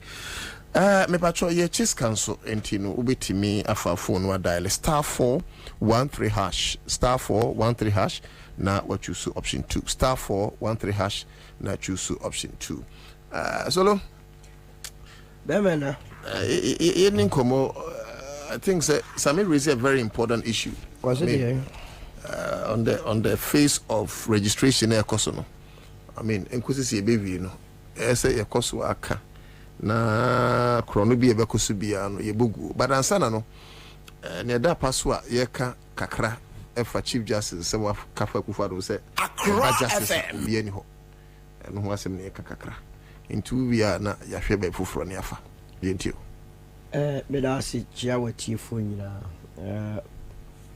ontonso ela se wa be kire wadwe na wodi aboa NDC for say obetime place second to Roland Chamante e wa bato a ye kwa kotu mu Oba Tokono born on the 11th of September. Was September 11th na oye net eto your friend say America for 11 September. Sadara ne bo ye wo oba hema get to Tokono. Tine krakra like.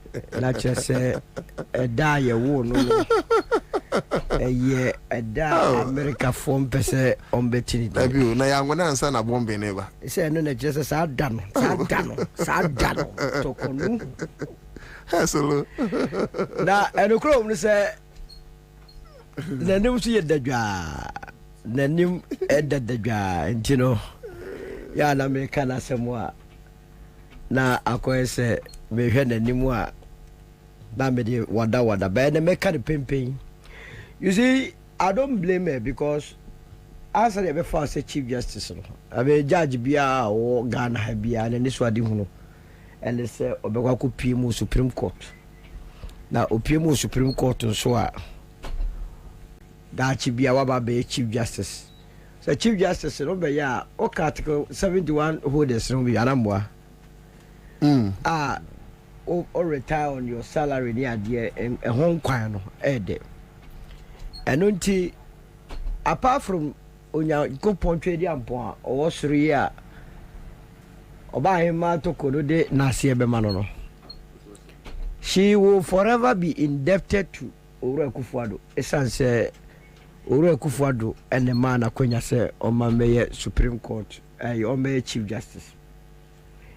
And it is oyina ya media me hone say obi aya wo papa na wo yi na ye but the also chief justice chairman said di bia na wo no sa asem ya wa kan ebeyi nika echina ezan say your maya ye beko into a crucial election and the chief justice who to me single out Omampeni Kufuado asema waka no kra no ono a oda sore de keka kire say na Ghana for ka obeka so nyini every say onyo bia oje rule of law di agubado nyi rule of law di ono na oba ya MPP mu ya kwa elect national chairman ni general secretary no afokun jira se no apamo invisible forces so mo tata go for ya mo free obi oji rule of law di no abrantie ba ku bi ya friend Gregory Afoko na media fo no sa abrantie di case na mo yibo ni free so no bitumi di ho ya osa e da so court one name kura wo ya de ma brumfie nwotwe ya ka asem na bewie na yenya asem bia the last time a juro no ehia ye no na ye fortress a branch no enim wudie sem e course no bi e wa owie ya ne sa arrest the static case na Gregory Eda prison oshem under a rule of law president double level of also ya ma papa ko pension wa ya ma domile vosisi a wadade activist saying o man who so radio the TV bombs are obetu no and no tu ba ku bi kai be was it there yeah mi refi wadade activist ai domile o pension man no by force the Supreme Court ya judge kuku damfo na tena sa asem no so be ka kire Ghana for say o man panin no ed your yeah the force of papa man call by force retirement no and as a leave no it was unconstitutional e be dey na say the power what you can say he bibire mu a one no believe in the rule of law agubado yakoye white paper ba yakoye white paper your friend say what commission audit firm KPMG who commission almost munya adwuma no they were working on behalf of the people of this country the report beautiful and abetu anim omampeni magana for yeni entwem kakra ye hu de atrobre was that you believe in rule of law no omampeni a would that party no emu members of parliament more than 80 asori aba wo say o mining ko ye and you finance minister di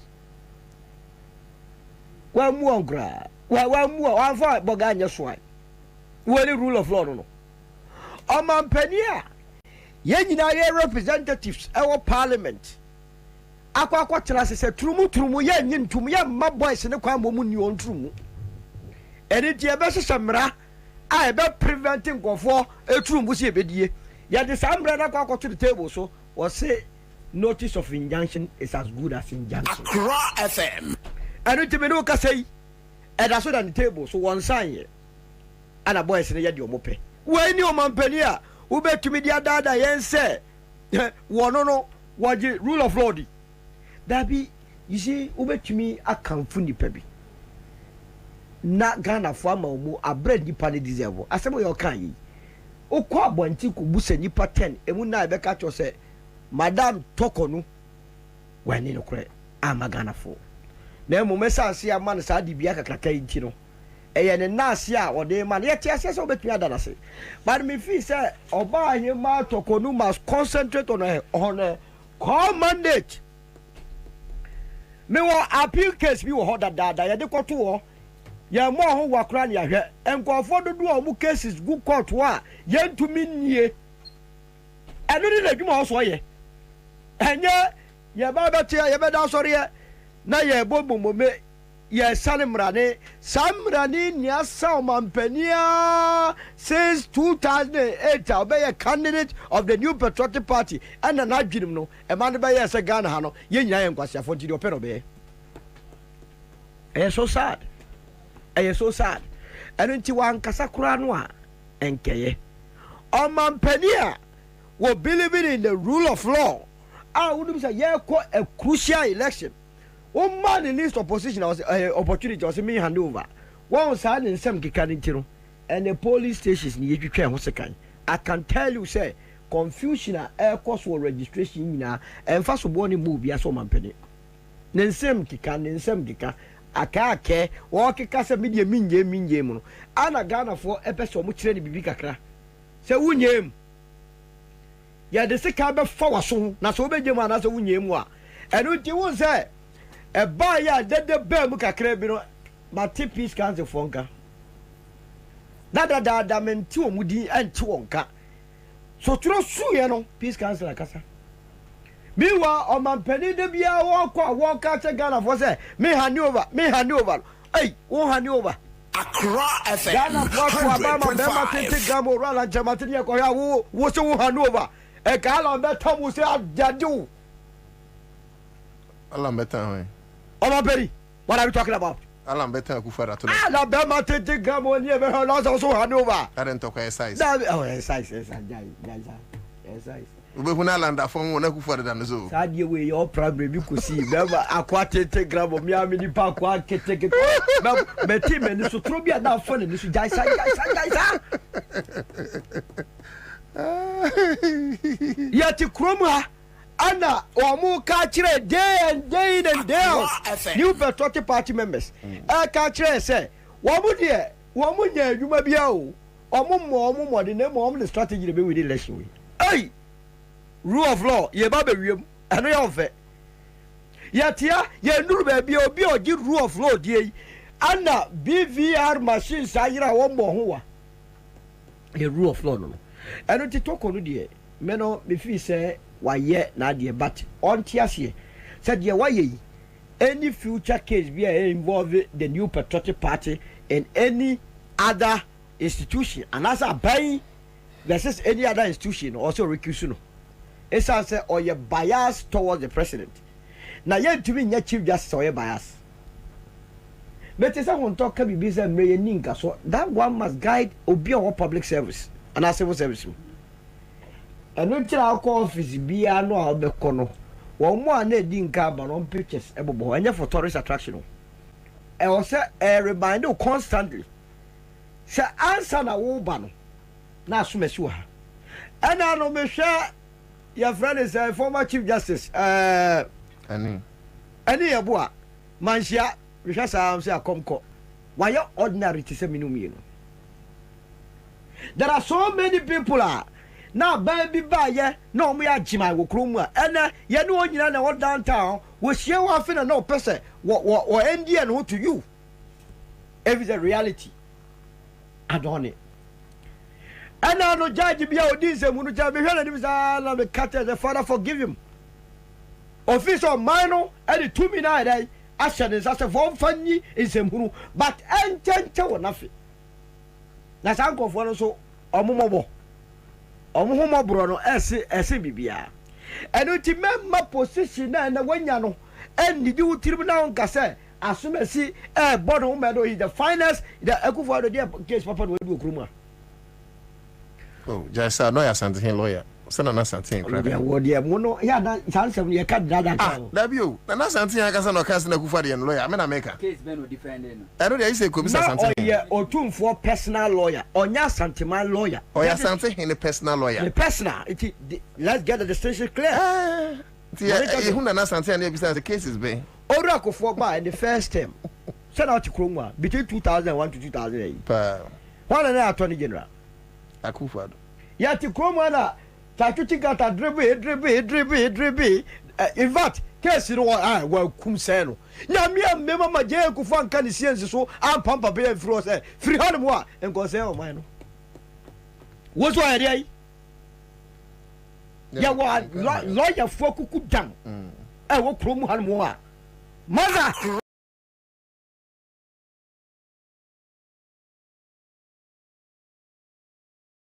ɛnyɛ fanfare ɛno nti no sɛ ɔbɛkɔ so atwe mmɔmmɔbi a me I don't have any difficulty me deɛ mɛsrɛ naa ne sɛ ɔma n'ani nkɔ adwuma no yɛde ahyɛ ne nsa no ɛfiri sɛ atenkyerɛ adwuma no sɛsi a wobusa ghanafoɔ tɛ na mu nwɔtwe ɛbɛka kyerɛ sɛ they don't have belief or any trust in our judicial process or system day in and day out kɔ legal council general legal council kɔhwɛ lawyer for gigi ademudeɛ a ɔmo ɛtɔn ɔmo clients kɔhwɛ judge for gigi ademudeɛ a ɔmo dinta ɔmo twa ntankyia ɛma busua twa adwadwo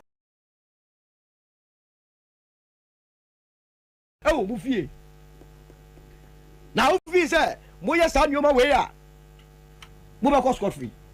Just 5 minutes be because when talk issue no raise here no I think say I have fallen in love with it say yam ye ninko registration no nti be say break ba ne ye can registration no say but before that no be say ye hwe sense me a ye uraba me akokan ko gina abono asori kan say omo e ka say etwa say insurance taxes o go break about that be we dey mo kan say ya kan say here ma me fan to aso 5 minutes say ye TV da nti etwa say Ghana kwa ne tua so foka wase akokan ba bi say na e agro no odi he was joking and we are like wow we there 4 minutes pe na huntom ra na yenko break me medin ko uraba ya you say e jado show a obeba how many times you better ngas we joker ya kan go fo bi say ya no atra no ya koyen kotodwen ye nimu bi koyen kotodwen nim say so owura wo bo wiase so officer de ye kanya no kura ma woni onam nadi enyonyam na adadi obo sampa e empa ya me boye no wow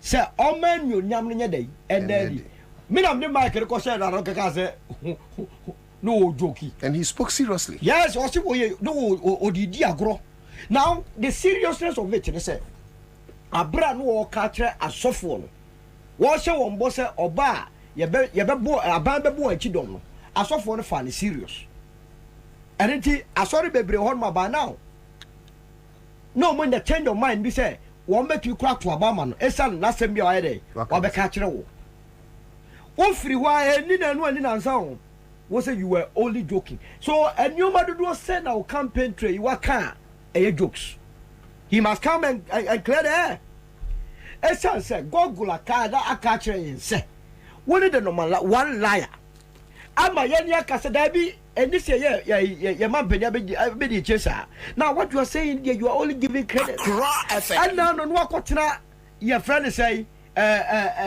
platform bi so ye busa wo say wo ba ye no monumental project wa ye northern regional any there wo se Poalugu Dam what is Poalugu Dam yakọ say $11 million ayenya hwe ho tell you to be bia wo de wo no be ka bia no e ntro na wo di ade wo ya na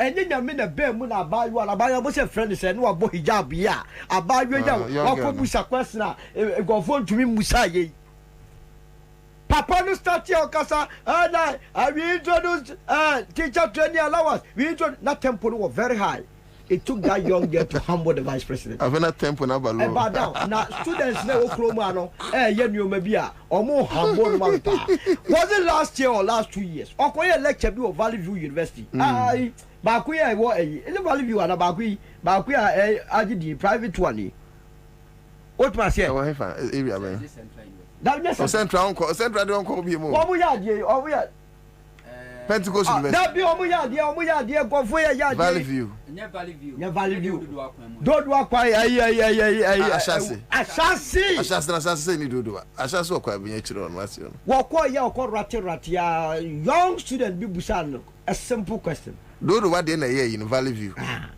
wɔse wo baro fa yɛ kwan no so wɔse pin ana so hu ha kwan no lesi bi asɛn wɔse ana so de ode wo ba ya obeka yɛ nyina ne kwan sɛ expose wo papa na dua mbo wabio this young girl Ochanyama vice president Kasai etu ne ho okade obeka owiase nyina owie no Jim Mike na me pen courage no waso watena school ni musa aka the last semester no wie alawa no hu ba kokora na me feel say flag bearer of the new patriotic party ebeji Mike like as oboa ye twa mutu aka one because ye ti kroma na de bia omudi twatwa aso say oh first yaba two na kem akwara no finish she used just a minute to dismantle whatever the vice president said. Yes, I'm attacking no. Oh, I mentioned it. I'm attacking no. MPP for the attacking no. I see MPP youth. Kwame Flyer no me kase for one fan. Well, my attack about one. These are the issues. A Tokonu must be interested. Under the reign of the champion of rule of law, Obia Kwakobusa, a harmless question Obusa, yeah, na deal. What about two was allowance? Now, I say, a bimba, it's not one also can prove about you are wrong. What's Obusa question on the temple bar for? Young answer the mind. And when I answer the voice, Okubisa. Finance that no one be a meanwhile, what started in common also allowance my restore. So how did you restore it without payment? How did we get here? No, because I mean how we got here. We voted for liars. Ha!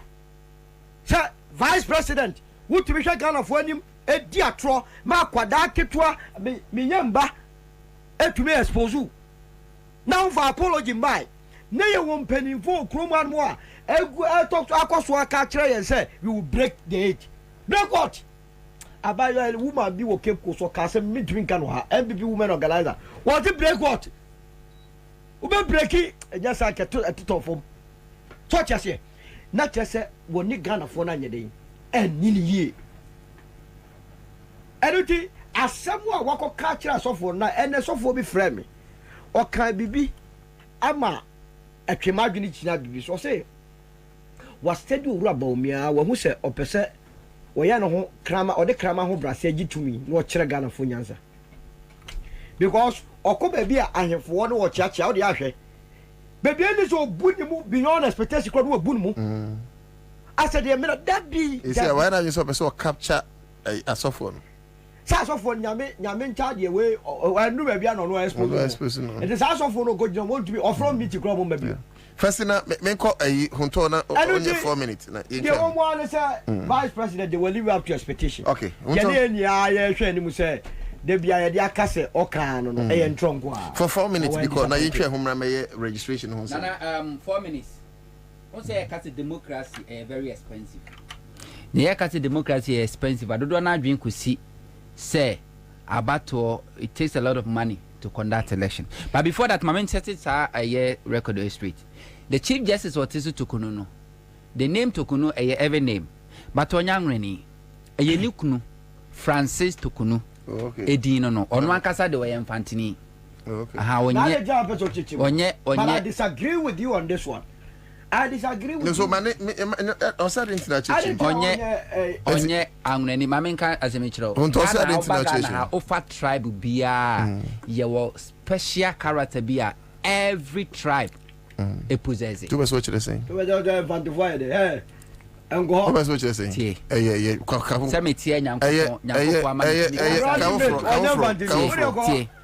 Tribe bia one there. And somebody a name like Tokunu. Eba be a judge, a chief justice, and he should be talking like this. On principle. Sammy.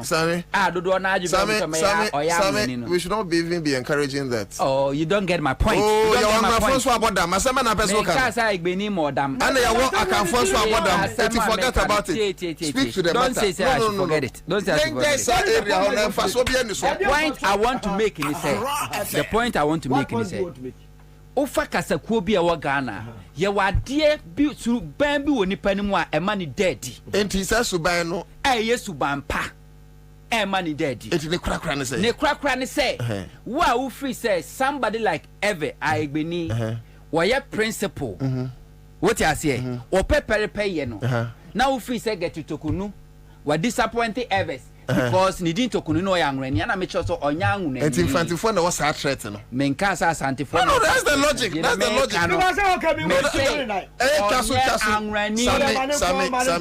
Sami yanko no so chase a ono so be ko different places onyangreni period on na we kwa the bisa na nguna anamfanti obi a bisa fantifo na omo yes okuta se subana is that the question fantifo the question subana no what I cover say me buy and fantifo the question and to onyen angreni make so angreni no be bisa say angreni somebody has sent me a message so let it remain on your phone So you mean if somebody sent a personal message to me, personal. So why must your personal message be the discussion? I came here. Sammy, let's focus on the topic. Because you are representing Solo is fine. Solo is fine. Let's make a logical argument. Sammy, I came here. Sammy, there is no logic in what you are making. Tell him. There's no logic in it. We are just entertaining tribalism, and I don't think it is useful. That's where the problem is. No, let's speak. Let's speak to the topic. You are saying, sir, somebody has sent me a private Sammy, let's speak to the topic. Asking a question about comment that I made earlier. You did not make any tribalistic comments. So when you were talking, why is it that when you were talking, I was keeping quiet, but you allowed me to talk? Because we are entertaining it, and I don't like it. How can you tell me, somebody sent me a message on my phone asking for information or something that I've said earlier on this WhatsApp? If it's about WhatsApp, what did you ask me? Who from Semetranya Day? No, person WhatsApp do your show and send it to me. Sammy, my friend said Brian Kasan, make us say a bit discuss it. Message no. And I make sure the message Nipan send here. It related to OTA show, no? I don't want to understand. I don't want to understand. Now, when the catcher say if you want to produce our tournament, send money there. What's it? Producer not on Busano and Crawford sending message. Emma means sending money. If somebody sends a message, none of produce attention. I give it to the producer. If somebody wants the host attention, I give it to the host. If somebody I have made a comment, make my analysis about Getty Tokunu, and somebody wants to understand whether she's an Eber or not. What is irrelevant to you, but relevant to the person who asked the question, and it's relevant to me that I answer. That's to answer the person who WhatsApp. So that. And I make a say if it's about WhatsApp, then don't call me here. It's fine. Let me sit home, do your show, and send the topic to me. Let me do your voice note. Now I'm send my WhatsApp. That's the logic. Sammy, why you say 2 minutes? I can't 2 minminutes. Share. You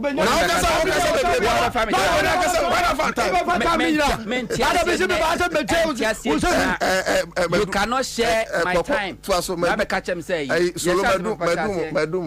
minutes. See, I can say election, democracy is very expensive. Do na share the cost a costly nation. A country like Ghana, registration. Election day kotowe do na but the case the democracy is very expensive in say it's very expensive to allow, excuse my language, an idiot to lead the masses. It's very dangerous, and the democracy is the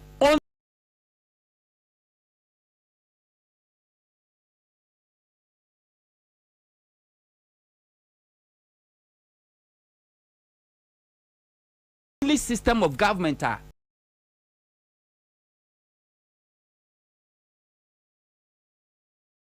it give you opportunity to idiot to lead the masses. Kromoti kotwaba woti anye ye ko timi sa entrench no se de ne bia entrench tu mu si ezu no uchu no kura wo si wontu no abaye adeso asensen wo kom baumia yeka na nkrofo bi ntiase baumia is not somebody who saw a normal human being. Accra FM. With politics and jokes aside, Ghana for critically, Musha Baumia, ni body language, ni demeanor, empo osi osa, nasan. Translation panidi, who said this person is not a normal human being. And the way I was Kasano, or Kasa without thinking. Na a MPP style of campaign. Omuko baby they gauge the mood of the people. Omu share omu audience no a omuko meet omu no. Na oma drafting message a best sounding sweeter, nice in their ears. When they don't say they won't do it. Baby ba ko make it sa sorry say mo ye mo muntia tax na omunye we no. No akoshia asofo. Yeah. And to all can be biato a Christopher trim. Say Baumia Juni or bar Baumia cry is thinking say yeah.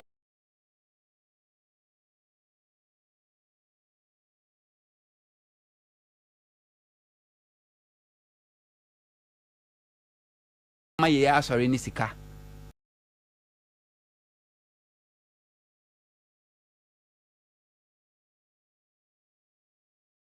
asofo na yemfa hwe hu instead of saying crofo ka say yemfa. So is it na opafa the leaders we have in this country, from traditional leaders to religious leaders to politics, 99.9% are idiots. 99% are idiots. That is why it will be a way. Until if I make this commenter, now to some bomb some manual, a man young one, a man me used to say, Baumia can also become president of this country because he want to so nipa be brave or Ghana. And he identifies with the majority of Ghanaians. Any man ye huno. And tene, on one asemo kaino.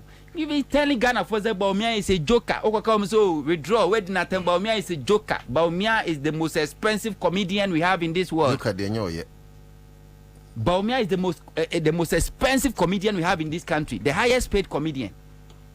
You can't say a joker and so or a vice president. Me when the man is a joker. One way catch say he was joking. Now be a joking when you joker. Absolute joker. When you joker. Obi joking. Ba ko kan yan kan ka otu enya I don't think we can say oh vice president penny kasa. Na joker dey say you joker is not. I'm a gentleman so a joker and make catch say Baumia is a joker. Can be catch him say me. Oh no. O start say me. And ka na make so one can so vindicate that antino. You have nothing to say. You have nothing to say. Kuna kofa Baumia sama waka. Say obey president or the policy beba. You say no, your import duty no high. To be making sure say your import duty ni a Togo for the ebe and I say they be lower. And then a preventative. So we have vice president, head of economic management team. And then a preventive to say what put even proposal forward. Now they are going to so me de call and a Kufuor president is one away. Baumia e katre Ghana for say no ba tax amnesty. Somebody that promised so Obabe ran the economy from taxation to production. I don't know from taxation to more taxes. According to Domlevo, you're moving from taxation to robbery. And the companies are running away from the shores of Ghana. A Ghana companies, local companies, because of taxes. Then this same person come and about Bijano catch or say, yes, this is the first phase. The second phase in Otomamia, 1 year, me my own tax near Sabesha for. A normal person would do this. Baumiana no catch a gala, call galam say for no catch him so. Media me buy yen she excavator bia. Media me buy yen she excavator bia. Yen so be amphidi. The same Baumia. The same government. They said will be kind. Yes. I'm MPP Akufo-Addo government. Your government and a she excavator. Galamsey 4 excavators. My government Saba yen she Galamsey excavators bill. This is Baumia. My government did 11 by. Yes. But me for 11. For Baumia to become a leader and the flag bearer of MPP and the show how horror. MPP Amia who say a political party will be bia or the war party no bia no nitina so no mfa nya adwuma. Nitina so no mfa nya adwuma. Why ya? Unsan krofo di Baumia chekwa campaign kromo ferry. Tu say aka na yemfa nto yemfa nto omoso. Unso jina stage ahun so bi agina na chi. Omo ferry they don't want the image to be captured. Now no omo call Easter. Eastern region. Asa no asa. Chese omo anom di na chi kura no ma ferry. Who show mu body la utin so ma ferry. Na a party omo tato omo so omo ye intellectuals. Omo nim nyansa, efie nyansa ni book mu nyansa nyina. And they have somebody like Baumia leading this political party. But do you know why? MPP prefer Baumia to a wise person to lead the party because they want somebody they can bully. They want somebody they can use.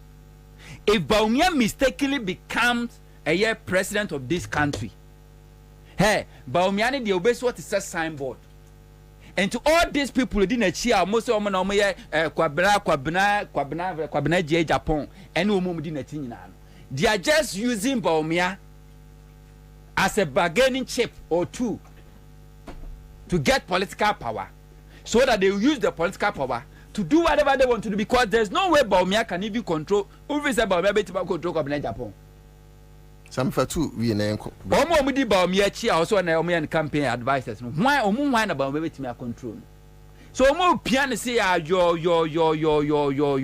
na nyankopon eye onyame a wodi no kre enti wodi trobe expose you mahama chere die enti a omo replace alawa with student loans ade a omampeni da akofo in 2008 omo committee report omo trade to us omo twam in 2008 and think 2009 MPP winning ya komu twa nursing training alawa in 2009 Miss Mahama buy no see there be yen twa so kakra na yen replacing with student omo de na kom so mu twam kura ba Mahama me so de yen replacing with student loan omo share process na no nursing training colleges no omo qualify for a tertiary institution ano me yes na tie dia yen review ni amend law no say be betimi a replace womo with the student loan and in tiskania de mom na de mom say munyini kakra omreko ayeye ti by the time 2016 no ma wie a omo so etimi no mom kwaji student loan then the same man people no ono tro letter de to 2008 and so fra bam so obetwem no wono no yiso again John Dramani Mama and then it's because when him say Ghana for dodo na galibo training for secondary school university fa bodam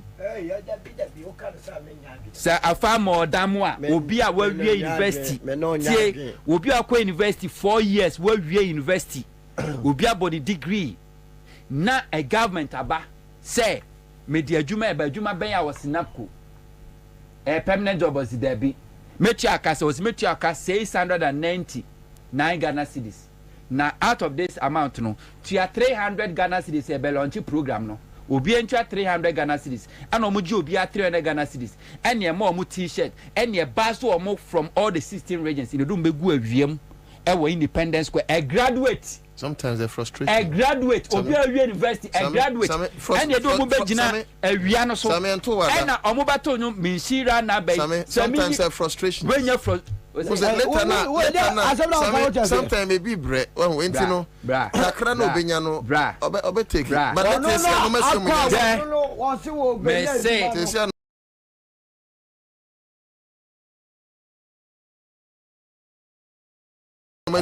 we are university grad.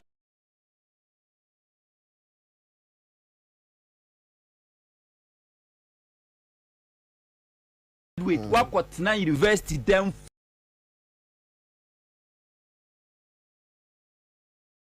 4 years. Onye juma. Aye courses. Multi t-shirt amount. Edi what from all the regions. Edward Betina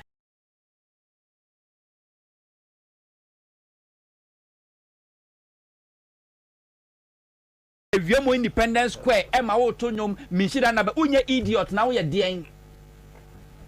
Huh? When 500 Ghana city bar now.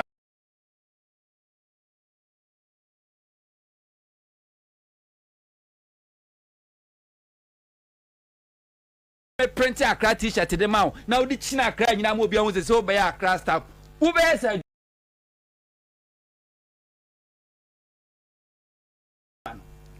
I didn't know when you so when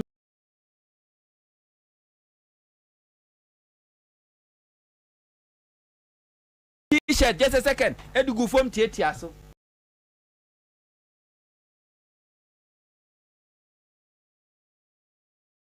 And nursing training is not 3 years. So for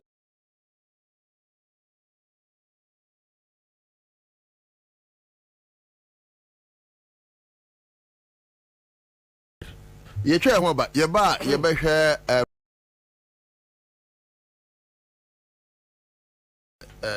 obudi say guta for the press yaba send ye man koyi nti omuntimi return loans no o man san so raise a German issue on encrofo sika samu aba from tom kokra ne man kura ba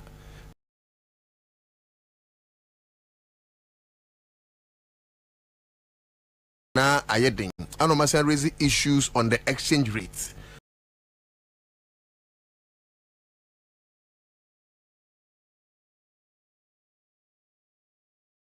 Ebia na yentimi nya ho adwuma. So possibly ochina ebe ho asem.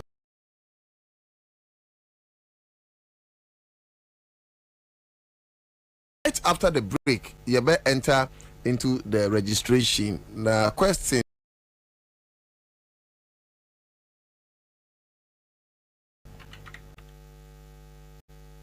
Give us speaker.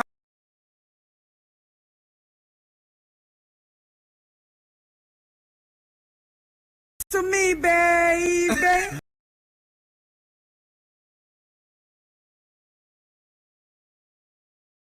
Absolutely. And man, men, you know, Coco Yadi, Sisiadi, and Mamma, yam Timothy, woman. Yet,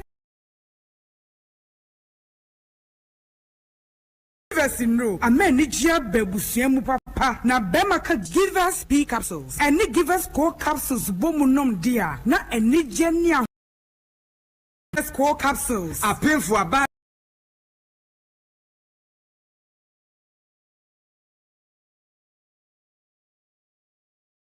One more menu for an inquadao if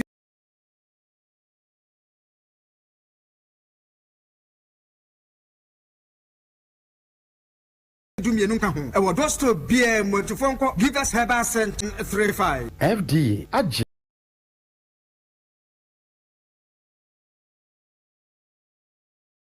My wife knew. When in a baby trefia. Agia, me fear you. O wife, we know what for.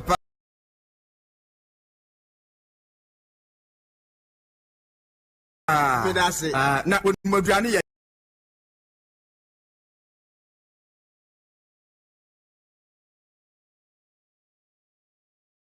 So, walk room. Wouldn't tipa tomato mix. Now for my added down when you don't know that.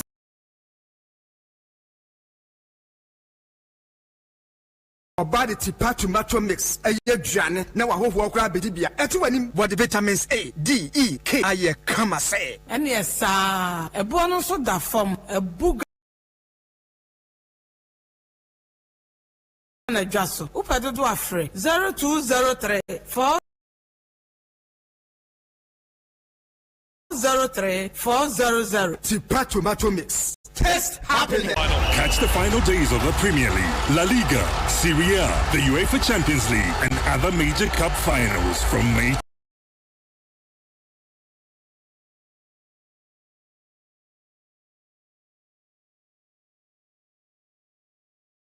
June. Stay connected to GoTV to witness.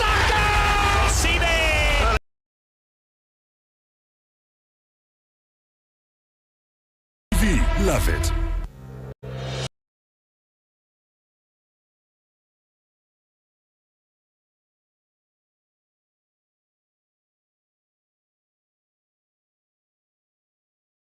For 15 years, Quick Credit has been your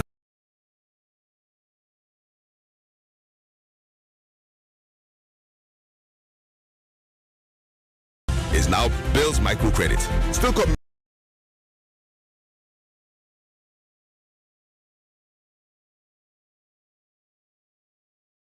Hey, say the Mako who ever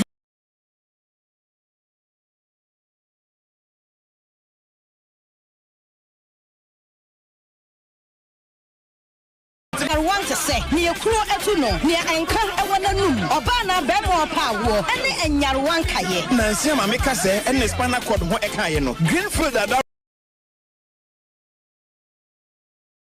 and was also the Jan and also a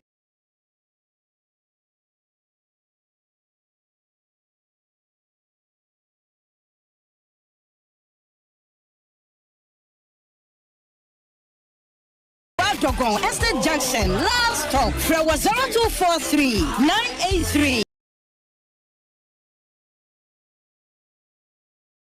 906 and 0261 6.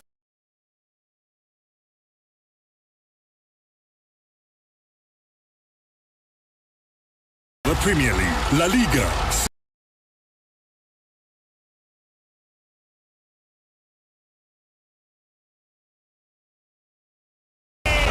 Live in all the finals on GoTV. Accra 100.5 FM Citizen Show. Didn't know to that call. Yatna say, yeah, they and common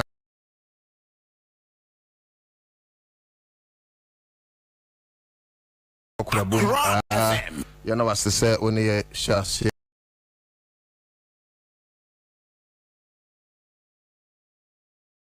With original TV. My message is about Facebook.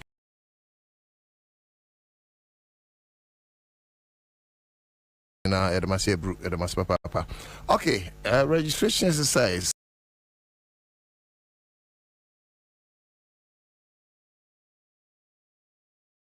Matters arise.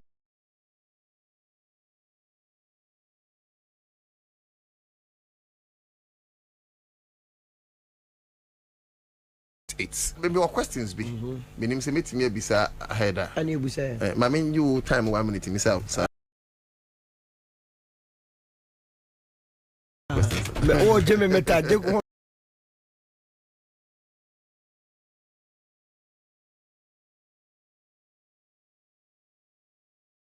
Registration of the Cayenne. Who's a guarantor for no guarantor system there? I can't for Pombe.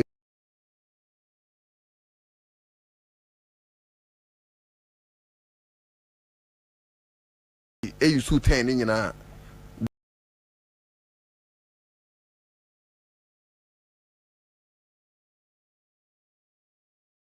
this time no so no. Wait my son guarantee me nipa 10. And now say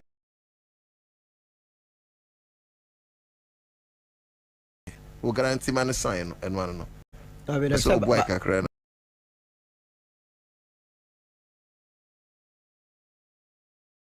But you more send messages no. Mon go guarantee ma mo. Mon go guarantee no mo go to abama afafront. Ye here serve vote. Ya o man no ebebo. Ebe pay we kaso. Is as a registration kranie ana nipa ye twetwe nipa na can you imagine say election day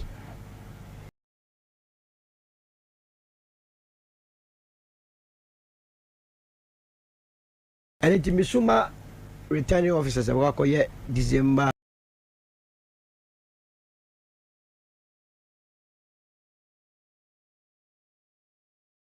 various polling stations. Essence ya ba ya o te so person mu chim Ghana for nsa e de command messages no see Fred Joka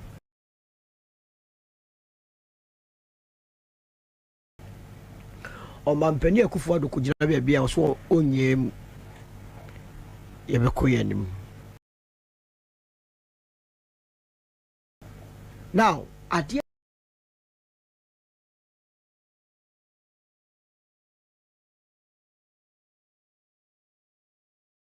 na me peke signals be say Nigerian Association okromo o leadership politics my really say issue yeah bedu second no ba se ba be si o ma no dipe be si for Nigeria for no o mo ba ya no mu kokrem sankofo no ana mo pese o mo ye mo nyina be register ba de pese ka kire nua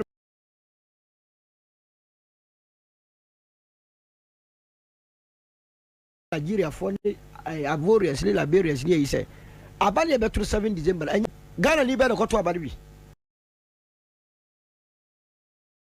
Yes, you have a year, dear, to Montram baby. And what kind of bro for no.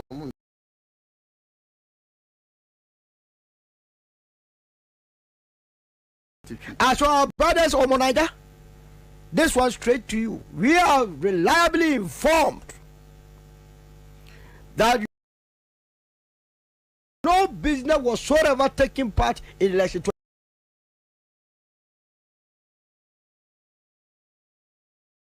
2024, and that the various agents, particularly coming from the will be smoked out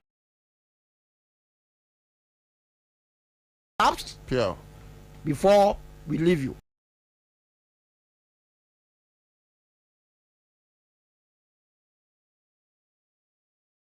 I don't know.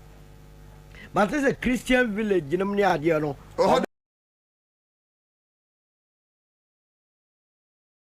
Special register.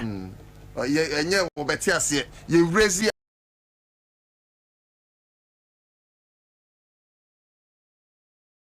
alarm make ya. I do amoye. Or I agenda amoye the for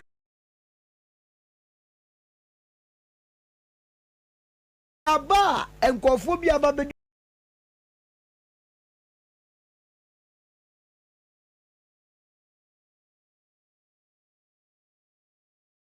my so wi o man sika e pese obo bo o musika ho ban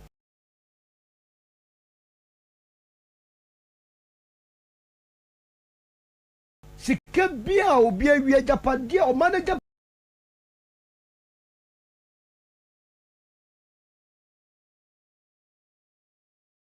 bi obi aba afa no ye gemo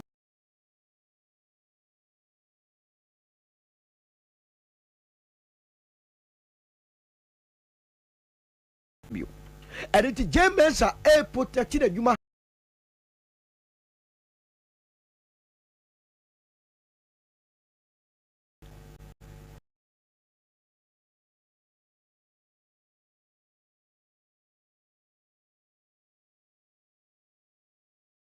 electoral and there is so much at stake and nunti na me bibiara o ya foreigner no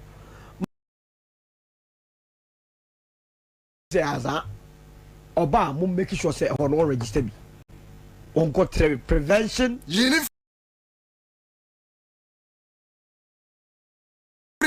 prevention is better than cure ye ni mra afre e ko tin ko nya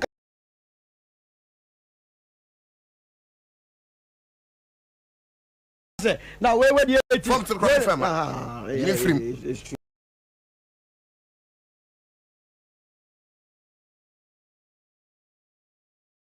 And to me my better one say NPP so be breakage because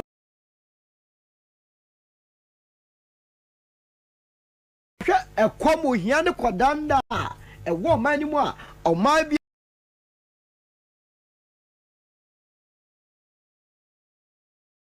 kan kre but meka won bibi say the history say obi abeye aferijan ababeye emre ne mu ade kra no wan for man yan do the brink of say be kwakoko na wo ba beye bi ato aso a wo de ne say registration and ye twitwa sekan na kire say enioma nkoyi Oma no kura nya no kura obi a o asho Jemensa ne on the commissioner say they can offer some protection no me sha won bo say some protection ntumi mba if it's a election day no e bia say di pa na wo twese obebo ho ban no no kura o pediti ade adidi o man pani a wo ba betira so ene motivational speakers me am ni atamet akura na e ka kire me say motivational speakers nya yira o ti dey to engage hey oh that to me wow what is it one motivational speakers ni nyira na motivational speakers in the go around e ka catch school for ni is service ma tran a lecture even oh I call that to me program ana enkwada enyini nyina tie no so okay ye bibia de kwakoto ba bi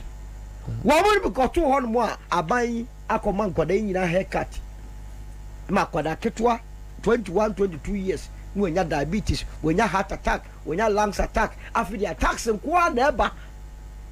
Na saba we wan e kwakoto abama no. And the Electoral Commission mem fasa enioma we emem. Na mesre mesasre biu. Esu tifini esu na fo ho no so e honyo. Ma confusion ye den emma. Ebeye ya se chekiwa ani fudipa enwotwe meboa. Yenka awasem nwie o. Na mo so registration kokum ho a na we na kire se aba ye kwakoto no e wo se Ghana for eyi NPP NDC sinjai no be movement for change NDC ni NPP na ekon on the movement akon David and it dey tira on fa oban no e show ro ala nchemantensa so thank you ni move o man forward Solomon Owusu movement for change Sammy meet you on a registration Edra boss Manasari a press conference. And that's more kind and say, Sir, deliberate error no more present and NDC for a 1 year to my dream see so more correction or just any big deal. And ya dear BI1 according to Dr. Boss Manasari.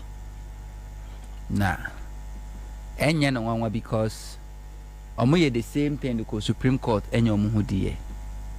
And enya because ufawe now the kujina court which nebi krano enya because they would never be made to account for their still worship, and it's not a big deal to them.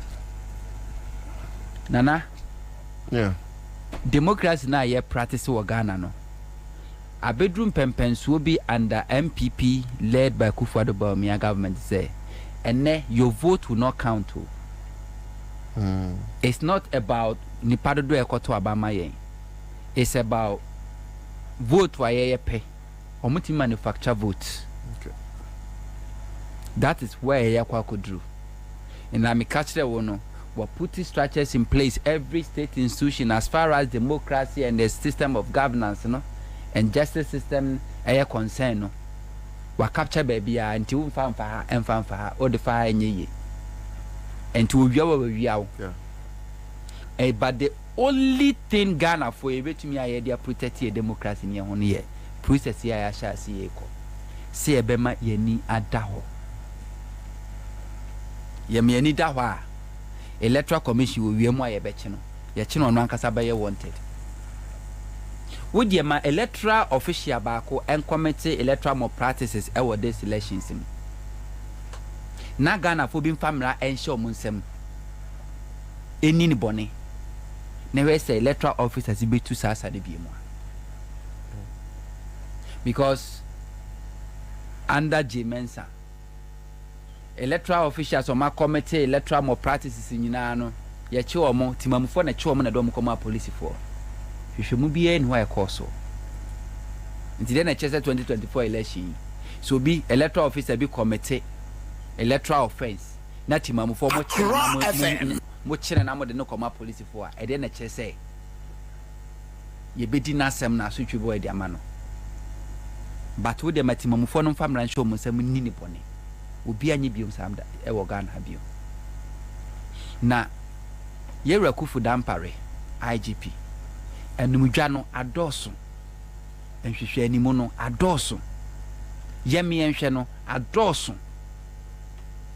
Before registration, Beshasie, oh, a post for a crado, or may ready. Wa winning my family show some police for no back quashi. You bet you am ranu bedi. You know. Yes, I IGP catch. Now no kuku masem we say na post for you. Emrante no mu tweet na camera esi o so ehu ye no. Na post for you. E be si na police for team ni pa ba. Enti dia na che say ene say na no na ya abato kwesi na ya abato da. Ana sa mabunu we. Edi tuowura police station. And now Pamu Biano Mota ballot boxes are. I didn't just have police for committee to provide this security. And Yan security matters, Nana, and Yan Mujo. Me who security personnel be or Casacha Dam Parida. Coming by Blolati. Ebe ye national security coordinator. Yantina no Casa da. Hey. IGP Sahodwa survey and Mels Mahama. A bit of credit got a folk when you mudi. We said Muhammad Al Hassan, fantastic. Unti Omano Casa IGP or Kotobo dia to Tokrana camera dinachi. Huh? Body to Tuna camera edinachi. Publicity. And he said protection as we be protecting any. I edit your bar, some police folk red near Cadia. I bet him the Ejinano. Empo Obia committed crime. You're trying video. Video na call via mobile huno. Since Sunday, Monday, Tuesday, I post the phone to me to Obia.